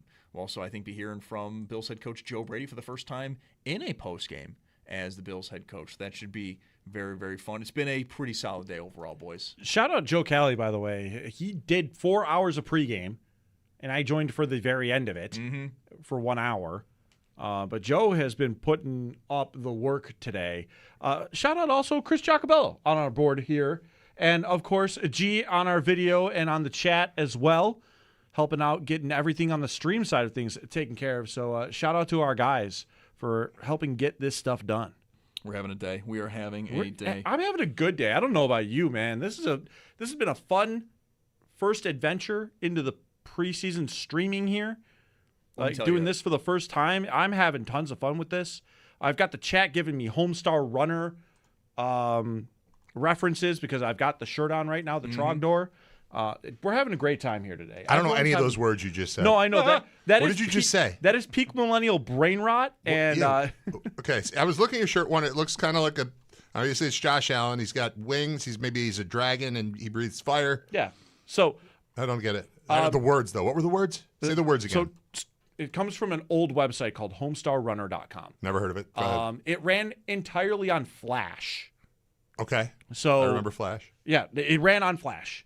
And one of the things of the origination of this shirt is something called strong bad emails. I'm really getting into the thick of it here. We're talking about I think I was this. better off before. Never mind. Yeah, no. But basically, how to draw a dragon. You draw an S, a different looking S. It's a lot going on. It looks like a snake. I was just going to say That's how it starts. Or an S. Or an like S. The S is for sucks. And that is throwing me for a loop. Looking at the game now here, they just did a shot of the old stadium, the construction that's going on there. It's not cleared yet. That threw me for a loop. I mean, I've liked the shots they've had of the new stadium and all that stuff, but seeing effectively the carcass of the old stadium, right? That's gonna. I don't know really when they're gonna clear it. That's gonna take some getting used to. Yeah, when I was out there for, we just went and kind of walked around the trail 2 days before the open practice. It was. I had heard it was just leveled, and there's still stuff below ground, but you wouldn't see it. You just kind of see horizon if you look there. But that was not the case. What you saw was rubble, like bombed out Lebanon. It looks weird. Right. Well, it looks like a bomb knocked down the other stadium, but then you got a really nice one across the street.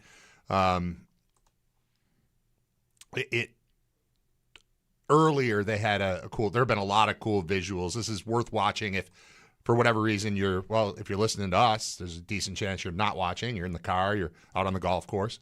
You're doing whatever. You're in Florida. I had somebody check in from Florida. I had somebody check in from Illinois. Beautiful. Text messages from people I haven't talked to in years. It's awesome. People are paying attention. Illinois, shame. They're probably going to lose their football team. It's going to go to Indiana. Indiana just keeps winning. It's still just a suburb of Chicago. Yeah. It's fine. It's right there. No big deal. It's like, I know the state is different, but it's like the Buffalo Bills playing in Orchard Park. It's no different from that. It's 15 miles from Chicago proper, or 25, or whatever it is. It's fine. There was another point I was going to make before about the bombed out stadium. But anyway, yeah, things look good so far. Oh, I know. For preseason, is there really anything better than this? Do you need to hear what Andrew Catalan is saying? No, you can just hang out and have a conversation or sit in on a conversation. It's like being at a sports bar. More importantly, for many of Bills fans, in terms of a certain time for games, we could also be here to help you not listen to Chris Collinsworth. You're welcome.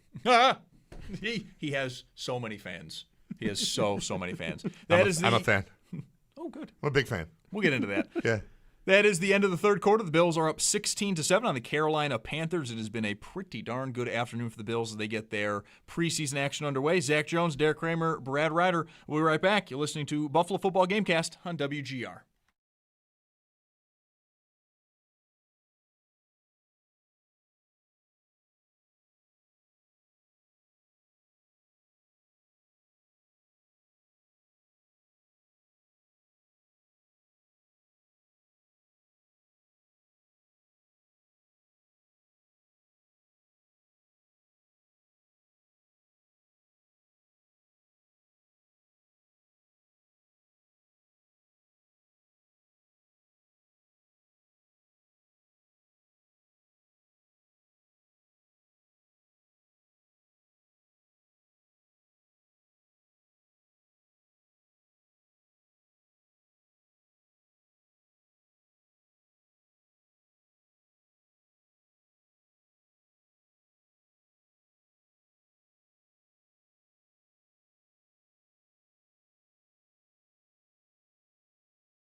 Fourth quarter action just about started here as the Buffalo Bills do lead the Carolina Panthers 16-7 in their opening preseason action.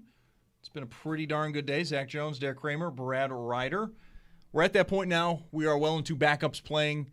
Carolina has struggled throughout the day moving the ball. The Bills really have not, for the most part. I mean, outside of a few stalled drives closer to the goal line in the red zone, for the most part, it's been a pretty relaxing day for Bills fans. If you were watching this whole game with nobody had jersey numbers, right? No numbers, no names. You'd be like, Bills are awesome, the Panthers are crap. Yep. Right? That's what you would say. Most of that is from the first couple of drives when the main offense, the real offense was in there. But there's been nothing at all to spook me like, oh, that's going to be a problem. I see a defense where I don't know who's where and who's going to line up where and who's going to be coming and who's going to be backing off and who's in coverage. That's different. And then offensively, I'm seeing receivers running wild.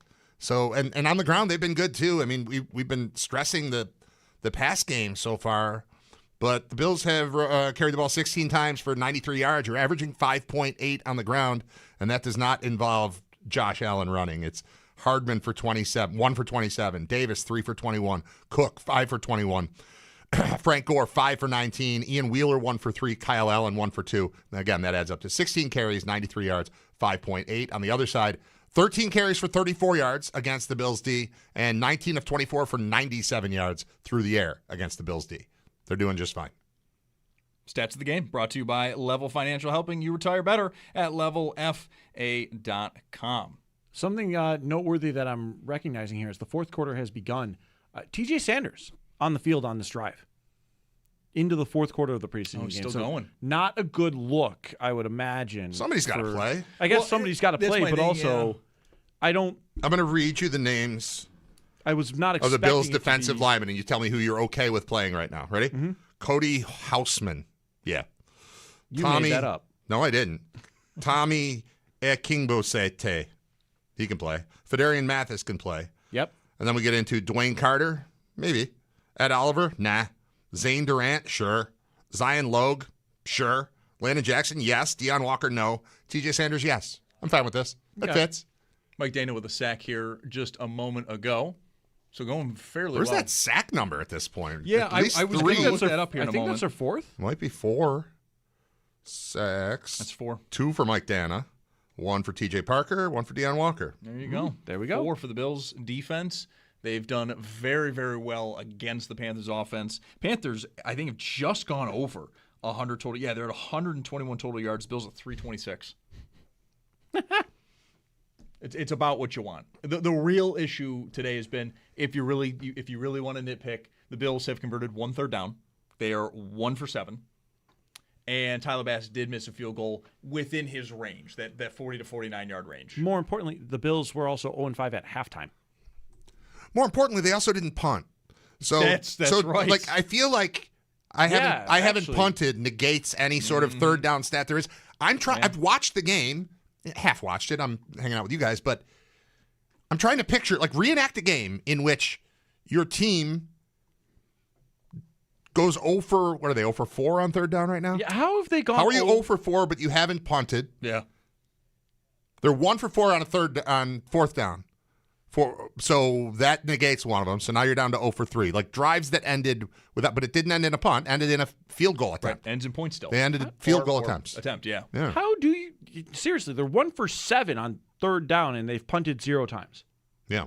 Field goal attempts. Yeah. Just 4 times. Well, how okay. often do you see that, though? Well, you're not going to. There are 7. Let's think through this. 7 times they've gotten a third down. Once they didn't get it and went to fourth. You say they're 1 of 7 now? 1 of 7, yes. Okay, so there are 6 offers that we're going for. One of them ends up being converted on fourth down, so now we're down to 5 offers. Yep. And you've got Tyler Bass 3 for 4. So that's 4 of them. So now we're down to 1, and maybe the time ran out end of half. At the end of half. So that's it. Fine. Yes, because that screenplay that they throw at the end of the half is indeed third down. Right, and they had just gone backward after the penalty. So the reality is, even really solid statistics like third down percentage can be picked apart because if you didn't punt, Third down wasn't the problem. It couldn't have been the problem. In a combination of not punting and not turning the ball over yet. That either, right. That is also what makes it incredibly funny. I like it. Yeah, no, I definitely like it. It's just sometimes numbers can be fun in ways you don't think of. Sometimes numbers can be fun in a way of like, oh, hey, they're 1 for 7 on third down. Okay, so that sounds like a bad day, doesn't it? No, they haven't punted yet. Okay, so they turned the ball over? No. Right. Oh, so they're losing? No.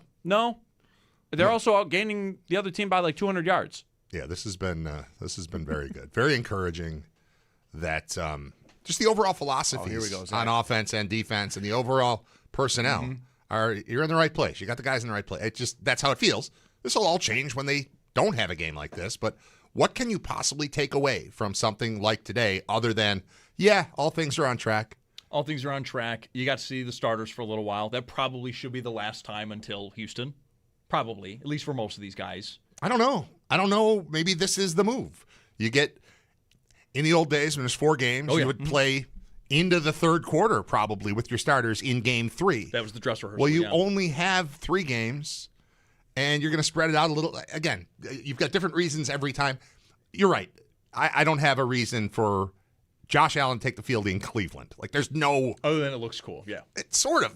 I don't even need to look... Who am I trying to impress in Cleveland? Yep. You lost, Cleveland. No, watch your quarterbacks. Cleveland... Let's watch yours. No, they don't want to. We'll start one of yours. Quote, unquote. We'll take one of yours. No. Yeah, why not? No, for the day. Sanders is a backup. I don't like that at all. Love the idea I of don't like that at all. Sanders as a backup. Hang on. Who's their third quarterback? I'd rather prefer that. Dylan Gabriel? Yes, maybe. Oh, my goodness. Gabriel's going to get cut, so maybe you get a future backup quarterback. I'll let you rethink that.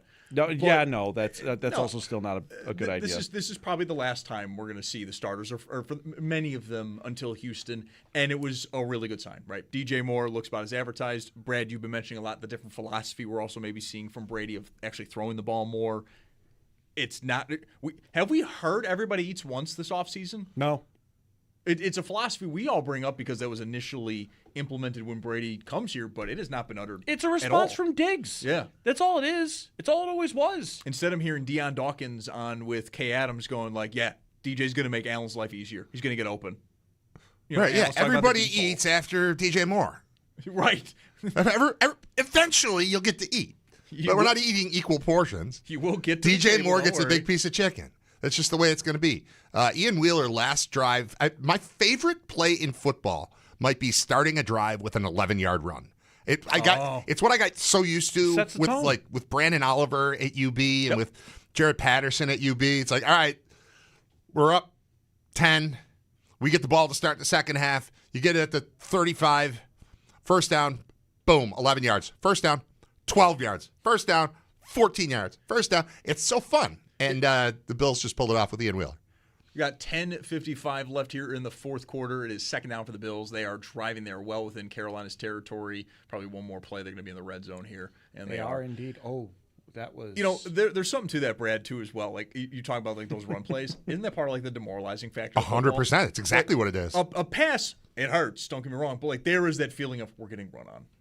And I know old school coaches really digging on that. Oh, right. They hate it. Mm-hmm. Jamori Macklin, by the way, converted the first down here, but he just trips over himself, and I'm like, at first I was a little worried, like he fell over without contact. Just tripped. But he was a stumble, because like he's just looking there like, oh, I hate myself for this.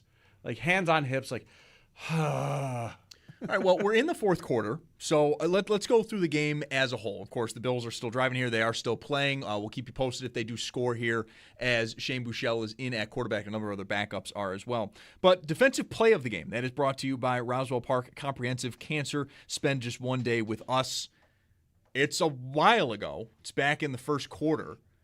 Deion Walker, though. I mean, we talked with Sal twice about the defense and specifically Deion Walker. His sack and really the plays that led up to it. We talked about Vita Vea. I've had callers call in for the last couple of weeks, intermittently talking about Vea. Someone called in today right before we took over. Right. It's a preseason game. He is not Vita Vea. He may never be him. But after days like today, it does make you feel like, yeah, we're not going to go out for fast food. We've got that at home. We're not going to go for Vita Vea. We've got that at home. I sure as hell don't mind the Vita Vea at home option. Kind of feels like it. I mean, Sal's mentioned it. I've talked a lot about it. They lack that star power, that punch on defense. You may have it. Well, and what does that do for all the other guys who have had? We've had high hopes for them to be A+, and they've been B and B+ for the most part. What does adding a guy with that size, a guy with that strength, a guy with that mobility to the middle of this whole thing do for Ed Oliver and do for Greg Rousseau and do for whoever else is in the mix on the defensive line, do for Bradley Chubb? All of that stuff works. Go ahead, Derek. You announced the touchdown. Yeah, we got ourselves a touchdown here, as that was indeed Ian Wheeler just wheeling it in from about 6 yards out, right up the middle, too. Just beautiful. He jogged up the middle for a touchdown. You know how you score a touchdown like that? You start with a 11-yard run on the first play of the drive. Those are the best drives, man. Right. And Wheeler might be someone that's going to be interesting here throughout the preseason, because mentioned earlier, like how fun it is to have a player like Frank Gore Jr. in the preseason, a guy that always seems to show up every August and then ultimately doesn't make the roster because the depth chart's just well established ahead of him. But now you've got Wheeler, who should be more of an interesting case and a player to try to carve out that practice squad spot for his own and competing with Gore in this. That will be something that, because I have to sit here and watch every single preseason game, that's our job, guys, I'm going to be paying attention to this. I thought we were just going to get the thing that I requested earlier, which is score a touchdown, then commit a penalty to stretch out the extra point to test Tyler Bass. No, it's going the other way. It's the other way. So now they're going to go for it. Now they're going to go for it, not test Tyler Bass, because now it's going to be a 1-yard play. Good job, Carolina. We had it in spirit. It was right there. I was excited. Nick and Depew also said the same thing you did. I was hoping Nick? that was a Bills penalty so that it was a longer kick. Nick and Depew is my favorite person in the chat. There you go. Shout out Nick. Nick's awesome. There you go. See, everyone? If you're nice, you're going to get a shout out from some of us. For me, no, not me. You got to be rude. Rude, then I'll shout you out. Nice, no, don't ignore you. You're encouraging the worst thing to. Oh, number 84. Wide receivers in the number 80s. Jamori Macklin stumbles over himself after getting a first down, and then that's a comically bad-looking drop, actually. Got to bring back 80 numbers for wide receivers. Are we calling that the drive of the game? Because of the 11-yard rushes? The one that just happened? Yeah. I'm not opposed to it. All right, drive of the game. That is driven by your Upstate Honda dealers. For the best deals this season, visit your Upstate Honda dealer today. I'm fine with that. I do think, though, it should be Keon Coleman. Trivia answer coming up here in 25 years. Caught the first touchdown pass in New Highmark Stadium. I mean, I did mention it as the first one. Does that count, or does the first regular season touchdown count? I'm almost certain it won't count. Yeah. But it'll be one of those that people will argue about for years. Yeah. Will it count? Should it count? Your trivia night's going to be a mess at that point. So the thing is, I feel like in trivia night, you can have that as like the bonus points answer. Oh, when someone does the bonus points answer, no. No, like you ask the question, who's the person that caught the first one in like the regular season? And then bonus point for, do you know who caught the first one in the preseason? Keon Coleman. And it was it Keon Coleman? It was Keon Coleman. Yes, give me that point. It Keon Coleman. Give me the point. Brad's got a bonus point. Let's go. It's awesome.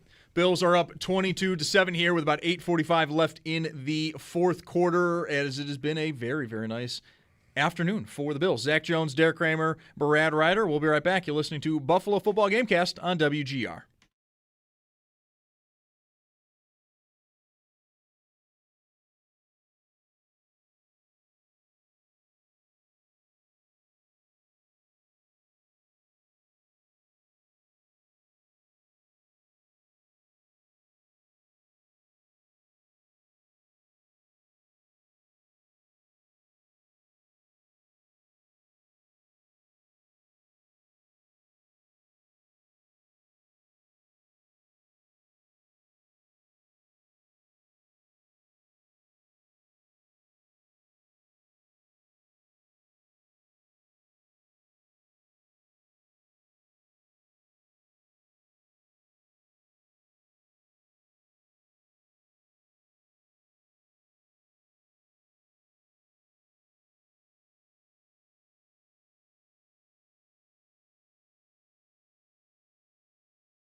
fourth quarter of the Bills' first preseason game. They are taking on the Carolina Panthers, and they are up 22-7. No, Tyler Bass did not miss another kick.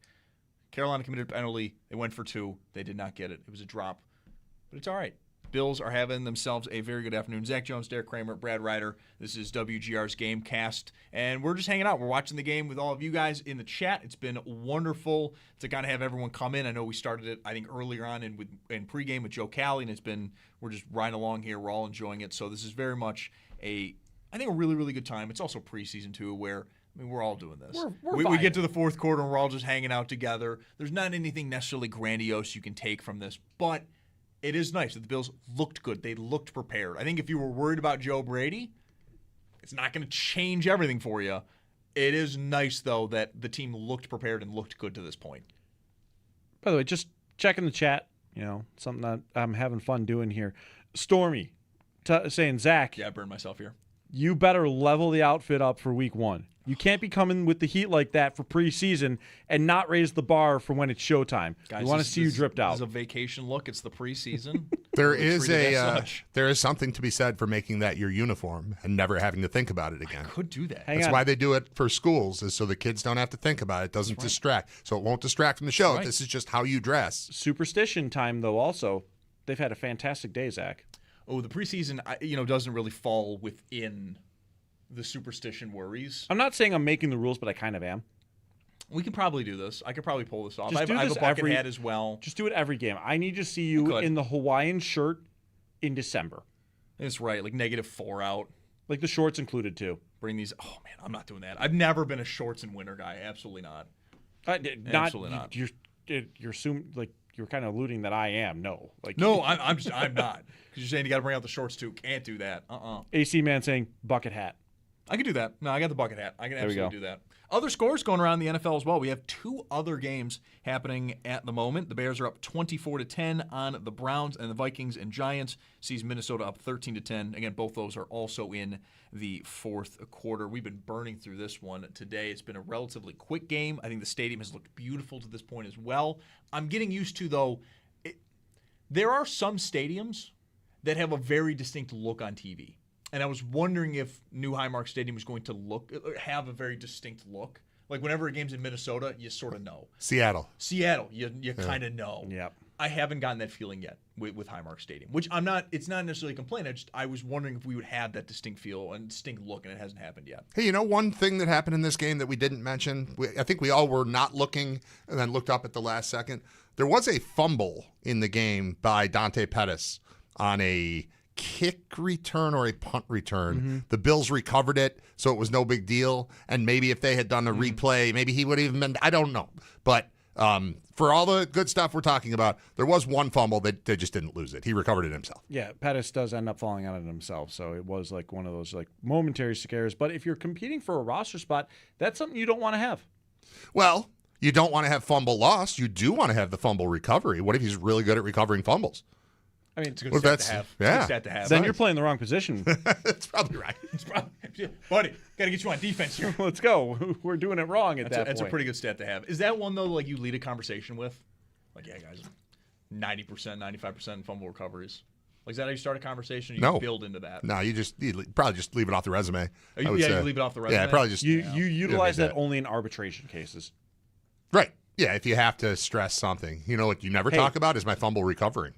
Yeah. Hey, I recover fumbles. That's what I do. Come on, guys. You should give me more money because I recover fumbles. I was wondering, I'm like, where do you bring that stat in? Like passing yards, you lead with that. Passing touchdowns, you lead with that. Fumble recoveries, Brady said, leave it off the resume. Yeah, you don't need to. Well, if you're a return man / receiver, leave it off the resume. Guess so. Like, who dropped it? I don't remember. I don't remember. Why were you in such a good position to recover the fumble? Well, I was tracking the ball. Okay. Why? Well, because I had the ball. Then I dropped the ball. Then I grabbed the ball. So it just kind of washes itself out. But I feel like everything's been, this is great. It should be mentioned that there was a fumble. And there was also, I was going to say, I thought they were going to maybe play those plays, but it was the touchdown to Keon on the TV. I came into this game not wanting to see the starters play. And look, it was wonderful to see DJ Moore already implemented in the offense. Allen looking like Allen. You and I yesterday kind of got into it a little bit too. Yeah, I don't want to see my starting quarterback get hit in exhibition games. He got sacked twice. I need to see that. Now you both are reacting to a quarterback getting hit. Kyle Trask. Ooh. Yeah. Oh, yeah. That sure was. Yeah, I wouldn't want that to happen to my guy. Ooh, I don't want that happening to And any it comes guy. back. Doesn't count. He scrambles. He gets annihilated. Start over. Bring it back for holdings. About 6.5 minutes left. This would be a good time to let you know that when the game ends, we won't be done. I'll be hosting postgame along with Joe Cali. These guys get out of here. They've been here too long. But now I don't know what we're doing. Oh, my goodness. Was that Jalen Kilgore, by the way, that laid a little bit of the boomstick there? Yeah, it he was. started Yeah, it. it was. Kilgore starts the hit, and then someone else but hits. Oh, my goodness. It's a straight-up cross-body block. Lord of mercy. And it's 2nd and 20 for that. There Have will fun. be a post-game show. I believe the timing should work out. It'll probably be until 6 o'clock. That wasn't a very good pass Just at all. hilarity of errors. Kyle there. Trask had a series just now. I don't know who came up with the interception. I think we're going to get that here in just a moment. I can't see the number. Is that Connie Walker? That is number that I got 41 there. I believe that Is Connie Walker. Yeah.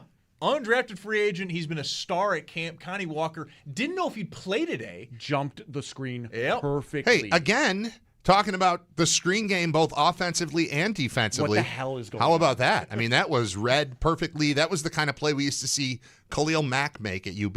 Yep. That was perfect. But, yeah, it was up in the air if he was going to play today. He was part of that group that was missing practices. Didn't know if he was healthy or not. Gets in there, he's playing late, comes up with an interception. Good for him. He's who I think of like playing the preseason. It's not the starters. It is guys like Connie Walker, who's had a good preseason or had a good camp. Fans are starting to hear about him a little bit more. You're starting to read the articles, starting to hear the radio hits. Mm-hmm. And then he comes out first game at Highmark, comes up with a pick. Well, and that play was, I mean, just a completely blown-up screen pass. As Trask drops back, he's got his intended receiver in the backfield. He's also got 2 blockers right there. And somehow, is it Walker? I got Connie in my head. Yep, Connie Walker, yep. And somehow Walker just gets right in the middle. Excuse me, pardon me. And is just right there in the way. I mean, he received the pass directly from Trask on a screen. Yeah, it was a great completion to the wrong team. Yeah, it was not great. Right to the Great chest. completion to a wrong The Bills are now pushing to score again. They're down inside the 10-yard line. Frank Gore Jr., nice run there. And, Frank Gore Jr. gets them down there. It's 1st and goal at, I want to say the 5. Yeah, they're at the 5-yard line. About a little over 5 minutes left in the game with the Bills leading 22-7. When we wrap things up with the game cast, we'll take a break, and then we'll come back, and we'll have the post-game show with me and Joe Cali. Sound, Sal Capaccia is down there. Paul Hamilton's down there. We'll hear from Joe Brady. We'll hear from Josh Allen. We'll hear from a bunch of people. So keep it right here on WGR. Does the live stream continue? Do I have to be on video for that, too? I think so. G says yes. Oh, yeah. G says yeah. You got to stay. Yeah, well, I know I got to stay, but I'm going to switch spots. I'm going to switch cameras. It's going to be all different. Yeah. What you should do, though, is throw everybody off when it's post game. Hawaiian shirt? All of a sudden you're wearing a Hawaiian shirt. Do we do that? You change apparel. Do we do that with one of the streams? We just everyone just get up and sit in a different spot? I feel like G would just fix it. He could just move us. He's good at this. Yeah, he's not here for the horsing around. Absolutely not. Everyone goes back to their same spots. Fine, G. Fine. Touchdown, Buffalo. Frank Gore Jr. Good for him. Again, kind of that camp hero, preseason guy that everyone likes to follow. Preseason fantasy master. Yeah, he was the first. That's got to be helpful. He was the first overall pick. Rightfully so. Owen Parker. There he is in the end zone. He already had 7 carries for 38, or maybe that counted. No, that counted it. 7 carries, 38 yards, and a touchdown for him. These numbers are starting to look pretty great for the Bills. Look at that. Same thing. Parting the sea. I mean, the team stats are what's really fun here is just looking at the dominance today. But this is what I like to see, man. 28-7. The Bills out in front comfortably with 4 minutes 33 seconds left in this contest. And it is now 29-7. I'm sorry, 29-7. Beautiful. Nailed it.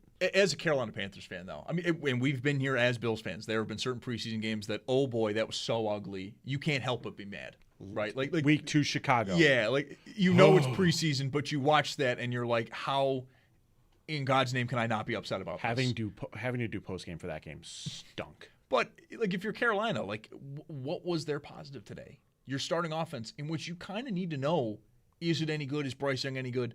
Put up 17 yards total? They didn't learn anything. They didn't learn anything positive. They don't have anything to go home with, and you're like, all right, well that part was great. If I'm a Carolina fan, I'm just saying get healthy Chuba Hubbard.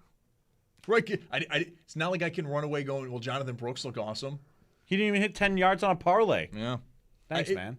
And that's the thing. It's preseason. There's only so much you can take from it. I know Jim Leonard talked about like they want to get guys time on task and get them out there. But even he openly acknowledged it was going to be a vanilla scheme. They weren't really going to do too much. It was going to be just, look, we're going out there. We want guys to play. So there's only so much you can take from it. There's only so much you can be happy with. There's only so much you can be mad about. But if you're a Bills fan, yeah, the Bills looked exactly as the Bills always do.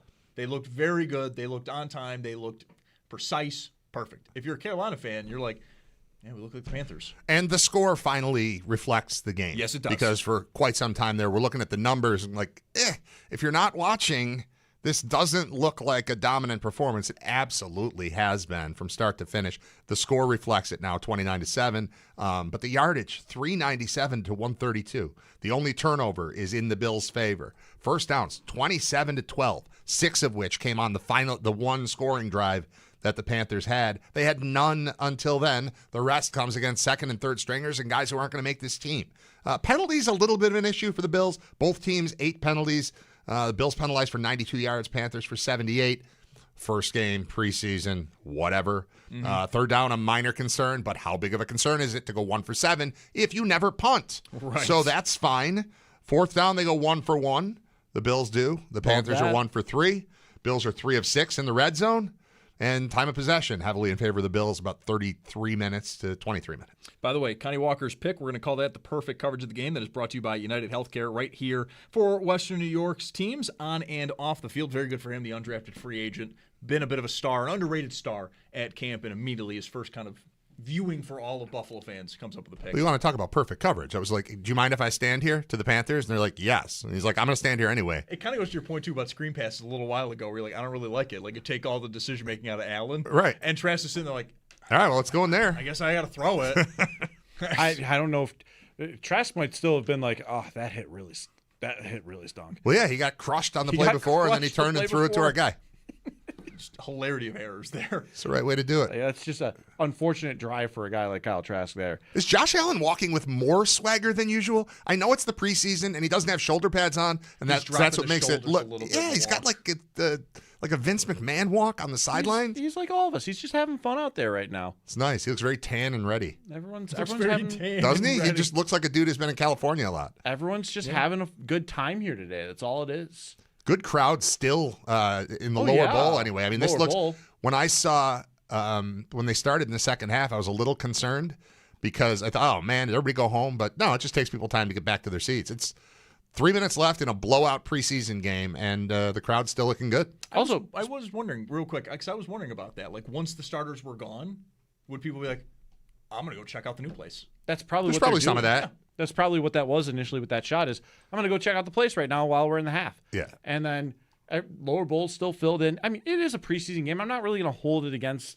the fans if, like some of them ducked out early here if they're like and it's kids' day. It's the kind of thing you get your kid there, you go check out the stadium, you call it a day. And the next thing you know, one of them's going, Mommy, I want to go home. Right. Or like something happened. Like it happened. So, those things happen. Speaking of crowds, by the way, shout out to everyone here.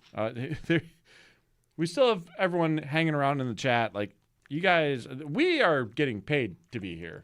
Y'all didn't have to. Wait, they pay you guys? Oh, oopsies. Oh, no. Quote unquote. I guess your check's in the mail. I hope so. But everyone's sticking around. Appreciate you because it's been a great day. We're all hanging out here, trying this out for the first time, though. We've been having a lot of fun, and I hope that everyone has as well. I'm going through some of the stats from some of the other games going on here because I've only really said the scores up to this point. All right. Well, in Cleveland, we have a little bit of a quarterback competition going on there between Deshaun Watson and Shedeur Sanders. Watson, and this is just the blanket stats. I haven't actually watched into the game. Watson, 11 for 15, 126. I did see a sack he took. I believe he fumbled on that as well. And then Shedeur Sanders, 6 of 11 for 79 yards. He does have a pick. No touchdowns between either of them. Oh, boy, that's Cleveland. The March for Arch. Gotta love it. For the Bears, Tyson Bagent, preseason camp hero for Chicago, 13 of 22, 169, a touchdown and a pick. And then Case Keenum, good for him, still kicking around, 9 of 10, 151 yards and 2 touchdowns there. And then over in the other game, I have not actually seen anything, by the way, on Jackson Dart. I know he was in the medical tent. I've never actually heard if he left or anything like that. Oh, they probably weren't bringing him back in the game regardless. No, but is he healthy? I'd like to know. Let's follow it up. I think we might have a replay challenge. Yeah, we do. With 3 minutes left. Oh, yeah. Well, no, I think it's legit. The Panthers had the ball. The runner, I apologize, I don't remember if it was a run play or a pass. I think it was a little dump-off pass. Caught the ball and was hit. The ball pops out as he's going down. The angle that they showed from behind did not make it clear. The ruling on the field is that his knee was down before the ball came out. I can't imagine it's true. Oh, that was a little... Every angle we have stinks as of right now. But watching it live, it certainly looked as though the ball came out. You're not going to be able to see it from this angle either. Oh, wait, maybe. This might There's be always the somebody angle. that comes in. He's down.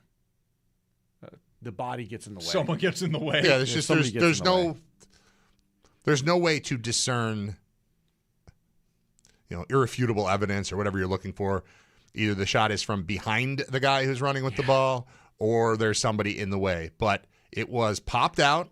It was picked up by a Buffalo Bill, and he was on his way to the end zone. They blew it dead, so we can't say he did score, but he was in the process. There was a reasonable chance this is going to be a Buffalo Bills defensive touchdown. I will now say I think his knee's down. There's no way they're going to Right or wrong, it's good for Came Brady around to to get it. a challenge process out of the way, though, if the opportunity did arise for itself to do that. By the way, just follow up your Jackson Dart questionnaire there, Zach. He gets taken out of the game. Okay, sorry. He's taken out of the game, goes into concussion protocol in the blue tent, and immediately comes back into a preseason game and throws a touchdown. So he's fine. Oh, okay. So, yeah, he's totally So let's fine. call him fine. All right, so he just got his soul snatched in that hip, but it was totally fine. Okay, whatever. That works for me. That's fine. At least it wasn't a blow to the head. No, right. It was more to the ribs. But when you got a guy like that who's had those sort of problems, that you're even more inclined to get in the time. We got to check you out. Okay, you're fine. Move on. I mean, you guys have seen me throughout this. I mean, the moment my quarterback takes that hit, you're done for the day. Oh, you're healthy? Cool. Go get your hat. You're done for the day. Like, we're moving on. Yeah, I would have thought that they would have sat Dart down, but apparently that is just not what we do here with the Jackson Dart experience. Carolina went forward on 4th down here. I think they got it. They did. Yeah. Okay. So there we go. Interesting decision. Down 29-7. I guess why not, right? Who cares what the score is? You're not going to win the game.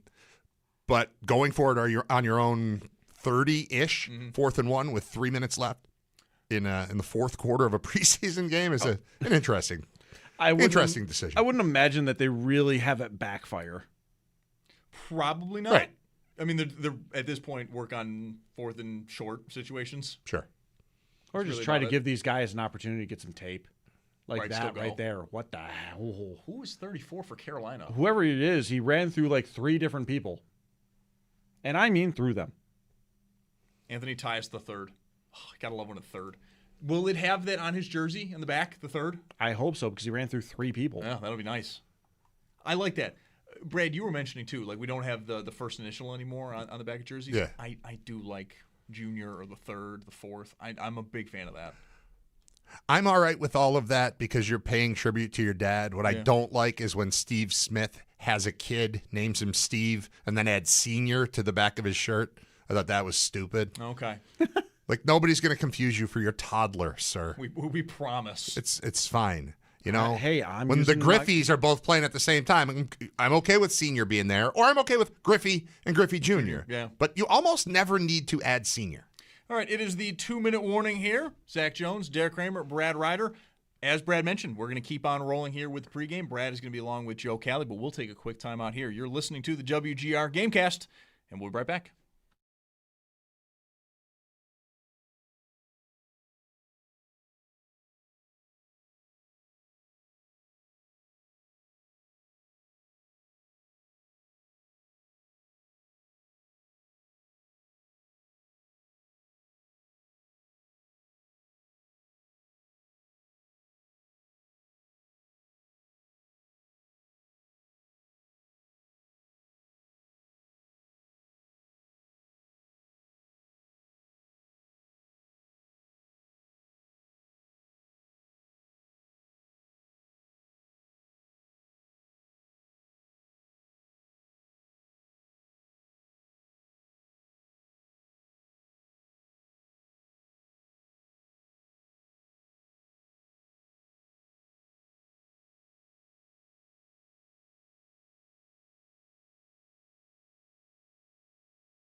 All right, just a couple more minutes here for our Gamecast as we are in the 2-minute warning for Bills and Panthers. The Bills up now. Finally, the scoreboard indicates what the stat sheet has been indicating all afternoon. Bills are up 29-7. The starters looked very, very good. The backups have looked pretty solid. The rookies have flashed in many respects throughout the afternoon. Welcome back, everyone, to WGR's Buffalo Football Gamecast. Zach Jones, Derek Kramer, Brad Ryder. Brad and Joe Cali are going to have you for postgame, but I guess now for the next couple of minutes here as we wrap everything up, boys, your final thoughts on the Bills' first preseason game of the Joe Brady era. That could not have gone more swimmingly than it did today.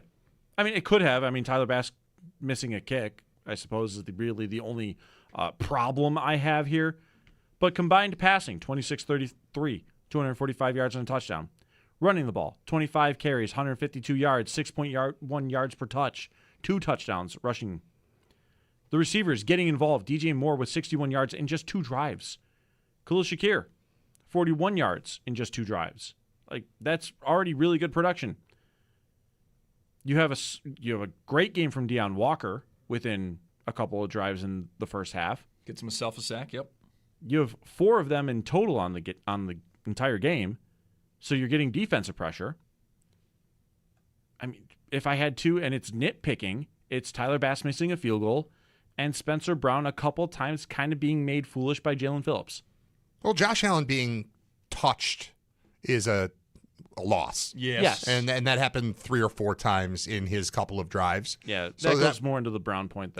Yeah. So I would say that's the only negative, but also he was touched. He wasn't drilled. He was sacked twice. He was hit after a throw, but not in a way that scared me. If this was a regular season opener, you wouldn't be like, "Oh my God, get him out of there. He's going to get killed." Agreed. It's just that you walked into this saying, "I don't need that dude on the field at all." And then as soon as he gets hit, you're like, "See?" And you're right. Like, you can't. I came in disagreeing with you completely, and I was like, "All right, go. Put him in. Put the suit of armor on him. Get him out of here. Put him in. There's a big stadium. Find somewhere else for him to be." It's a big stadium. But no, I wanted this for the vibe. It's time to start building this regular season. The way the schedule starts is going to punch you in the face if you let it. So you've got to be up to speed to where you're feeling like, no, we're the best team in the league and we're here to win the Super Bowl. And I think today did a lot to extend it. They know who they are. They believe who they are. They put it on display for us today. And there's no denying the fact that they look like a real contender based on today. They looked real when it's the ones against the ones. And then you start to, you consider, well, maybe Carolina's got more depth. No, it's not more depth. There's not more anything. There's not more anything in Carolina than there is in Buffalo. And that's what I take away from it. That's perfect. Also, I'm just going to nitpick something here. You're calling defensive holding in a 29-7 game with less than 2 minutes left in a preseason game. Preseason for everybody. Get ready. Grow up. I hate it. Grow up. I really do hate it. Or don't hold. Don't hold. Don't hold is the other way to look at it. No. Right. I'm Stop cheating. I'm here to condone cheating if you're up by 22 points in the fourth quarter with less than 2 minutes left. I will say here, get away with do whatever you want. Do whatever you want. I think my favorite takeaway from this is that all we've heard throughout camp is this rookie class feels a little bit different from the last couple. Like, guys are making contributions early. And what we saw today was rookies making contributions early. TJ Parker gets a sack. You have Connie Walker with an interception. Jalen Kilgore had a pass breakup. Jude Bowery looked fairly good at left tackle today once he got in. Bowery had some issues, though, today as well. He has a bad holding penalty. He did get beat off the line almost immediately on a play that resulted in a sack. So he did have a little bit of struggles as well here today. So with the rookie class, I think Bowery really was the one that was more uneven than anyone else. Alarm Zor also had a pass breakup as well. He did have a bad DPI, though, He did. But ultimately, I think a really uncatchable, pick up the flag. That's right. Again, Godzilla is jumping for that ball. That was fine. But overall, I think a very fine day for the rookies in their first preseason action, and it does point to this rookie class may be on the field much earlier than in years past. We've got about 25 seconds left here in the fourth quarter. As the Bills are going to take the win, it feels like it's going to be 29-7 or 29-14. Kyle Trask got smacked again. It's going to be one of these outcomes here. Holy moly. Why'd the clock stop? Someone call timeout? What happened here? Oh, I'd like to hope so, but look at Trav. He gets like, ooh. Yeah, it's a hit. Dang. I think some of these backup quarterbacks are like, Jimmy I'm cool Charlo playing football, but like my whole job, I'm getting paid a lot to just kind of hang. Carolina took a timeout, by the way. You were correct in assuming. Well, they want to score. They want to make this thing look like they were in it. They're trying to build. That makes sense. You've got it's 2-minute drill. Well, right. Yeah, we only lost 29-14. I don't know what you're talking about. Everything's fine. But it's still an opportunity to work on a thing that teams like to work on. These preseason games, they have different goals than just winning. And one of them is to work on situational football that you can't simulate when you're not playing against a different team. Oh, no. That was somebody's blown assignment. Yeah, he was wide open. Mm-hmm. Number 13 for Carolina. One moment. Got to look at their depth chart. I don't have number 13 on my depth chart for Carolina. I have no idea. Hang on. Let's find out. John Mechie. That's Mechie? Yeah, it's Mechie. Oh, fantastic. Good for him. All right, well, I'm happy with that. That's fine. They're still going to win, and I like John Mechie. That works for me. John Mechie? What's your Mechie affiliation? I liked his story. He's still like. Right, he's playing football after coming in as a rookie and being diagnosed with cancer and being able to fight through that and all that. So I'd like. Okay, yes, again, definitely good for him. "Quote unquote," like. I mean, I'm not that, but I appreciate that he's still in the league. That's amazing for him. And he got off to a bad start because of that. So at least he's on an NFL roster. Love that. It is 29-14 with 20 seconds left. The Bills are going to go on and win here. This is fantastic. It's a great start for the Bills. No injuries to speak of as well. DJ Moore, if you've been waiting on the update, don't. We got one from Sal pretty much right afterwards as well that Moore was fine. He was getting checked out by trainers. They kind of hung out with him for a little while, and then they were totally fine. No issues at all. So they get out of this one scot-free, and they looked very good in a number of areas that you wanted them to. Derek has mentioned Spencer Brown, not great. Anytime your quarterback gets touched, especially in the preseason, not good. Tyler Bass does miss within his range, not good, but he does make up for it. So it's not all doom and gloom. Yep, and Brown had several good plays as well. Like Allen was able to take a couple of deep shots within this game early on. So, hey, you need your offensive line to be blocking for those, right? Yes, you do. So, yeah, again, it is, like I said, it's nitpicky, but, those are the things that you look at and go, okay, those are the things that I would like to. In terms of the vibes, though. If I could start over on some things, those plays, that's it. And, however, you can count those moments on one hand. Yeah. And that is overall a great preseason game because also, at the end of the day, injuries. We got a scare with DJ Moore, but that was pretty much it. And this will almost definitely be the last time you see Moore until Houston. Almost definitely that's going to be the last time. So here we go. Flag with 20 seconds left. This is what I'm talking about. Let them do what they want. Get me in victory formation. Let's get out of here. Brady doesn't even have the headset on. Yeah, he's even like, come on, what are we doing here? Well, let's roll. Let's get out of here. I don't care that the kick wasn't in like the kicking zone. We'll just take the ball where it is. Like, grow up. Yeah, so we're all wrapped up. We are done here. The Bills do start their preseason off with a win, 29-14. Coming up next for the Bills, they are going to be traveling to Cleveland. They'll have a joint practice with the Browns later on this week, and then they'll be playing the Browns in Cleveland next Saturday at 1 o'clock. And then looking very much ahead in the preseason, the Bills are going to actually wrap it up on Thursday, the 27th, when they are home against the Steelers. So the next time we see the Bills at Highmark Stadium, it is going to be against Pittsburgh a little bit later on this month, but that will do it for this first one in the preseason. The Bills do finish it up 29-14. They take down the Carolina Panthers, and that is going to do it for me and Derek. Thank you so much for everyone that was watching for this kind of new iteration that we're going to roll with. It's going to be a game cast. We're going to be hanging out during these Bills games. You can watch with us, hang out in the chat. It'll probably be a lot more stressful come the regular season when real bullets are flying and the results matter. But yeah, I can't wait for those. Yeah. I can't wait for us to like flip out about like a play on 2nd and 3 where they call a screen and it doesn't work. Mm-hmm. Like I'm excited for that. I'm dreading it all at the same time, and I'm excited that everyone was here, hanging out with us. Thank you to everyone. What do you say we do this again next week, same time, Zach? Yep. And today's Gamecast and next week's Gamecast is going to be brought to you in part by Tim Hortons, the official coffee of Jeremy and Joe's Morning Show on WGR. Start your day strong with Tim Hortons and the Bills. Again, that is going to do it for myself, Zach Jones, and Derek Kramer. Coming up next, we're going to have postgame with Brad Ryder and Joe Cali. This has been Buffalo Football Gamecast on WGR.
practice, so a lot of the calls were about sightlines and stadium amenities. Actually, it wasn't much about sightlines. Sightlines kicked in the next day once pictures started circulating. But today it's about football. So your phone calls are going to be welcomed throughout. We'll be here for a couple of hours. We'll hear from Sal Capaccio's down there, Paul Hamilton's down there, players, coaches, all that stuff that's going to happen. But you are a part of this as well. You just set foot in that stadium for the first time. If you are a fan, even if you got to go to the practice, this was different. This was a game. I'm Brad Ryder, still here. I'll be here for 2 hours. Joe Cali is back. He was here this morning. Yes. Then he went away, but you were right over there the whole time. You didn't really go very far. I was writing. I was maybe 10 feet away. Yeah, you were right there.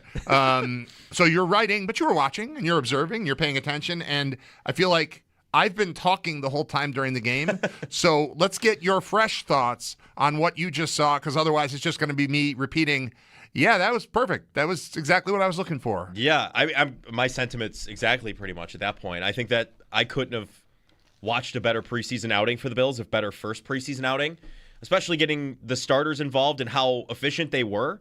DJ Moore escapes unscathed, reportedly, right? We're not 100% sure about that. I'm 98% sure it looked completely fine. Sure.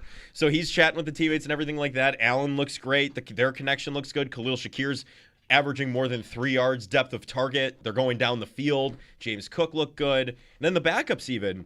The backup quarterback battle was the biggest concern, I feel like, of if Josh Allen were to go down, God forbid, could you count on Kyle Allen to win a game? Could you count on Shane Buechele to win a game or two if it was just a couple games? And that was better than anything I had seen of them in training camp, in any practice. I'm not writing home that they could play as a starter in the NFL. I'm not going that far with it, but it could have been worse for them, I would say. But Ray Davis looked good. Like everyone you wanted to look good, I feel like looked pretty good.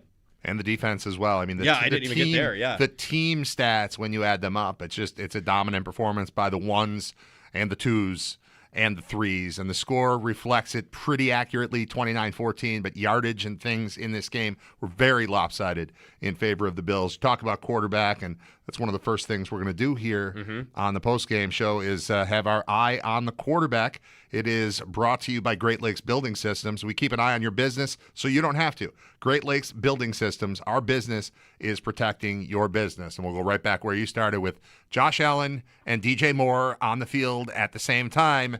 Made everything look different to me and everything look better.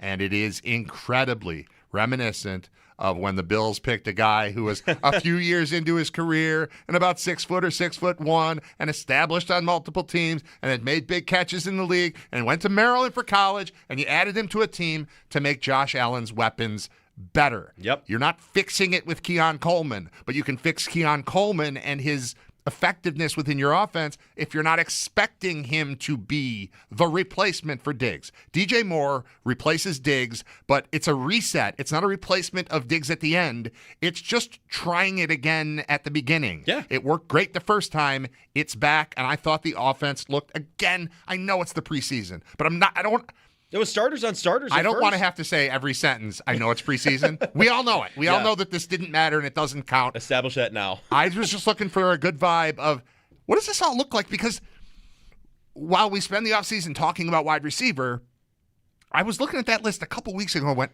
they might be really, really good at receiver because we know what this guy can be even though we haven't seen him with Allen. We know what Shakir is. Got pretty high hopes for Palmer. Yeah. There's a chance Keon Coleman can be a part of it. The tight ends are a big deal. All of it just start, and Cook's the leading rusher in the league. So what does it look like when you just put a new guy at the top of it and then work around that and start? And it passed that test like through the roof. Sure. And what did it look like when they added Brandon Cooks last year? You immediately started throwing more downfield. This is just a bigger escalation of that, expanding the field. So I'm excited about it. I think that addition is really going to come to fruition pretty quickly here as the season gets started. Yeah, and I know these guys in here, Derek and Zach, were like, they wanted to see the first play go to DJ Moore. Like, it doesn't have to be the first play. It's a preseason game. It doesn't matter.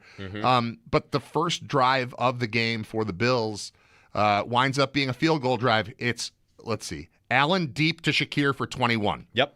First play of the game. Then a 3-yard run. Then a 32-yard pass. Short left, DJ Moore, he makes things happen. You get him the ball in space, and he's creative. Then a 6-yard run. Then Allen takes a sack, incomplete. They kick a field goal. That's not the drive of the game. The second time the Bills get the ball, it's 8 plays, 80 yards, 4 minutes and 37 seconds. This is who we are. They start with a 1-yard loss on a run, 11-yard pass to DJ Moore, who goes out of bounds, 13-yard run by Cook, 20-yard pass to Shakir, nothing run for Cook, incompletion, penalty, 18-yard pass, DJ Moore, 9-yard touchdown pass, Keon Coleman. That is the drive of the game for sure. It's drive of the game presented by Upstate Honda Dealers. Your Upstate Honda Dealers for the best deal this season. Best deals this season. I'm going to do this one over. I'm going to start over. Okay. The drive of the game driven by your Upstate Honda Dealers for the best deals this season. Visit your Upstate Honda dealer today. That's all I got. Okay. Yeah. That was the drive of the game. I mean, I would agree. It was nice to see them on the field. I got to say, having an option so you don't have to worry about game planning for 3rd and long is pretty awesome, right? Isn't that something we haven't seen from the Bills in 3 years? Yeah. And they turn to DJ Moore. 11-yard pickup. We're right back. Yeah. It's been so long. Because 3rd down numbers weren't great. It was 1 of 7, I think, at last check. It might be different than that by the end of the game. But usually if your percentage is like that on 3rd down, you're scratching your head and trying to figure out what's going on. The Bills didn't punt today. No. They've got 2 punters on the roster. One of them's a rookie. They didn't test them because they didn't. So you went 1 for 7. But we did this during the game cast. But all right, so I should check to make sure that it is still 1 of 7. But you can explain away all of it.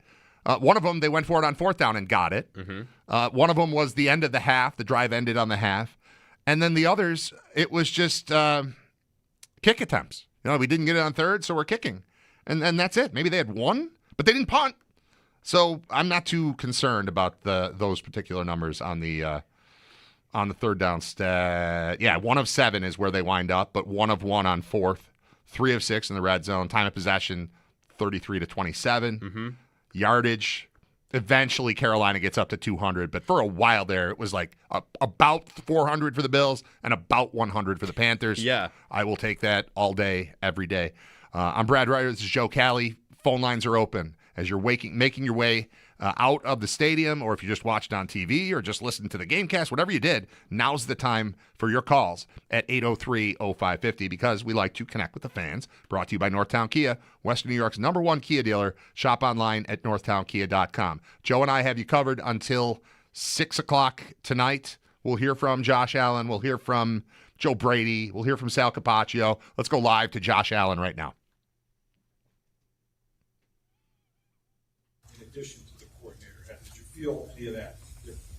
I mean, he's always been tuned in. Obviously, he's been up in the booth. So to have him on the sideline is different. To have a communication and look him in the eye and understand what he's doing and why he's doing it. Now you can't have too much time with him because he's got to be paying attention to what's going on in the game. And I was in his ear telling him to throw the challenge flag. So I'll take that one. That was on me. But yeah, I thought he did a great job of communicating well with the offense and defensive staff and understanding what was going on in the game. And no doubt it's a change for him, wearing a lot of different hats on the sideline. And then on top of that, you got to worry about when do I challenge. So you got to have a lot of trust in a lot of people. And, that's what these preseason games are for, is to get reps at those things. A lot is made about, the new stadium and all this stuff. But once you get out on the field and they're making that throw to Keon, it could be anywhere. Yeah, no doubt. And that's something that Joe keeps preaching to us, is put the ball down. It doesn't matter when, where, what the weather is. We got to go play football, and we're going to do it together. I know there's not earlier. You mentioned DJ earlier. Did you find yourself looking his way? I mean, he had a very productive afternoon while he was out. Yeah, I thought he had a good day. So we're going to continue to grow on that, and he's a heck of a football player, and we're lucky to have him. Is it beneficial, though, to know kind of where the play clock is, where the game clock is, the sight lines for you, and walking through that for the first time? No doubt. And, it's different when you're in practice, and you don't have to really worry about those things. And real live game reps, albeit preseason, it's still real reps and understanding, like, when I break this huddle, where are my eyes going? I got to make sure that we have time on the play clock, and they are on different levels on each side, so just understanding that. But it's no different than going to an away game and pre-game going out there and making sure that you know exactly where everything's at. Just here feeling comfortable with it. Without any game planning or very little game planning, how high on the priority list was getting DJ involved, especially early in the game? I'm going to go out and make an assumption that it's going to be awesome to do that every single game, is to get him involved early and often. And, teams are going to obviously know that. But again, we feel like we have other guys that we feel comfortable with. And, you see Khalil had the first catch today, handed it off to Jimbo with Dalton and Dawson, Keon making plays. So, it's when everything's firing, we can be two-dimensional. That's when we feel like we're in a good spot. Thank you, guys. All right, there's Bills quarterback Josh Allen, one of the three quarterbacks participating in today's victory out at the brand new Highmark Stadium. The first game ever played there is a preseason win over the Carolina Panthers. 29-14 is the final there. Pretty relaxed Josh Allen. He had a nice, pleasant little day, 6 of 8, 111 yards and a touchdown where he hooks up with Keon Coleman, but also finds DJ Moore 3 times for a total of 61 yards. None of them exceptionally deep balls, just good receivers. And that's maybe my takeaway from the offense today, Joe. Yeah. Is a bunch of receivers running wild with no real obstacles in their way, and Josh Allen with the ability to choose between the wide open receiver or the wider open receiver. Yeah, it looked like DJ Moore, they forgot he was on the field at one point in the beginning there, and Khalil Shakir as well. Whatever the scheme they were running, they were able to actually free up people, and I think that's one of the bigger criticisms of the Bills the last couple seasons is, can anyone really get separation? Can anyone really get open? Can anyone really do anything? And I think you just needed that one guy to take it, like we were talking about, DJ Moore, that one guy that takes it that next step will open it up for every single person on that offense. And Josh alluded to it right there. They're going to be looking for DJ Moore. Was it important to get him the ball early? The right answer there is not at all. No. It was completely unimportant. Nothing we did today was important. Right. But do we feel good about our ability to do it? Yeah, we sure do. Sure. What is Josh Allen if he has open receivers? Like, what is that guy when he's got room to throw and time to throw? The best. Yep, right. Yeah. And he's been that without that. So if you've added in open receivers, like that's a major addition. Sure, yeah. to Joe Brady's offense here. All right, let's try phone calls. You like phone calls? Yeah. All right. We'll go to Mitch first. Mitchie, South Carolina, you're on WGR. What's up? Mitchie. Where did Mitchie at? No Mitch. There's Mitch. Can you hear me? Now we got you. Yes. We got you. Oh, okay. Thank you. Sorry. Well, I had a question about how the Bills are approaching this season with Von Miller's whole "don't blink" scenario, his catchphrase. Okay. Well, I wanted to know if you guys had any thoughts about that. About Von Miller saying "don't blink"? I don't have a single thought about that. Joe, do you have a thought about that? Don't blink. Mitch, what's your thought about that? This question is primarily for Mr. Kelly because with the "don't blink" thing, I wanted to know if Kincaid said that before he gave Knox a hand job, and he. Oh, that was cool. That was a really good call, I thought. Yeah. Didn't make a ton of sense right from the start. You know, when you sense, I got a button here. Oh, okay. When you sense that there's an issue, there usually is. I've got a pretty good feel for this. I do too. I love telling the guys in the morning. He didn't say anything outright to me, but I've got a feeling I don't right like now. this I'm not liking it. We have a policy in the afternoon where senior advisor Dan Dale will take the call, and he will put the first day I was there, every call, like every other call, would say "do not take." And I was like, well, find out the guy's name, tell me what he said he's going to say, and then put "do not take." I will take this as your advice that you wouldn't take the call. But you don't have to take the advice. I like taking the call. Yeah, right. I like to live a little here. Let's wing it. Let's have some fun. Yeah. All right, let's go next to Cole in Buffalo. Hey, Cole, you're on WGR. What's up? What's up, Cole? So. Okay, it's still happening. See? All right, that's good. All right, we got to figure out we how got to to get Mitchie rid out of of that. here. Now I got to get rid of Mitchie. Yeah. See, that's even a red flag. Yeah. Is Mitchie. Because I've never referred to a person as Mitchie. Me neither. Except Mitchell Kramer in Dazed and Confused when they're making fun of him. And they're like, Mitchie. So that's what I tried to do. And it paid off. So far, so good. Hell of a show, guys. You're doing a great job. Phone lines are open at 803-0550. That is so we can connect with the fans, courtesy of Northtown Kia, Western New York's #1 Kia dealer. Do we want to do stats of the game? Yeah, why not? What stands out? To me, it's the team stats. The individual ones are cool, but when you're in a game situation like this where this guy's going to play for a little while, and then we'll sit him down, and then we'll put this guy, and then we'll sit him down. Team stats really the thing. Bills outgain the Panthers 396 to 201. There was only one turnover in the game. That was the Panthers being intercepted.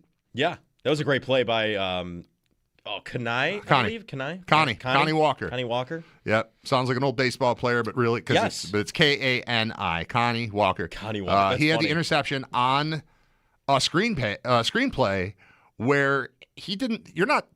If you're the Panthers, you're not supposed to let that guy there. Like the blocker guys are supposed to have something to do with that guy squeezing through. And I had the alt-cast on, and you mentioned Khalil Mack at UB. Yeah. And that is something he would do. You're absolutely right. But he did against the Ohio State stud quarterback who wasn't Terrell Pryor and whose name I could, Braxton Miller. First downs, 27-18. That feels lopsided too, because for a while we were hanging out at like 12-0. They had none. The Panthers had none until their scoring drive late in the second quarter. And then they tack some on in garbage time here, second half. But 27-18, pretty solid. Third downs, Panthers go 3 of 11. That's good for the defense. Bills only go 1 for 7, but I already explained that. On fourth down, Panthers are 2 for 4. Bills are 1 for 1. And red zone, Bills go 3 of 6, while the Panthers go 2 of 3. Stats of the game are brought to you by Level Financial, helping you retire better at levelfa.com. Yes. There we go. One individual two individuals actually that stood out a little bit. We talked about maybe a possible running back competition, and between Ian Wheeler and Frank Gore Jr. Sure. And both of them 7 carries, right around 40 yards, right, 41 and 38. Longest run, 16 yards for Gore, 10 for Wheeler. I get it, they're playing against the backups, but that's going to be a tough decision, I feel like, between those two. Wheeler is that UFL running back, right? Mm-hmm. Yeah. Mm-hmm. And Gore's been here for a couple of years. Yeah. So, I mean, are they fighting for a roster spot? Are they fighting for a spot on the practice squad? Might there be room for both of them? Who does what on special teams? All of that factors in at the bottom part of the roster, but you're going to carry more running backs than just Cook and Ty Johnson. Yeah, for you're sure. Gonna have to do something else there. So, they're in a.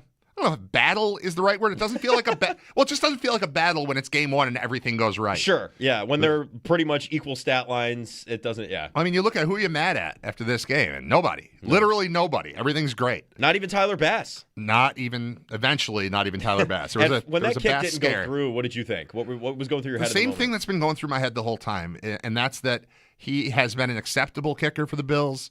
And when they drafted him, I was excited. They brought in a guy instead of just kind of waiting around for it to happen as you usually do in free agency with kickers. Mm-hmm. I also thought that he's been all right. He's been okay for them. He's had big moments. He's had difficult misses that have hurt the team. But it's never been, oh my God, they need to replace him.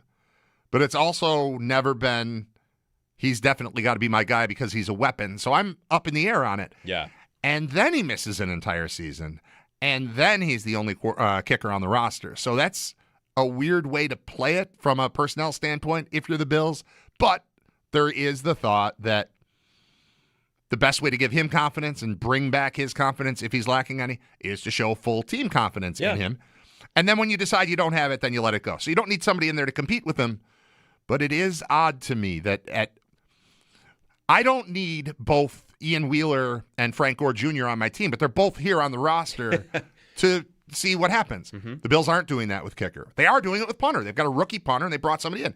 Maybe there's a reason for that, too. There's a lot of psychology involved. But my thought is that it's a psychological thing where they're like, yeah, we support him. We support him. Behind the scenes, they've got to have a plan for what to do if he's not impressive enough here in the preseason. Yeah, that plan last season was Ray Davis until they got Matt Prater, if you remember correctly. Right. So maybe it is Ray Davis. Who knows? Ray Davis is not a plan. Ray Davis was a it was an emergency contact at that point. Right, exactly. Yeah. It was a solution to a problem in the moment. Mm-hmm. Try the phones again? I think so. We'll go to Jonathan in Wisconsin. Jonathan, you're on WGR. Hello.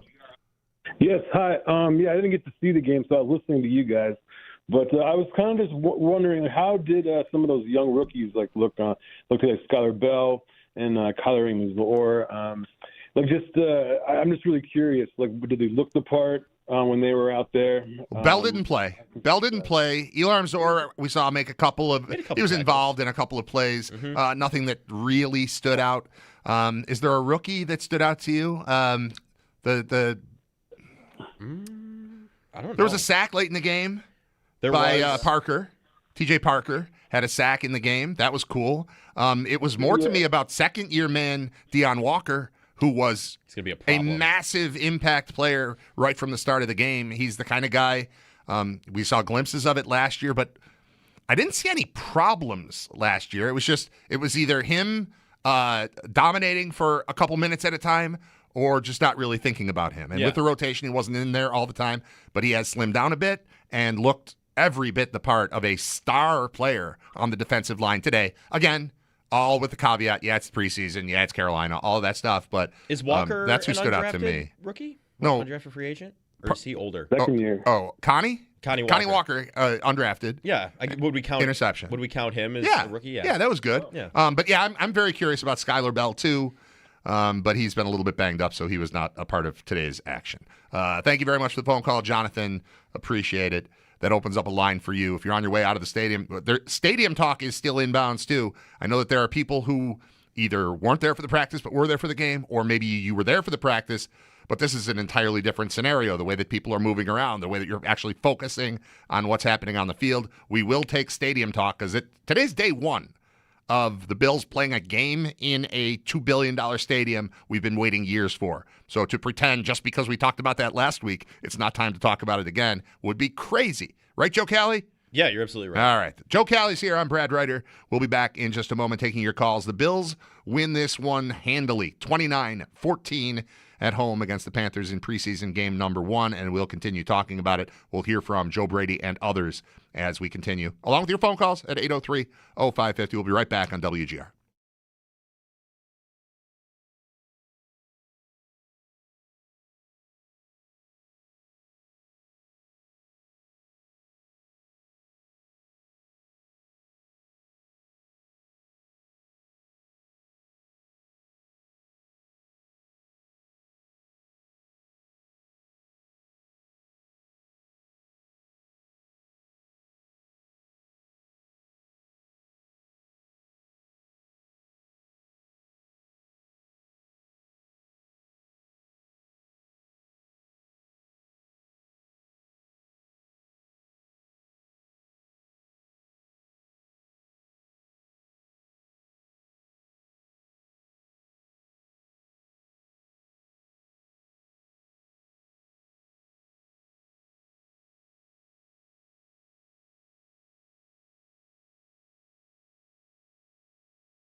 The Bills best the Panthers 29-14 and are 1-0 in the preseason. Kyle Allen, the Bills' leading passer, 14 for 16, 108 yards, got sacked twice, 94.8 passer rating. In the rushing room, Ian Wheeler leads, 7 carries, 41 yards, 1 touchdown. Longest rush was 10 yards. And then in the receiving room, DJ Moore, Bills' leading receiver, 3 receptions for 61 yards, got involved early there. His longest reception was 32 yards. He was targeted 4 times, so pretty efficient there.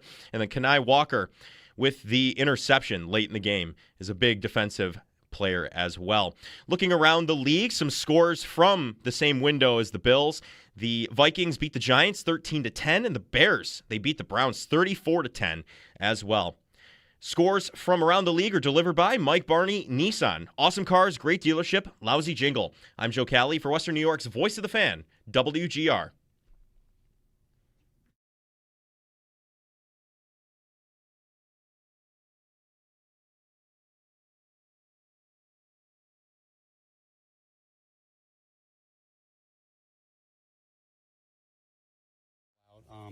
Look, some of the stuff, there was some intentionality behind some of the things we're doing, like, hey, it's a challenge. Like, let's make sure our, the communication is where it needs to be, regardless of the result of it. No, I had a lot of fun out there. I miss football, right? And so it was good. I felt like the energy on the sideline was something that we were really, preaching to the guys, and I thought it was important to them. So a lot for us to clean up, right? Joe Brady speaking on the post-game show. This is WGR. Joe Cali, Brad Ryder will be back with you after Joe Brady is done. He was going to come out after that play right after that. So that was the last drive of him. So with all the medicals, I know I'm pretty vague with it in the preseason and in training camp. But he, when I talked with him, he said he was good to go. So we'll see what tomorrow looks like. What do you think of seeing Josh? I don't think he played at all last year in the preseason. He had a couple of drives to points. Were you happy with what you saw there? Yeah, I mean, look, I want to score touchdowns every time we get the ball, right? And I felt like us being able to sustain, the discipline that it's going to take to be able to drive the ball and finish. In the first drive, I thought, we had some chunk plays, and but then we stalled, and look, T-Best, got some points on the board. And the second drive, we had a couple penalties, and look, we got bailed out of one, but look, we got the ball back and we were able to score a touchdown. I thought he took some hits I naturally don't like, but I think it was actually good for him to kind of feel some of that. And but I was pleased with how the guys played. It was good to get DJ and Khalil involved, and a lot for us to clean up. Does your heart skip a beat in those situations when he does take those hits, because that's the risk reward of playing? Yeah, I mean, my heart skips a beat every time he gets touched throughout for the next 20 games, right? And but that's the price you playing football. And what I did not want is anybody to step out there today and feel like, oh, I'm playing 3 drives, or I'm going to play 10 plays, and I wanted them waking up with the mindset that they're going to play 70, and and so if you dip your toe in, that's when injuries happen. And so I'm yelling at him to get rid of some of the football, some of the balls, but look, that's the way he plays football, and I don't want to take that out of him too. I feel like Deion Walker briefly out there, but he was everywhere.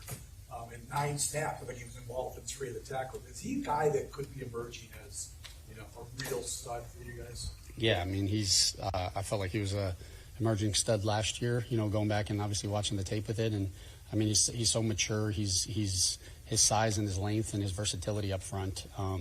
Like a limited role today, you felt him out on the football field, and what that does for Ed Oliver, what that does for the other guys. I mean, that's huge. And like I say all the time, we got to be able to stop the run, and a guy with his size and length and the versatility with it helps that.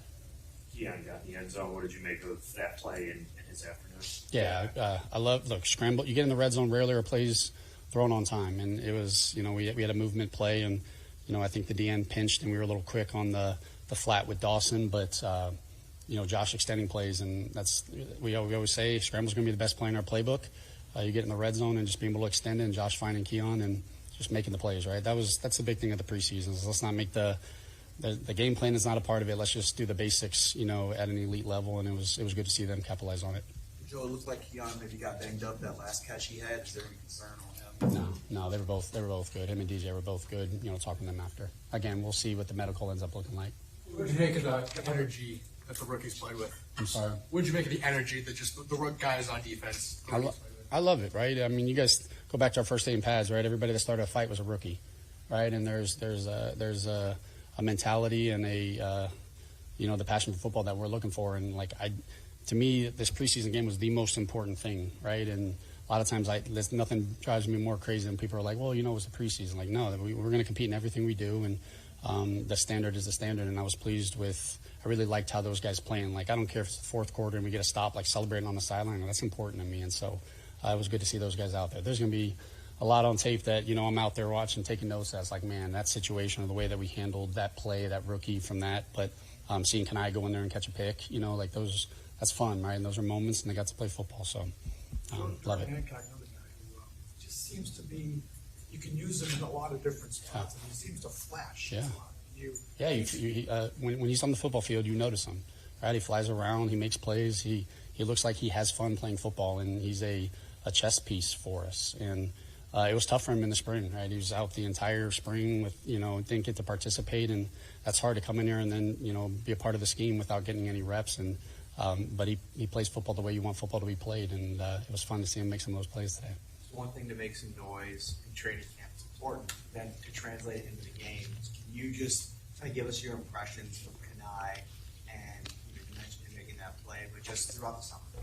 Yeah, I think we talked about it last, you know, after the Blue Reds practice. Like some of these rookies and a guy like Kanai, like doesn't blink, right? And he didn't practice this week, right? He found out yesterday. We put him through a workout and was like, hey, you're going to go out there and we're going to go warm you up in the either the second quarter or the third and halftime and get you ready to go out there and play, because we didn't want to overdo it with, you know, some of the injuries. And he was all for it, and to go in there and, man, be instinctual and see it and kind of trap and make the interception. I mean, that's high level play from a guy that's, you know, rook, and I'm happy for him.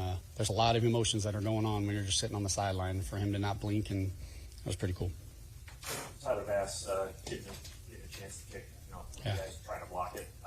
Would you make a hit, and where he's at this stage in his, you know, recovery? Yeah, it was good. I was hoping to probably get some punts today, you know, but there's just nothing in me to ever want that, right? But like T-Bass, you know, he's going to want the one kick back, right? But I've said this before. You're never going to see me go up to him and have to say anything. And next time we go out there, I knew he was going to make it, and I didn't have any ifs, ands, or buts with that. But I was pleased to see him out on the football field kicking with us and having some confidence with it. So that was fun. Joe, what is Skylar Bell dealing with injury? His lower body right now, getting him back. Some of it was, if it was a game, he would have been able to play today.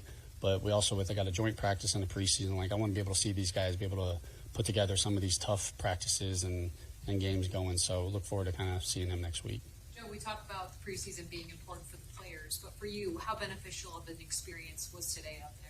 It was awesome. It was good. You know, like I knew the stadium environment was going to be outstanding, but I didn't feel it, not in a bad way, but like I tried not to get caught up in it. But I mean, every little detail matters in these moments, and you know, I'm sitting there trying to make sure that, you know, my the communication and the buttons on my headset is exactly how I want it. And there's some things I'm like, all right, take a note of that. I don't like that.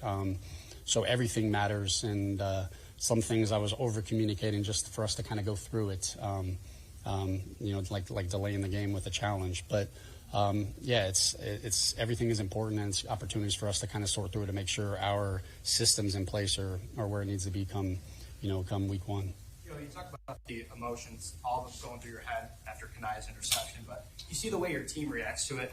You're about to call the next play on offense. Like, for you, how hard is that to not get wrapped up in the excitement around the team and just knowing how much for a guy like Kanai that play could mean in a young guy's career? Yeah, I believe like part of my job is to kind of be the opposite of what the guys are, right? And if we have the team that we have, the team that I believe in, the importance of the connections, I don't have to be that because the team can be that, and I can focus on the next play. And I'm so happy for him. You know, making plays on the football is important, but if I'm having to be the one to hype a guy after a pick, then you know our how isn't where it needs to be. But seeing the guys on the sideline, you know, look, it probably would have been a penalty in a game, but I'd much rather, you know, just like we said with the fights, I'd much rather that than be like, why aren't we celebrating the guy after an interception? So all things that we can clean up, but if we're making plays on the ball, all is well.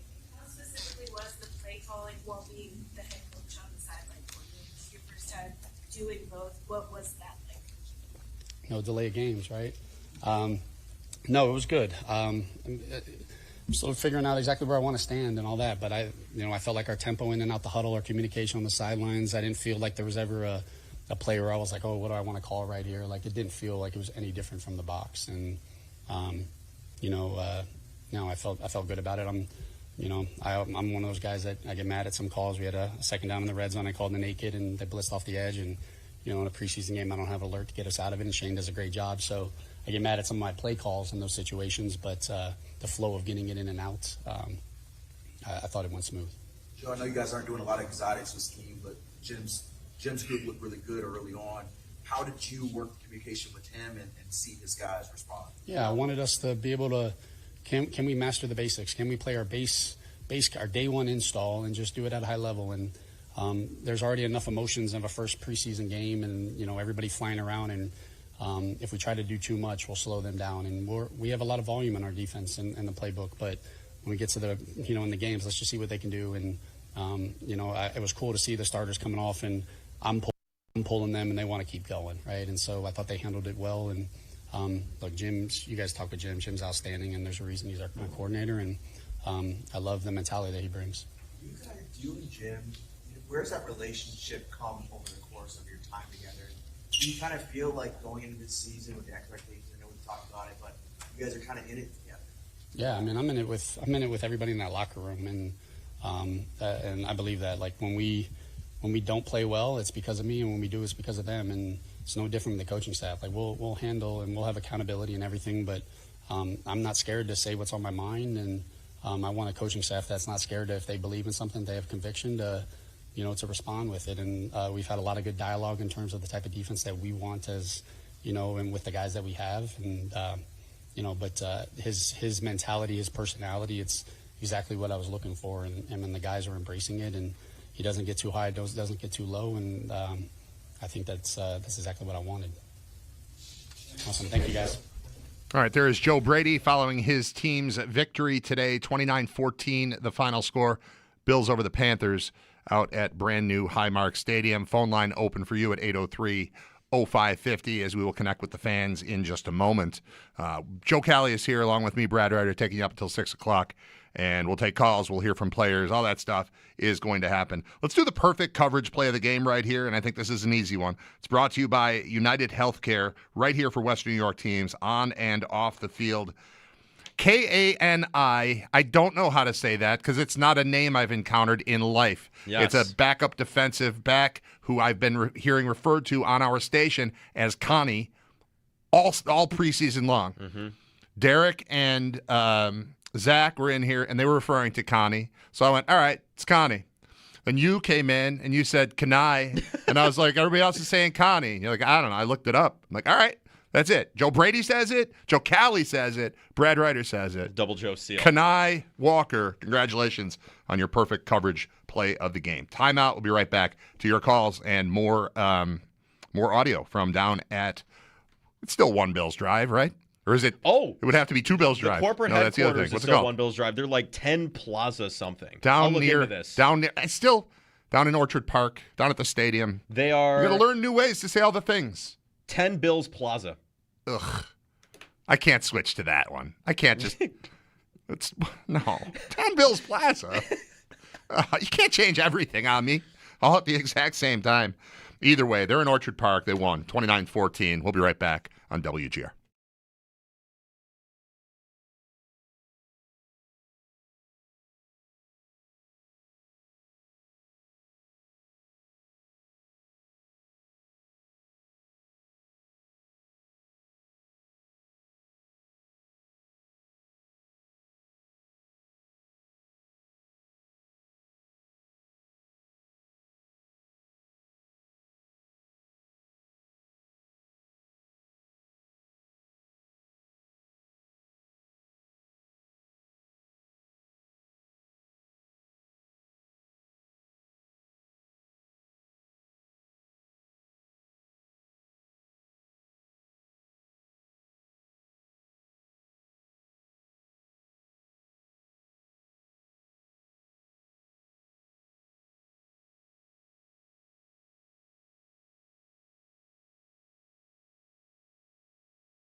We are all nut up. What?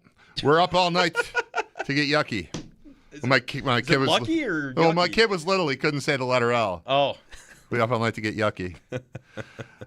Bills win. Panthers got a little yucky. Bills did not. No yuck on the Bills today. Bryce Young was yucky. Bryce Young's numbers were not. You don't want those on your football card. 29-14 the final.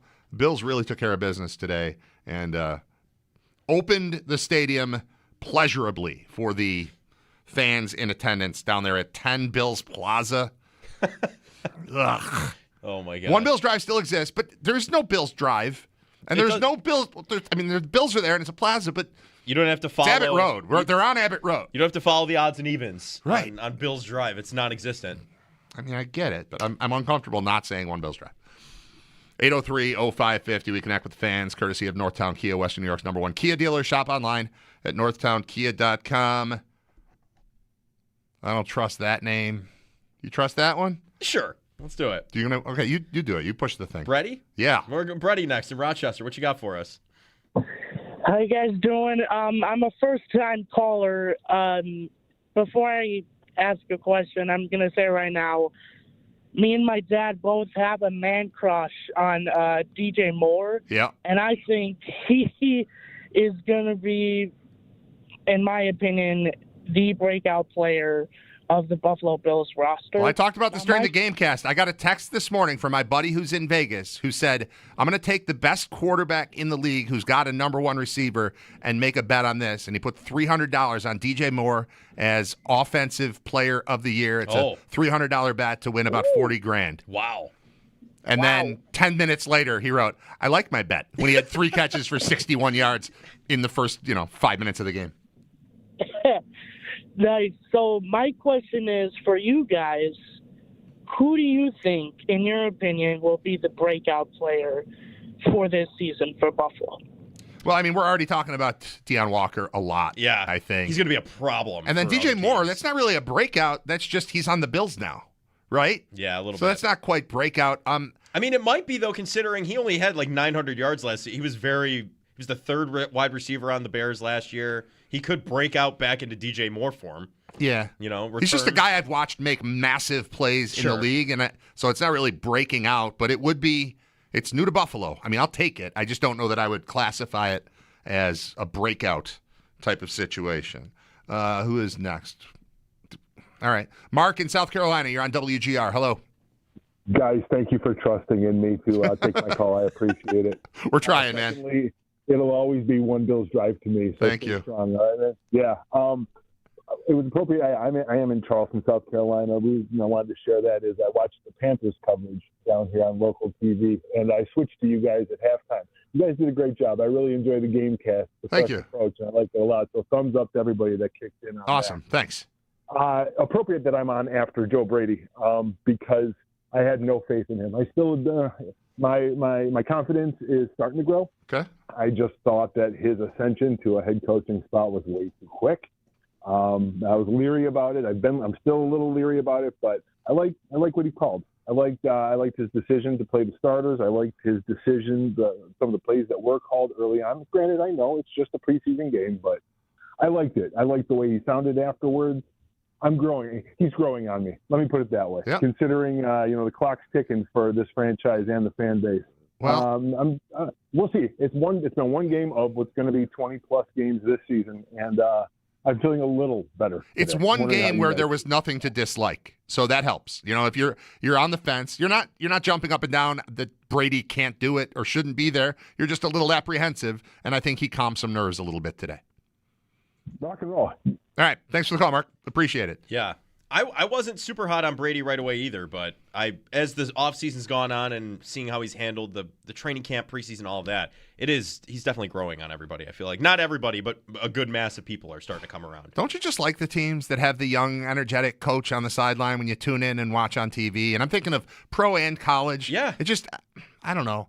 My dad used to do that. The Bills would be like, all right, Marv Levy. All right, Wade Phillips. All right, Dick Duran. All right, Chan Gailey. When can we have one of those guys? He's looking at young Gruden and looking at young, whatever. Just when does that come? And it's not just for show. I think it's relatable to the players to have a guy who's sort of got a little swag, got a little energy, kind of plays young. You know, he's younger than players in the NFL are. Yeah, right. Not necessarily on his team. I don't think there's anybody on the team that's older than him. But like when Prater was here, he's older than him. Yeah. And that's all right. It's all right to have that kind of energy. I like it. I mean, what complaint can you have after a 21-14 victory today for the Bills in the opener at the stadium? Phone lines are open for you because we do have to take another time out here. Still to come, we're going to check in with Sal Capaccio. We're going to hear from players involved. He was working his way through the locker room as well. So we'll hear from them and also from you and also from Joe Cali and me as we continue to take you right up. We'll give you another hour of post-game coverage here on WGR. And that's that. So 803-0550 is the number if you'd like to get in line to speak. If not, just hang out and listen. Hang out with us at WGR.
Buffalo Bills beat the Carolina Panthers in their first preseason outing, 29-14. Kyle Allen was the Bills' leading passer, 14 for 16, 108 yards. Got sacked twice, 94.8 passer rating. In the rushing attack, Ian Wheeler, 7 carries, 41 yards, and a touchdown. Longest rush was 10 yards.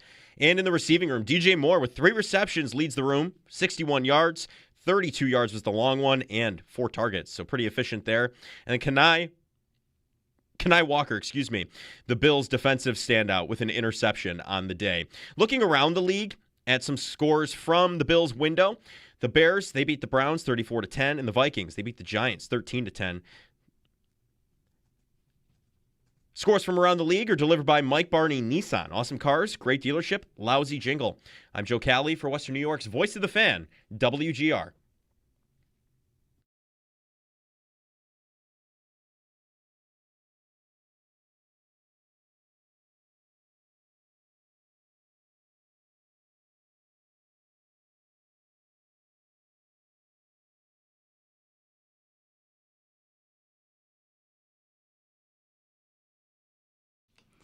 Joe Cali just gave me my own injury update that I think belongs on the air. Say it again, because I've got another update. Mine doesn't belong on the air, but I'm going to say it anyway. Okay. The Bills win. 29-14 is the final. They beat the Panthers. Bills 1-0. Panthers now 1-1 in the preseason. So that was an undefeated team you just knocked off. Yeah, that's Keep pretty that good. in mind. They look pretty good against the Cardinals. You took them down to 500. In the Hall of Fame game. That's right. But the Bills are unbeaten. Scored 10 in the first, 3 in the second, 3 in the third, 13 in the fourth to win it 29-14. But Joe, you just had an injury update. Somebody asked earlier, how did Skylar Bell look today? Yep. Well, he didn't. We didn't see him. He didn't play. He did not play. But I drafted him in a Dynasty Fantasy Football League, and I just got an update from the app saying Skylar Bell's status has changed from questionable to healthy. So he was just not going to play today? I guess so. And Joe Brady said he could have played today if it was a true game. Right. It wasn't a preseason game. So probably off of that information, they bumped him up to healthy. So. All right. That's a good deal. Mm-hmm. I want to take calls. We're going to hear from Sal in a couple minutes. Yeah. He's still busy. I just saw him on TV. That guy works hard. 803-0550 is the number, and Sal's ready. So see how hard he works? He works so hard that he makes time he rode. We thought we were going to wait like 7 minutes. Yeah. If you're on hold, stick with us. But Sal works here. He gets to the front of the line. Hey, Sal, how are you? I'm good, guys. I'm good. I was just looking to see 29-14 if that was scoregami. And, of course, it's not because 14 is pretty easy attainable. Now, I know it's preseason, but in the history of the regular season, 18 games have ended at 29-14. Okay. Okay. So no scoregami. As we're doing just random number things, there is something I need to mention that has nothing to do with football, but you'll appreciate this, Sal. There is a player, Joshua Baez, who is making his Major League Baseball debut today for the St. Louis Cardinals. He homered in each of his first 3 at-bats, which no one else in the history of Major League Baseball had ever done. Really? So that's a scoregami, and I jumped on it. He's on my team now. I don't know what I'm going to do with him. But, yeah, 3 for 3, batting 1,000, and 5 RBI. He's having a day. He's a top-level prospect. Brad, That's a big deal. I'll tell you, I wish you had not told me this. I would have found out because now suddenly, as you know, because both of our families are into some card collecting, my son is now going to want the Joshua Baez rookie refractor, whatever color. I just cost you $600, didn't I? Yes, you did. That's that right. Stinks. All right. So overall, I mean, that is exactly what everyone would have hoped to see out of today's game on both sides of the ball, and I'll even include special teams where I thought return game was pretty good when they had to do it. Tyler Bass missed a kick but was good the rest of the time. I mean, what else is there to say other than, hey, nice job, guys? Well, I think the chemistry between Josh Allen and DJ Moore is one of the first things you notice. It carried over from the preseason. That was a really, really big deal to get that going early. And what I found interesting was after the game in the press conference, Josh was asked specifically how important was it in a preseason game to just get that going right here in game number 1. And he said, I'm going to go down and assume that it's going to be important every game to make defenses adjust. And I agree. And I've been saying this for a while, which is, you know, there are only a handful of wide receivers teams go into a Tuesday, Wednesday game plan in the NFL and say, let's know where he is all the time. Let's roll coverage. Let's double team. DJ Moore might not be one of those guys, but DJ Moore is the kind of guy that once you start feeding him early in the game, a defense is going to have to change their coverage, adjust their coverage, and that can only benefit the Buffalo Bills. And I thought that was the first thing that was noticeable when the Bills had the ball. Then the Bills go on defense, and the big takeaway for me, guys, is the team speed has really improved. I mean, you talk about guys, and we're talking about a team for the last 9 years that would bring back veterans. They got older, and they were very, very good in the scheme that Sean McDermott had because they knew it. But they were older, they were veterans, there were some injuries, and now they're young, and now they're younger, and they're more athletic, and it was on display today. I really like the team speed on defense. And we're not just talking about DBs and linebackers either. There's speed right. up front. Yes. That, great point. Right? Great point. Deion Walker. Yeah, and listen, Deion Walker's one of them, but Mike Dana had 2 sacks today. Yeah. Right? I mean, like Mike Dana, and he's a veteran. He's coming in there, and he's still trying to make a team, even though he's a veteran. TJ Parker, I've been saying since camp started how much faster he is than I thought he was. Even Landon Jackson for the gaining the weight he gained, like he moved down the line pretty well today. It wasn't like he was an outstanding player, but he moved pretty well, and you saw that. Linebackers, Keontae Jenkins is a really good player who's kind of caught in a numbers game. He's going to be really interesting with him and Joe Andreessen at linebacker, what they want to do. But like Keontae Jenkins can play in this league, and he can be a good special teams player. Those are the kinds of guys I'm talking about where you've just elevated the floor and the ceiling of your team speed. Something that came up a lot during the game cast was the screen game, both on offense and on defense. It's been kind of a dirty word because we associate it with throwing backwards to Khalil Shakir a little bit. And it's also been tough for the Bills to defend in recent years, but obviously the interception was a big one on that. But I thought in the screen game, the Bills looked great on offense and great on defense. Yeah, so let's take it one at a time. On offense, I tweeted the same thing, something we have not seen a lot of. Right away, you see Kyle Allen pump fake right and then come right back to the left. Beautifully set up screen for Ray Davis, who has a 12-yard gain. Now, someone did point out to me that, we've seen that to Ty Johnson before. And I feel like that's probably right, but it just looked really smooth. And they knew exactly what they wanted to do, exactly how to do it. And I agree with you. And I think we're going to see a lot of that. And again, something we talked about a lot, which is Pete Carmichael, the offensive coordinator. He worked in San Diego with LaDainian Tomlinson. He worked in New Orleans with Alvin Kamara. He comes from offenses, Norv Turner offenses. Use the running back in the passing game. We're going to see that in Buffalo this year. And then on the defensive side, I'm going to go back to what I said a little while ago. One of the ways to improve in the screen game is be faster. Go blow it up. Go get to the spot before the offensive lineman can block you. And you have to recognize it. But once you recognize it, you get there. And I think that's exactly what happened today, which is you saw guys who are a little faster and more athletic than they've had. They got to a spot. They were able to break it up. And how about Kenai Walker? I mean, that's a play there. This kid has an interception. I just talked to him in the locker room. I said, what'd you see on that? And he said, he saw it on film. So I'm not saying they gave Bills game plan. I don't think they did. But I do think they tried to at least prepare their players for some things they might see to put them in good positions. And why not? So he saw that, and he said, coaches have told us, just be aggressive and go for broke. And that's what this kid did. He's an undrafted free agent. He didn't play it safe. He said, I'm going to take a risk. And he jumped at, and he made the interception. He made a great play. And that's a different approach, certainly, than McDermott. To go back to that, a player might, especially a young player, might have been more inclined in previous years to make sure that he's not making a massive mistake. And now maybe they're more inspired to go out there and make the play. And you expect, mistakes will come if you're aggressive, but we think the good will outweigh the bad if you're playing with that mentality. I love that point, Brad. You're right about that. And as I've said now for a while, watching this Jim Leonard defense, we all know Sean McDermott was a very good defensive coach. Schematically, he knew what he was doing. He understood how to play defense, how to game plan. Game planning from Monday through Saturday. But the thing about his game plans were make sure you don't get beat deep. Make sure you don't take an unnecessary risk. Make sure you force them to keep playing. They're the ones that are going to make the mistake. This is a new defense, not only from scheme, 4-3 to 3-4, but in mentality. Their mentality is we're going to take risks. And look, the Bills fans have to understand that they're going to have to live with mistakes being made if you're going to do that. It's kind of like living with mistakes Josh Allen makes, especially early in his career when we'd say, oh, my God, that's amazing. We got this guy. He's unbelievable. He can make any throw. And then all of a sudden you say, why did he do that? That's going to happen on the Bills defense this year, I promise you. But I think it's going to be a wild ride, and I think they're going to make a lot of big plays in games and maybe in more critical situations than what we've seen in the past. Sal, one thing, I don't know if you were able to catch Joe Brady's press conference at all, but he was pretty candid about becoming frustrated with himself during the game, and he's going to make mistakes and everything like that too. What were some takeaways from him, if you have any, just from calling his first game? I didn't hear all of Joe's press conference because I was in the locker room. Mm-hmm. So I'll have to go back and listen to that. That's interesting you say that because he is a first-time head coach, right? And he's going to. One of the things anybody should do always in life is just, self-evaluate and take stock in what you're doing, right, wrong, what you want to change, do differently, and don't be results-based, right? I know we heard for so many years, trust the process from Sean, but it is true. You have to evaluate your process. Is your process leading to the results you want? It's not just results based. And you say that to me, and I want to go back and hear what Joe said.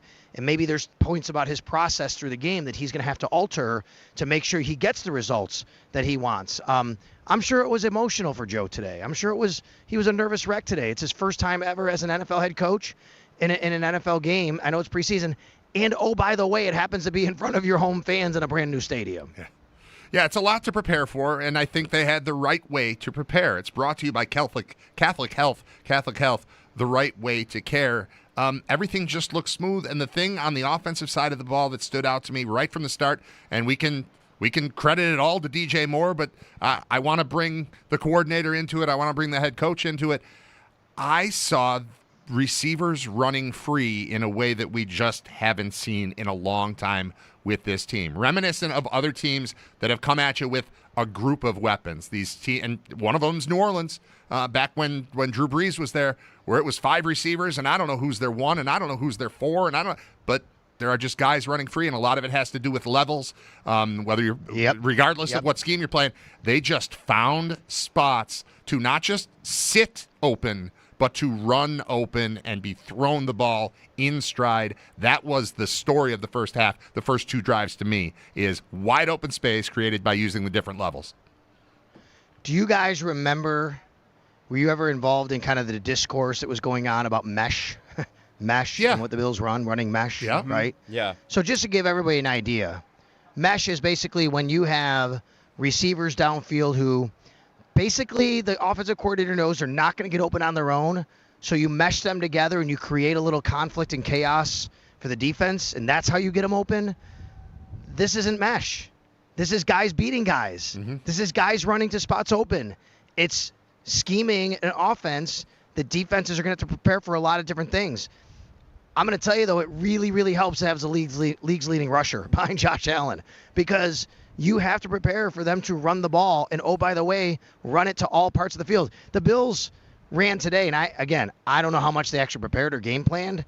The Bills ran a lot of toss sweep today, and it was a lot of toss sweep that got James Cook that huge rushing day in Carolina last year. So they probably knew that they could take advantage of him. But when you're running toss sweep and it's working, now a team has to defend 53 1/3 yards, right? So now you have to go sideline to sideline. When that happens, they have to stretch everything out. Now you can start to place players in between those spots where the 11 defenders are. So it just all has to come together. I'm watching on X, and I think it might have been Sigmund Bloom or Sam Monson, maybe one of the fantasy football guys. And this point he made, he said, look at the space this offense is creating. And that's right. And it's not just the receivers. That's the great point, Brad, because they didn't have those guys to do it, and that's why they're not running mesh. But it's because they have James Cook, and you have to be aware of everything. Sal, we were talking earlier today about Keon Coleman specifically as well. Catches the touchdown, and he converts on a big pass from Kyle Allen later in the game.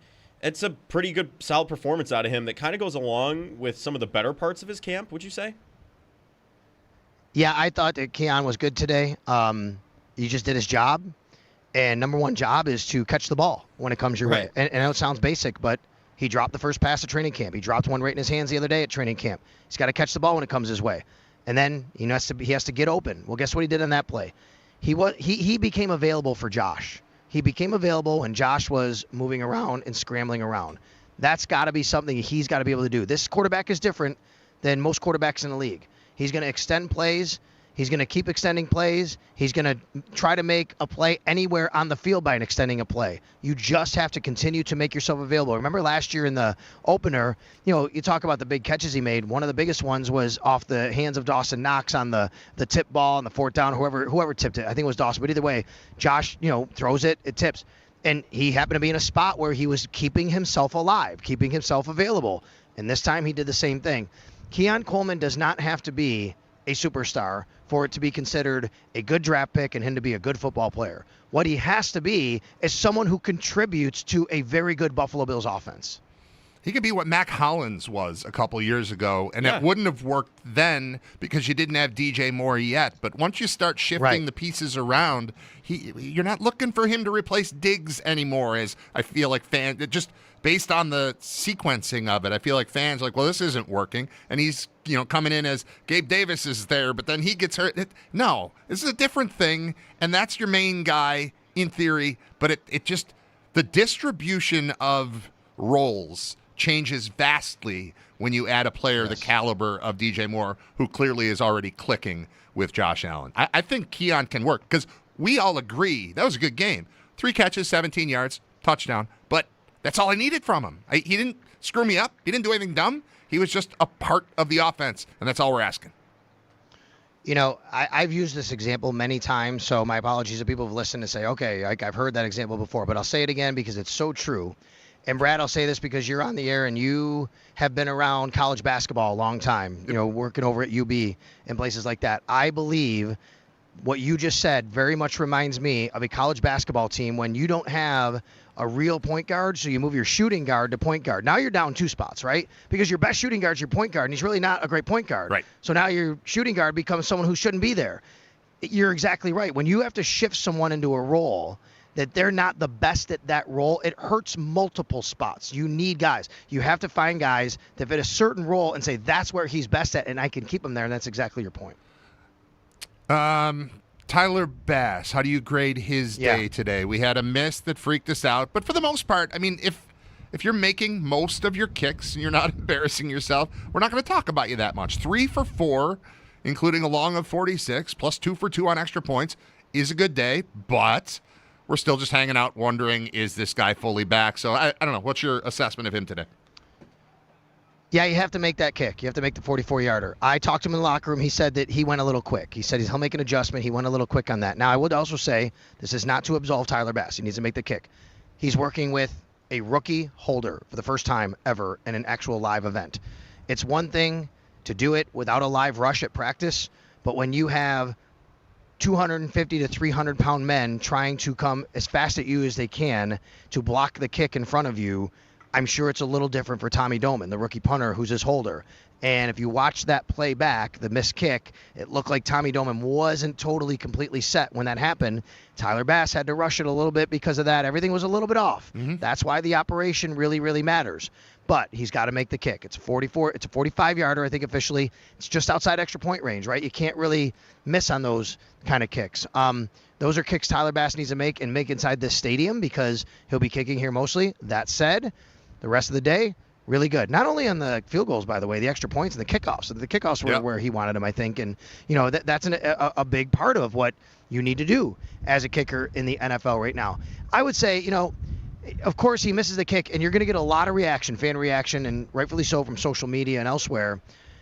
Let's say he had made 4 kicks before that, maybe the reaction is a little different because you're like, okay, I feel good. He's in a good spot. He's got to make it. But because he missed the second kick of the day after not kicking in a year, I think it became a little bit more of loud noises around it, if that makes sense.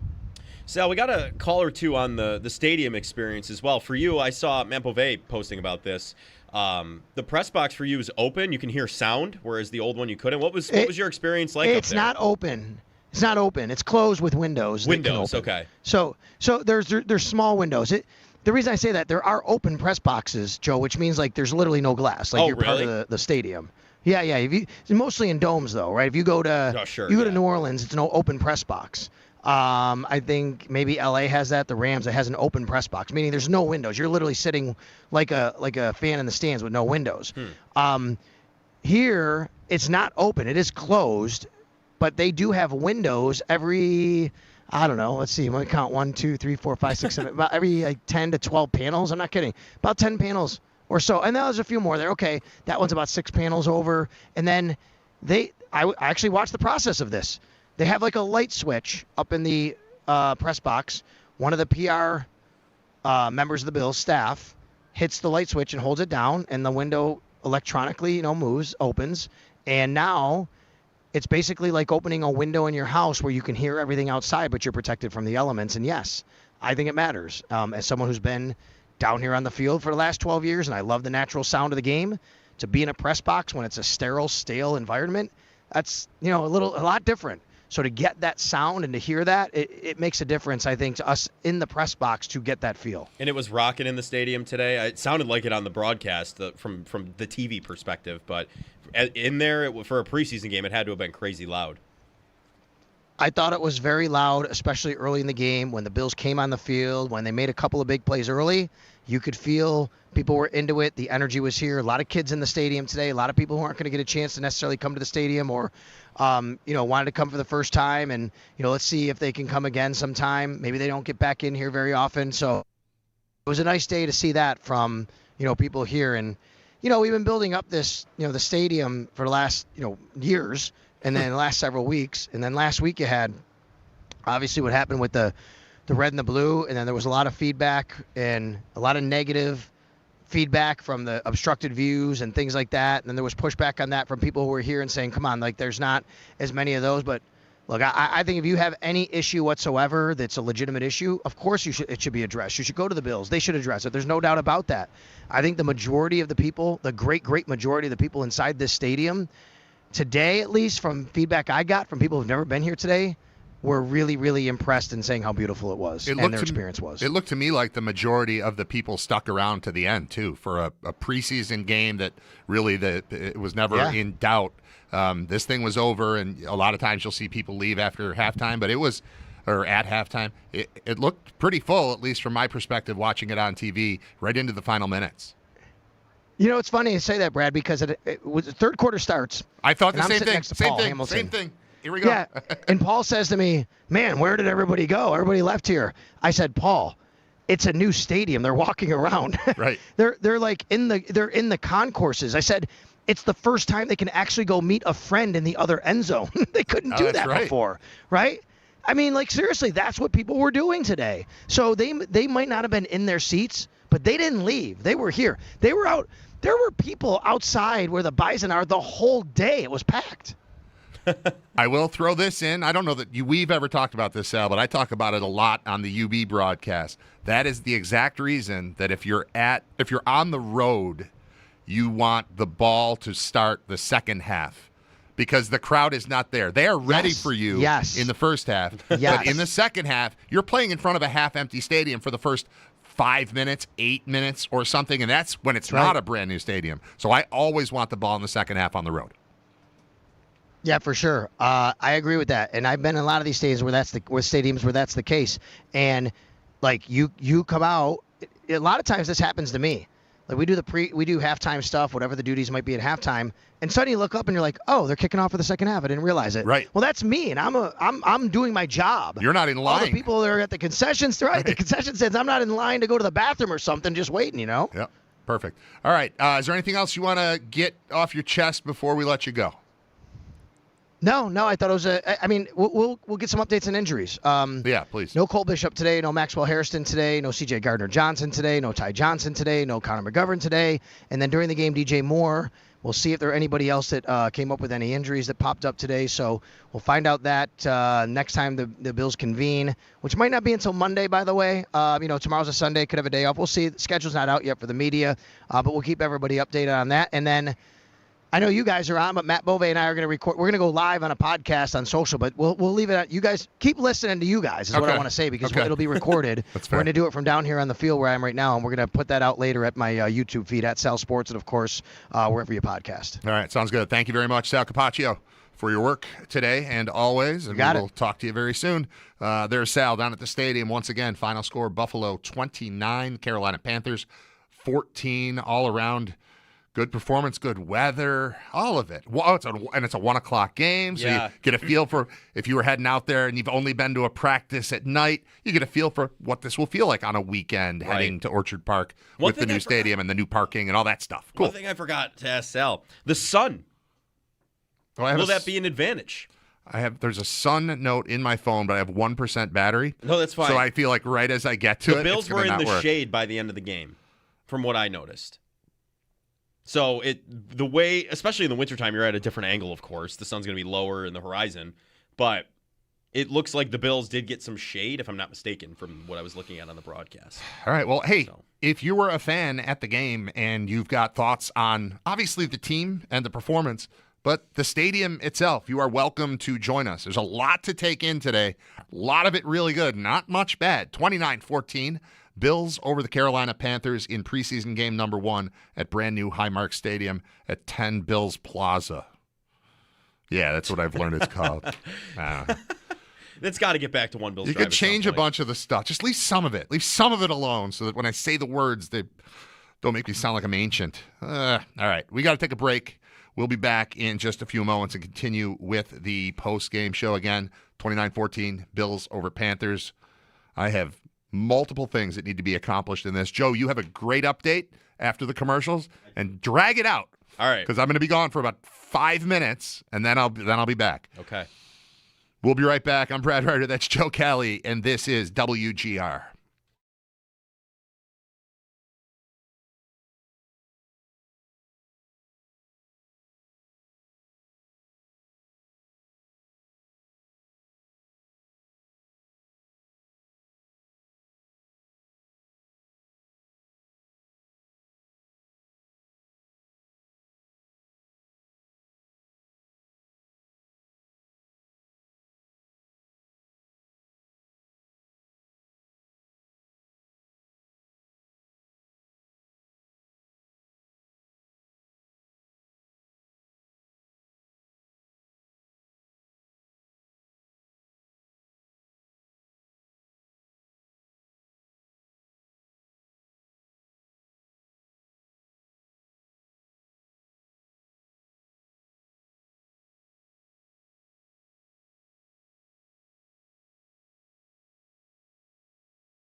The Buffalo Bills defeat the Carolina Panthers 29-14 in their first action of the preseason. Kyle Allen, Bills' leading passer, 14 for 16, 108 yards, 2 sacks, 94.8 passer rating. Josh Allen went 6 for 8 for 111 yards on the day with a touchdown. He was sacked once as well. Shane Buechele, 6 for 9, 50 yards on the day. Leading rusher, Ian Wheeler, 7 carries for 41 yards. And in the receiving room, DJ Moore led the day. 3 receptions for 61 yards. Longest was 32, and that was on 4 targets. So 3 for 4 for pretty good yardage there for DJ Moore. Kenai Walker, the first interception at Highmark Stadium. 1 interception on the day. That's the highlight defensive player as of now. Looking around the league at some scores from the window where the Bills did play. We have the Bears. They beat the Browns 34-10. The Vikings, they beat the Giants 13-10. This Scores from Around the League update is delivered by Mike Barney Nissan. Awesome cars, great dealership, lousy jingle. I'm Joe Cali for Western New York's Voice of the Fan, WGR.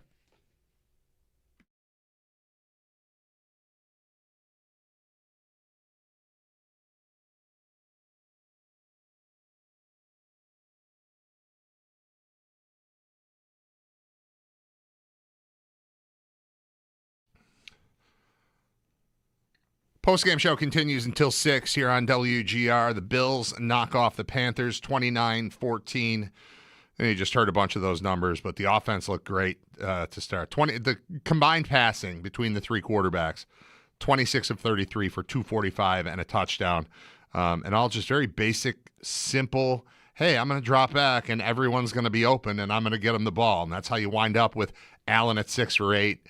Josh Allen at 6 for 8, yes. Kyle Allen at 14 for 16, and Shane Buechele at 6 for 9, which is it's pretty great. Panthers completed 25 of 33 passes for 140 yards. Yeah, Bryce Young contributed 3 for 5 of those. Right. So those numbers are actually very similar. 25 of 33, 26 of 33, but one was 245 and one was for 140. Yeah. And then on the ground, the Bills, 26 carries, 151 yards. And Carolina with 20 for 61. So, yeah, we're looking at at individual players, but I think the bigger story is overall picture of what does the team look like when it takes the field, and look great, both sides of the ball. So, very happy with that, at least from my perspective. 803-0550 as we connect with the fans, courtesy of Northtown Kia. We're still going to hear from players as well, but your calls are welcomed. Mark in Buffalo, you're on WGR. Hello. Hey, Mark. Hey, Mark. We should say, maybe he's waiting for us to say hi, Mark, like the stadium. Oh, hi, Mark. Oh, hi, Mark. Yeah, no, all right, forget about that. Who do we want to hear from? You tell me. I'll listen to anyone. I kind of like the idea of hearing. I feel like we haven't heard from Tyler Bass in like a year 2 and a half. years? Yeah. Yeah, might as well, right? I'll listen to the kicker. Bass on the day did miss from 44 or 45 once, but 3 for 4 on field goals and 2 for 2 on extra points. But as Sal said, early in the game, he missed his second attempt. He made his first one, missed his second one. We're like, 50% is not good enough. Once it's up to 75%, then it's good enough, I guess. But let's hear what he has to say following this team's 29-14 win. Tyler Bass. In the for the 1 o'clock game, get a little shade on the sideline, but overall, I felt good. What's the process like working with a new holder like Tommy? Yeah, Mixing him in? It's just like, he's a pro. He's a holder. I've been through a few, but just getting to work with him in training camp, it's nice. He does a good job, and he's growing, and we're learning, and yeah. How important was it for you to get that first one under your belt? Yeah, it felt good. I've been working really hard, so it felt good, and I was just kind of embracing it, and yeah. What did you learn from the practice, those kicks, to hear through this game? For me, it's just they're the same kick, it's just swing the same, do the same, just do the same thing you did at practice at the game.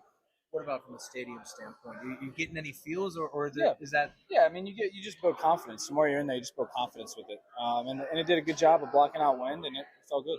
Anything specific you think you did on the miss, Tyler? Yeah, it was just quick. Something I want to clean up just a little ahead of it, and ended up just pushing it. But I was happy to get a few more opportunities after to clean that up. We were happy for that too. Again, at 1 for 2, at 1 for 4, at 3 for 4 / 5 for 6 if you count the extra points. Makes you feel a lot better. Way better. Yeah. I want him to succeed. I'm not rooting against him. I'm just uncomfortable with a guy who hasn't kicked in a year and wasn't great before being the guy upon whom we rely so much so that there's nobody else on the roster. Another guy we've got high hopes for, and with good reason. Had him last year, had him all offseason, had him all through camp.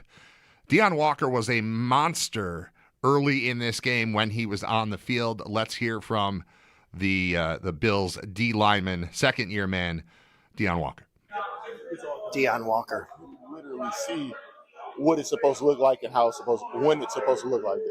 What did you see on your sack, though? I know you said it's about the defense as a whole, but what was working for everyone for that to open up for you? It was just D-line playing together. I wrapped Ed on that sack. He basically took 3 for me, so, it was a pretty easy layup. It seemed like things are pretty vanilla as far as not exotic, but you guys are still getting pressure. How nice is it when you can kind of keep it basic and still get pressure? It's great because, if we can stop the run, stop the pass, and split safety, we can, the game is 10 times easier. So, it's a big impact, and I feel like that's on Coach Leonard and our D-line OLB coaches to let us play free, to put us in the position to go be who we know that we can be. I know you said you shed some weight. You didn't play the whole game, but how do you think you carried it and if you felt about that today? I feel like I carried it good. How y'all think? I look like I was moving right, so, I feel like I'm at a good spot right now. We still got a lot of work to do. Got to keep on building that stamina, that competitive stamina. But for week 1 preseason, I feel like it was really good. I know you said it's about the team, but you showed a lot last year. Here it is, the start of year 2. When you make a couple of plays in the first game, feel like it's paying off all the stuff you did in the offseason to get you ready for this year? Yeah, for sure. But I feel like it was even paying off in training camp, just seeing who I was becoming, seeing the type of player I wanted to be, seeing the type of player that, I was showing that I could be, so it's fun to see it all, actually, come here. As a first step for a defense, you guys are transitioning, we talk so much 3-4-4-3. How big of a first step is it to go up against another team and perform as well as a unit as you guys did? It's a lot of you don't know because it's year 1, basically. For everyone, it's year 1. So, of course, there's going to be some anxiousness going out there, but we was kind of mad that we received the ball first on the defensive side, so that gave us a chip on our shoulder, for sure. All right, there is Bills D lineman Deion Walker, who was responsible for, it is debatable because of the interception, but I'm going to call his sack of Bryce Young on the 3rd drive of the game the defensive play of the game. It's brought to you by Roswell Park Comprehensive Cancer Center. Spend just 1 day with us. The thing is, first play of the game was a carry for 0 yards on a tackle made by Deion Walker. And then the second drive, is his name listed there? Yeah, that one ends on, there was a 2nd and 1, and it's a 1-yard loss. Tackle credited to Bradley Chubb and Deion Walker. Didn't talk about him at all today. That's all right. And then the 3rd drive ends on Walker with the sack. So we're going to call that the defensive play of the game. It's a good one. Another thing on Chubb, just for a second, because you mentioned we haven't talked about him today. Sal was talking about TJ Parker and how fast he looks and how well he was playing. He trained very much in the offseason. Bradley Chubb took him with him. Yeah. So I think that's pretty cool. Is that who we want to hear from next? Is TJ Parker available for us to hear from? Yes, he is. All right, let's do that. Back to the locker room.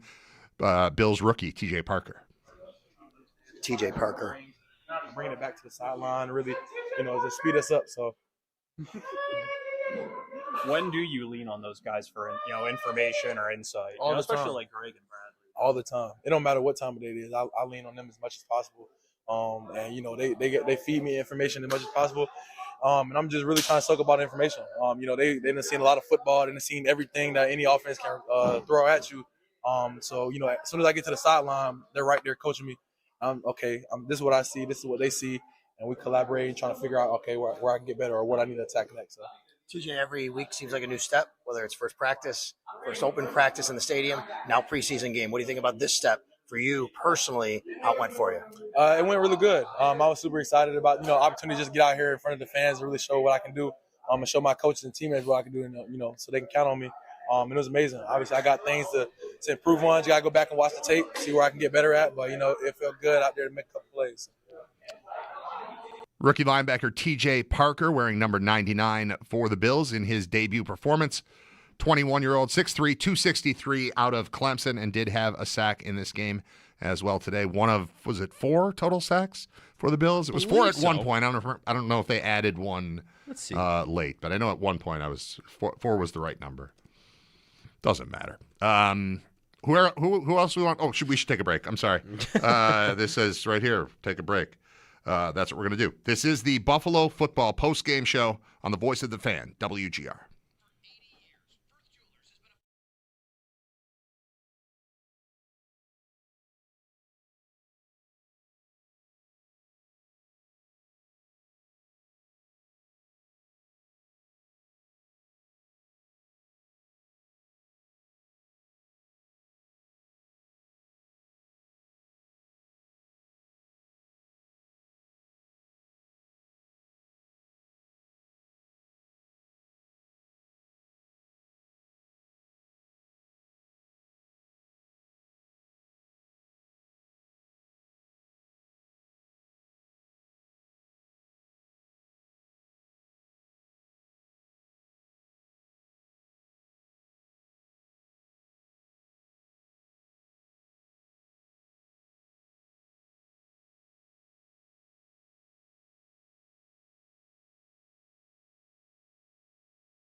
Buffalo football postgame show continues on the Voice of the Fan, WGR. Brad Ryder along with Joe Kelly. We've got a couple more locker room interviews to get to. Final score, once again, 29-14. Bills are now 1-0 as they knock off the Carolina Panthers in the debut game at Highmark Stadium. If you're on your way home and you want to call in, now's a good time. 803-0550. If you don't, it's a good time to not call too, because we've only got a few minutes left. Sure. We've got some interviews to get to. One of the things we do here on the postgame show is the Inspirational Player of the Game. The Inspirational Player brought to you by Dynabraid Tools. Inspired by customers around the world, American-made right here in Western New York. Who's your Inspirational Player of the Game, Joe Kelly? Kenai Walker. Yeah. I think that's probably the best bet here. After that interception, the first interception in Highmark Stadium, he's got record of now.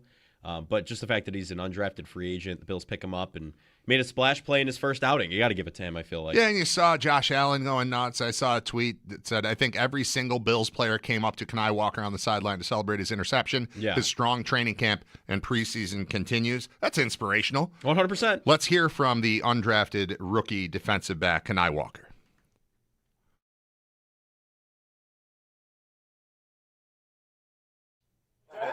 Kenai Walker. Right. Kenai, can you describe your interception? Can I? Predetermined, truth be told. I mean, some of these things we've been going over all week. Some formations like that one was a perfect formation to set example for. And really, I just took my shot. And coaches emphasized throughout the week to go for broke. So I was like, shoot, I feel like that was my perfect moment to go for broke and have my opportunity to get the pick six. I really should have picked 60, but of course, throws and situations happen. But it was definitely a great play. As an undrafted, I was gonna say your teammates pretty happy for you. What's that like when that happens? And my guys, man, shoot, Gino, Sam, Jay Hancock, everybody, like, with my guys, man, it felt good to like feel all my bros like to comfort me and because, like, shoot, I got undrafted. So, like, it's a lot of more weight on my shoulders than people realize. So, for my guys to come off the field and cheer for me, it was definitely a great moment. I almost blacked out, but I didn't. It was a good moment, though, for sure. As an undrafted free agent, I mean, you have to think, too, if you go for broke, you make a mistake, that might be a little different than somebody who's been here for a while. So take me through the thought process of, this is my chance, and how you decide to do that instead of just playing it safe. I feel like playing it safe is like also kind of being scared. Yep. I feel like in a game like this in the league where like margin for error is so small, it could happen to anybody. So I don't feel like I'm no different from a first round draft pick, second round draft pick, or anything just compared to being undrafted. I feel like I'm capable and I feel like, shoot, I'm elite and I can close things out. So why not go for those shots? Why not prove a point? Because at the end of the day, based on the situation, it'll make things even better for me. So I'm willing to take it, even if I did miss. But everything about those context clues let me know that I wasn't going to miss. So I took my shot. We've seen you making plays for weeks throughout the start of training camp, and now where's your confidence in your ability to try to make this team as an undrafted guy? It's been the same since I've had my last interview. So mellow, but also being ready to attack my moment every chance that I get, because that's the only thing I've been grateful for, which is my opportunity that, shoot, the coaching staff has been able to feel like I've earned the right to get. So as long as I keep doing that, shoot, my confidence will stay the same. I'll stay determined, and I'll stay convicted in who I am. So, I mean, it's been there, I say. All right, there's Kenai Walker. He's a undrafted rookie from Arkansas, 6'2", 203 defensive back, wearing number 41 for the Bills, and comes up with the interception. We're calling him the inspirational player of the game, too. Undrafted free agent's always a fun role. There's always a guy. You know, you think about your Cam Lewis, your Jamarcus Ingram type of guys from UB going back. Remember, like, Jabari Greer was a similar situation where he came in like, well, this guy started for Tennessee. He's undrafted, but this guy played for Arkansas. Like, it's a legit program, and he comes in and he can make some plays. And could have been right Dolak, too, if he didn't get injured. Sure. In L.A. Yeah. They kept him. I mean, they clearly love him there. But yeah. Absolutely. So, yeah, all of that. Also, we've got one more player to hear from, and it is Mike Dana, who's been around the league. He's got a pair of Super Bowl championships. with the Chiefs. He's been with them since 2020 rather. Previously played at Central Michigan, so I remember this guy from the MAC. And then he went to Michigan for his final year, but now he's on the Buffalo Bills and he was impressive today. A pair of sacks for him. Let's hear from Bills linebacker Mike Dana. Dana. All right, 2 sacks today. I mean, let's kind of remember both of them if you can and what happened on each. One was on the first down and, just, reading my keys, looking at the offensive line. And, the next one was I think it was a 4th and 7 or a 4th and 6. And something in protection kind of told me it was going to be passed. And I kind of just try to burn the edge as quick as I can. And, I was fortunate enough to come up with a good play. How familiar do systems you've played in before translate to what you're playing in now? Oh yeah, man, it definitely translate. Especially the ones I previously played in. The 5 down, the 4 down. All of it kind of is similar in its own ways, but it's still different. What have you thought about TJ Parker? Oh man, he's very high ceiling, man. That guy comes ready to work every single day. I got a lot of respect and love for him, and the way he approaches the game is, the right way. So I like how he's been, doing what he's got to do, and he balled out today. You guys got a deep room. I mean, what's just your impressions on what you guys have among that inside linebacker group? Yeah, I mean, we got a deep room. Everybody knows how to play the game. Everybody balls. Training camp has been a competition every single day, man. And, we're also just learning from each other, just being sponges and seeing what we can take from each other's game and apply it to, our game. So, it's a great room, man. How important is it for a veteran like you to go out there in a preseason game, or the balance of not playing versus playing? Getting out there today, getting a couple of sacks, how important is that for you? Just kind of staying ready, man. Having my mental ready, having my body ready, that's all part of being a pro. And, I just want to have the right approach. I just want to, show everybody that, what I can do. And this is a good platform to do it. What are the biggest things you've learned from those other guys?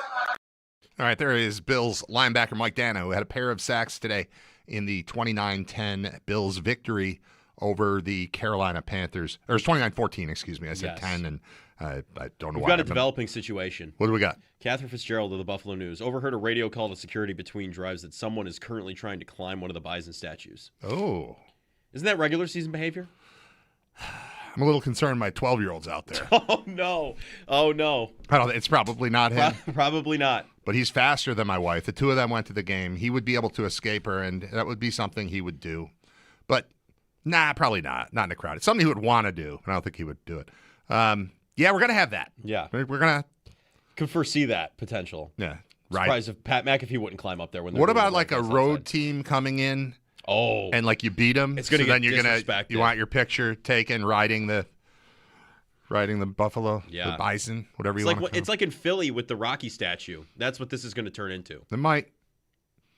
It's all right. I'm sure they've got a plan for all of it. Yeah. Right? 100%. All right. So that's it for preseason game number 1. The next one is same time next week, another 1 p.m. kickoff, but that will be in Cleveland against the Browns. The Bills will head down there to have a joint practice with the Browns on Thursday.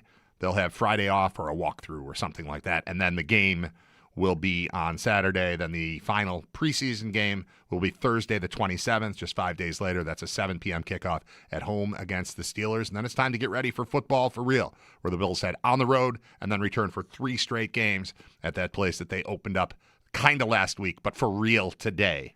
And fans can get a look at it again Tuesday with the peasant practice, which I will attend. As a peasant, I'll be there with my boys, and then I'll come in here and I'll talk about it because I haven't been in there yet. But on the radio every day talking about the stadium I've never been to. Right, I've been outside it a lot, but have not actually been inside. Joe Cali, thank you very much. Anytime for your time. It was a great game for the Bills. A great first performance. Chris, also thank you for producing.